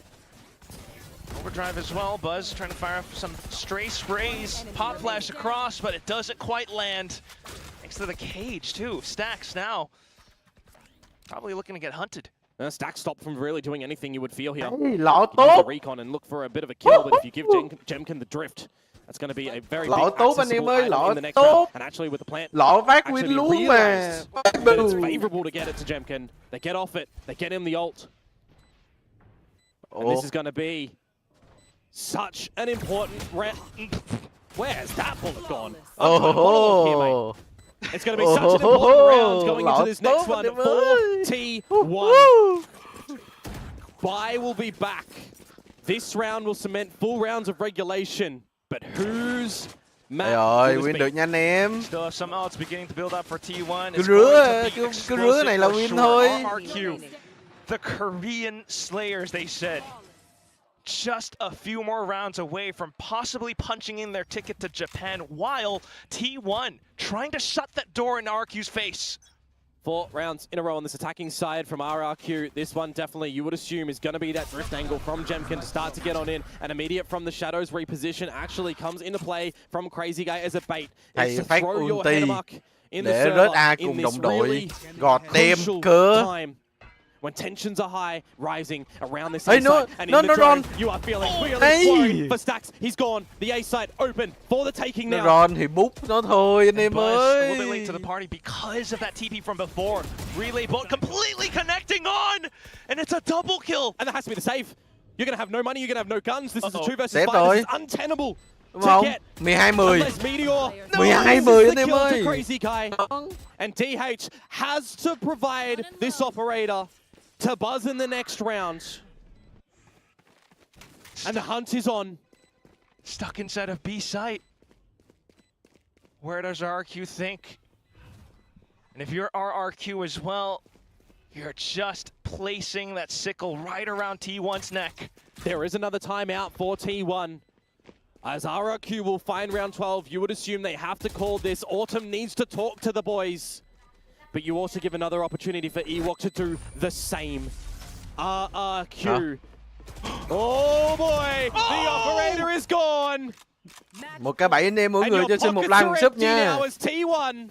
Phải một cái bẫy anh em đủ xin like xin sub là được đấy, là win đấy. Là game này win luôn ấy. Thề hứa. The timeout has been called. So T1 will have a chat, but so will RRQ. As I was saying, they can feel the reverberations every single round in this arena when T1 get kills, when T1 get rounds. But so far, in this 5-round trot, the crowd has Má been đúng là silenced. Korean Slayer luôn ấy, chịu thầy. Tensions just completely mounting up. You think to the ult, you think to the tools available to you in this. Quay à. Possibly the last round. What's in your toolbox? You really don't have much because that op was lost. Hãy tiễn cho mấy thằng Korean về nhà hết. Trừ mỗi con T1 này là hên nha. Story for these teams. T1. Sư viện Seoul rồi. Ôi. The only team that will potentially be going unless Talon, Volta and DRX get in. They have this in their hands. They want this victory. And RRQ have been slaying time after time teams in this stage, in last stage to get to Toronto. This is a big round. And it's going to start with RRQ going to the seaside. The drift is in, and it's already a skedaddle approach from T1. DH trying to keep hold of the site, sets up the smokes. It's a stinger in hand. He looks to play close range. Monyet though slithers through, and Buzz finds a double. Cushy enters back. Easy boost overdrive, and it's the 3 kills that put T1 back in. The crowd roars. And the guillotine has been dropped on RRQ's succession of rounds. The 5 in a row will be shut down. It's 11 for T1. It is the final round of regulation that we will need to see in victory for RRQ. Otherwise for T1, overtime and a chance for redemption after a lead at the half. In an effort from the previous map, winning that one 13-11 as well, when you think that might go to overtime. But the comeback again from RRQ. Valuable ults online for T1. Guns, though, not absent for RRQ. And it's another spot where you're spread around the map for T1 as well. The A site stacked with Buzz and Stacks. The leader has to call a mighty round. One away from Hunter Street. Buzz, he's going drift. He's going to secure all this information on what's happening around A. It's Nada. So you assume more presence needed at the C site, surrounding B. And that's a massive stacking from T1 over there at the moment. Buzz now contended with over at A. Flashed off, has to give respect.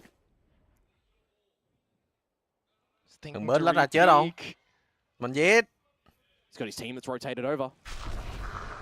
He gets at least 1 kill, that could be good. And that's an overtime possibility now. Quick flash out from Crazy Guy and they stack up together. Xferro can try and get the hat, but it's over long. 4 ma, 4 ma, chạy về. Be really problemed by time. Neural Theft coming out from Meteor. You want to get Xferros out as well. This will give the information. It's just going to be a bloody scrappy duel with 20 seconds to go. What are you doing, RRQ? You're going back to the A side. Do you even have time? Xferro is going to get in. He's going to beat Meteor. But that's not the player that you potentially want to see still on this side. Oh, the struggle! And a second one as well! The Meteor crashes through! Crazy Guy, somebody's trying to pick up the spike! They go in for the quick plant, but the flash gets sent across, and Izu comes back in the door! And we're going to overtime. Another spot where RRQ cannot come out with the decision. Where the time does not get the better of them. A lifeline given to T1 now, and a breath. Overtime to be the decisive factor here. From 13-7 to RRQ to 13-11 to T1. These two teams trying to evolve into Titans in 2025. But who will get the better of the other today? That is what we are here to see. No operators gambled coming into this first OT. RRQ now to the defensive side. It's been a hot minute. Looks to be a huge A-lobby contest, Komodo. Start things off with Monyet sliding out the recons as well. It was very successful for RRQ, remember. Time and time again they did this. It was very worrying when T1 would stick around. But now they think better of it. They recognize what this is, this sense of a stack towards the A side. And now they're just going to pivot straight into the C side. They're going to get there real early. Xferro, he can't do a thing about it. Dính giáp kìa. Đục giết nó. Slight spam, slow HP, still needing to get out. T1 could push up into him. Đừng đục nữa. Rồi chết đến Pharaoh rồi. Đúng một lần thôi. The rest of the team off towards the back of C, some inside of garage. Izu rồi khổng gia Hàn Quốc nó giết ba luôn. Gives him a little bit more space, but is it gonna be enough? Cushy, crazy guy, they need to do it all. Cools up front, no spring transfer. DH denies. Post plant secured. And T1 win out the first round in OT. They set themselves the opportunity now to actually close this map. RRQ had 2 chances to do so, and they couldn't. Is this going to be the time where it slips through their fingers? They're going back to the attacking side now. A team that we know very comfortable to go into retake spaces no matter the map. No matter the map. Gonna have to do it on the attacking side. After faltering a retake there. An operator out for Buzz. Glass cannon style to the A side of the map. RRQ cannot leave this to chance. They cannot let the time get the better of them. All of this Sova utility towards this C side. DH already on the chopping block, perhaps. It's another rushdown strat. Oh, they check the corner. That's DH gone. The rest of T1, though, arrive on the crime scene. And there it is, the kills. Xfero, crazy guy, checking, all getting one apiece. Buzz left, and he goes in glass cannon. Swaps to the shorty, out of ammo completely. And it's another OT. We will go again. A pacier one for RRQ, recognizing weakness on the attacking side. They do not let that one slip. Kill check, because I want to see the numbers. Lots of 22s and 21 over on the side of T1. They are doing this by an effort by committee. Sacks, a little bit more of a problem, but still getting involved where possible, calling where required. Such a heavy burden when the stakes are like they are right now. Back into the attack. Nhảy Vlad, nhảy tốt.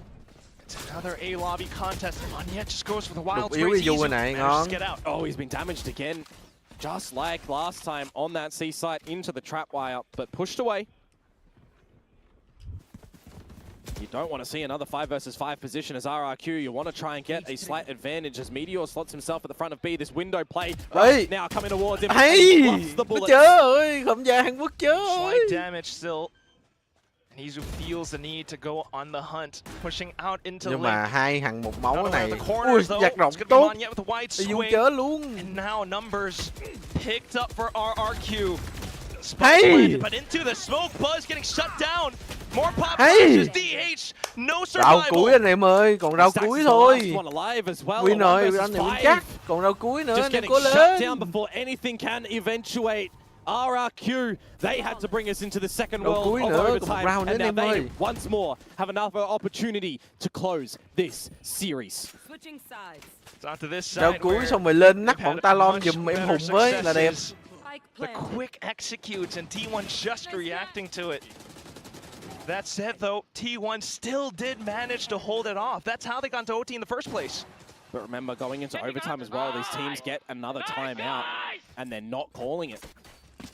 We are not seeing any talks today. It's all up to the players. Operator once more for Buzz to the A side of the map. Xfero count the utility. Count the players. Sova, Neon, assuming an operator there yet again. It's common from T1.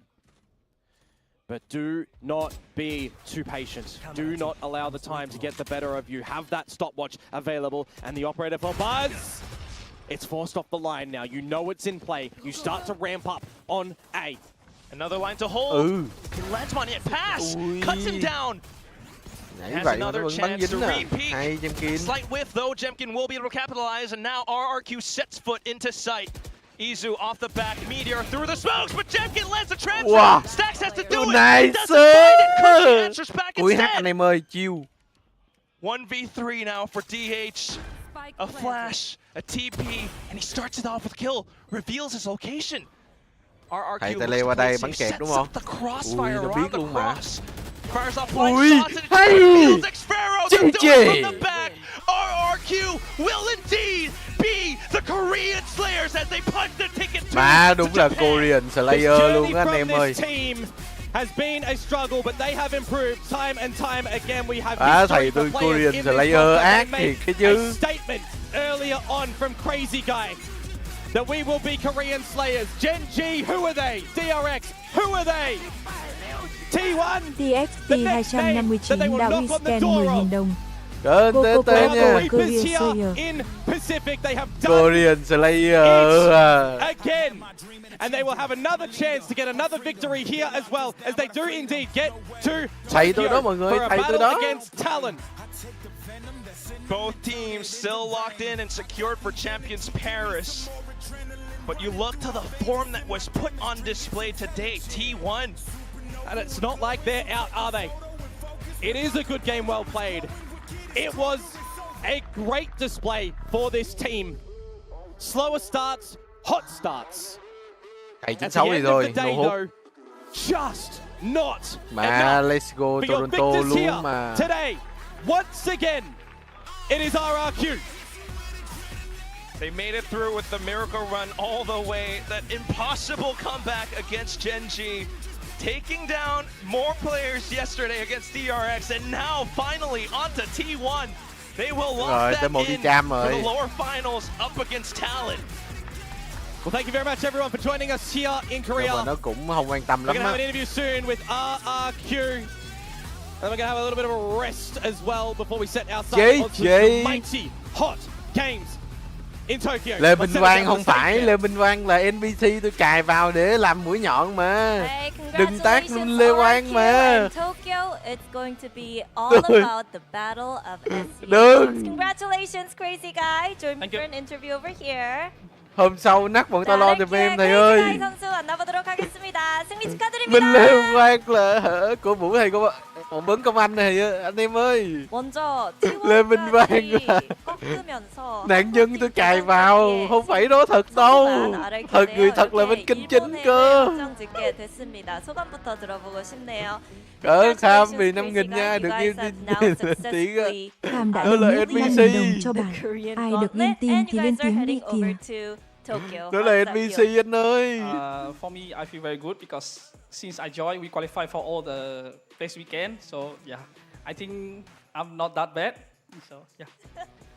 오자마자 좀 이렇게 팀에 합류하자마자 좋은 결과를 만들어내고 뭐 모든 대회에 있어서 좀 좋은 성과를 만들어내는 것 같아서 저 나쁘지 않네요라고 스스로 좀 증명한 것 같다는 대답을 해줬습니다. 자, 먼저 오늘 경기에 대해서 얘기를 해보자면 저희가 존재 자체를 잊고 있었던 태오를 어센트에서 다시 꺼내왔거든요. 어떤 이유에서인지 nghe thầy công anh phỏng vấn đi nè anh em. 위해서였는지 아니면 다른 이유가 있었는지도 들어보고 싶네요. Now let's talk about Ascent.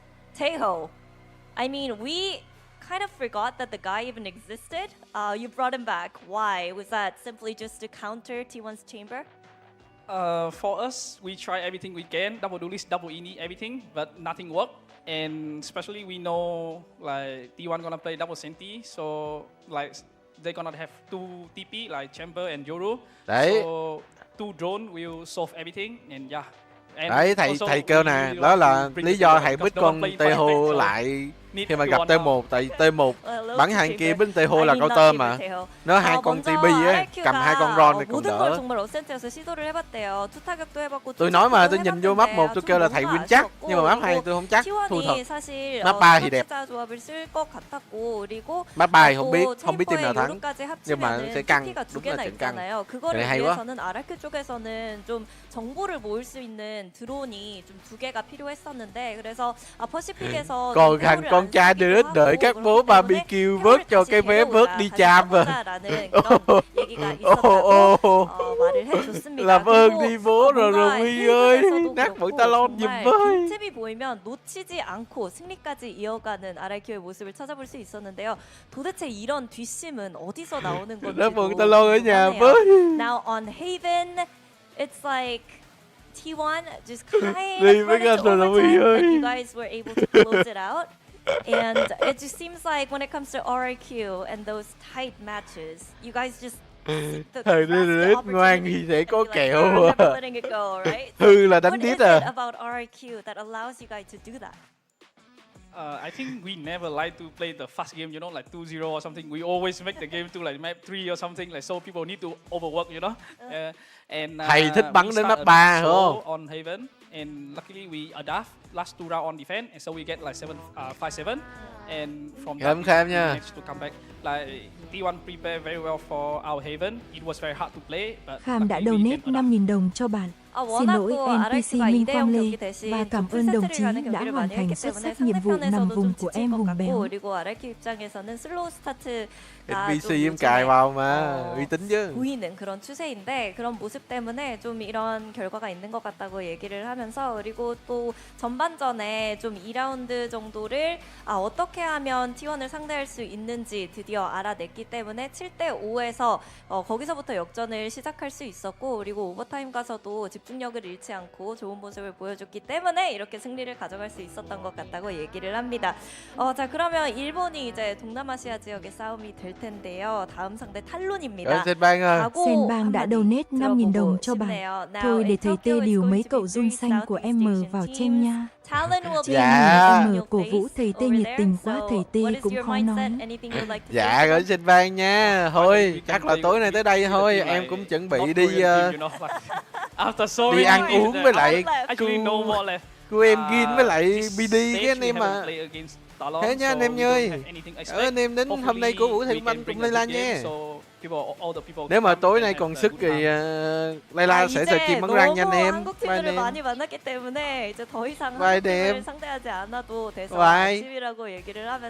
anh em. Bye. 상대하게 됐거든요. 스테이지 2 동안은 정말 상대해보기 상대해보기 때문에 đi đúng rồi, chính xác. 힘들지만 그래도 서로 좋은 경기를 보여주면서 많은 분들이 오셔서 또 응원해 주는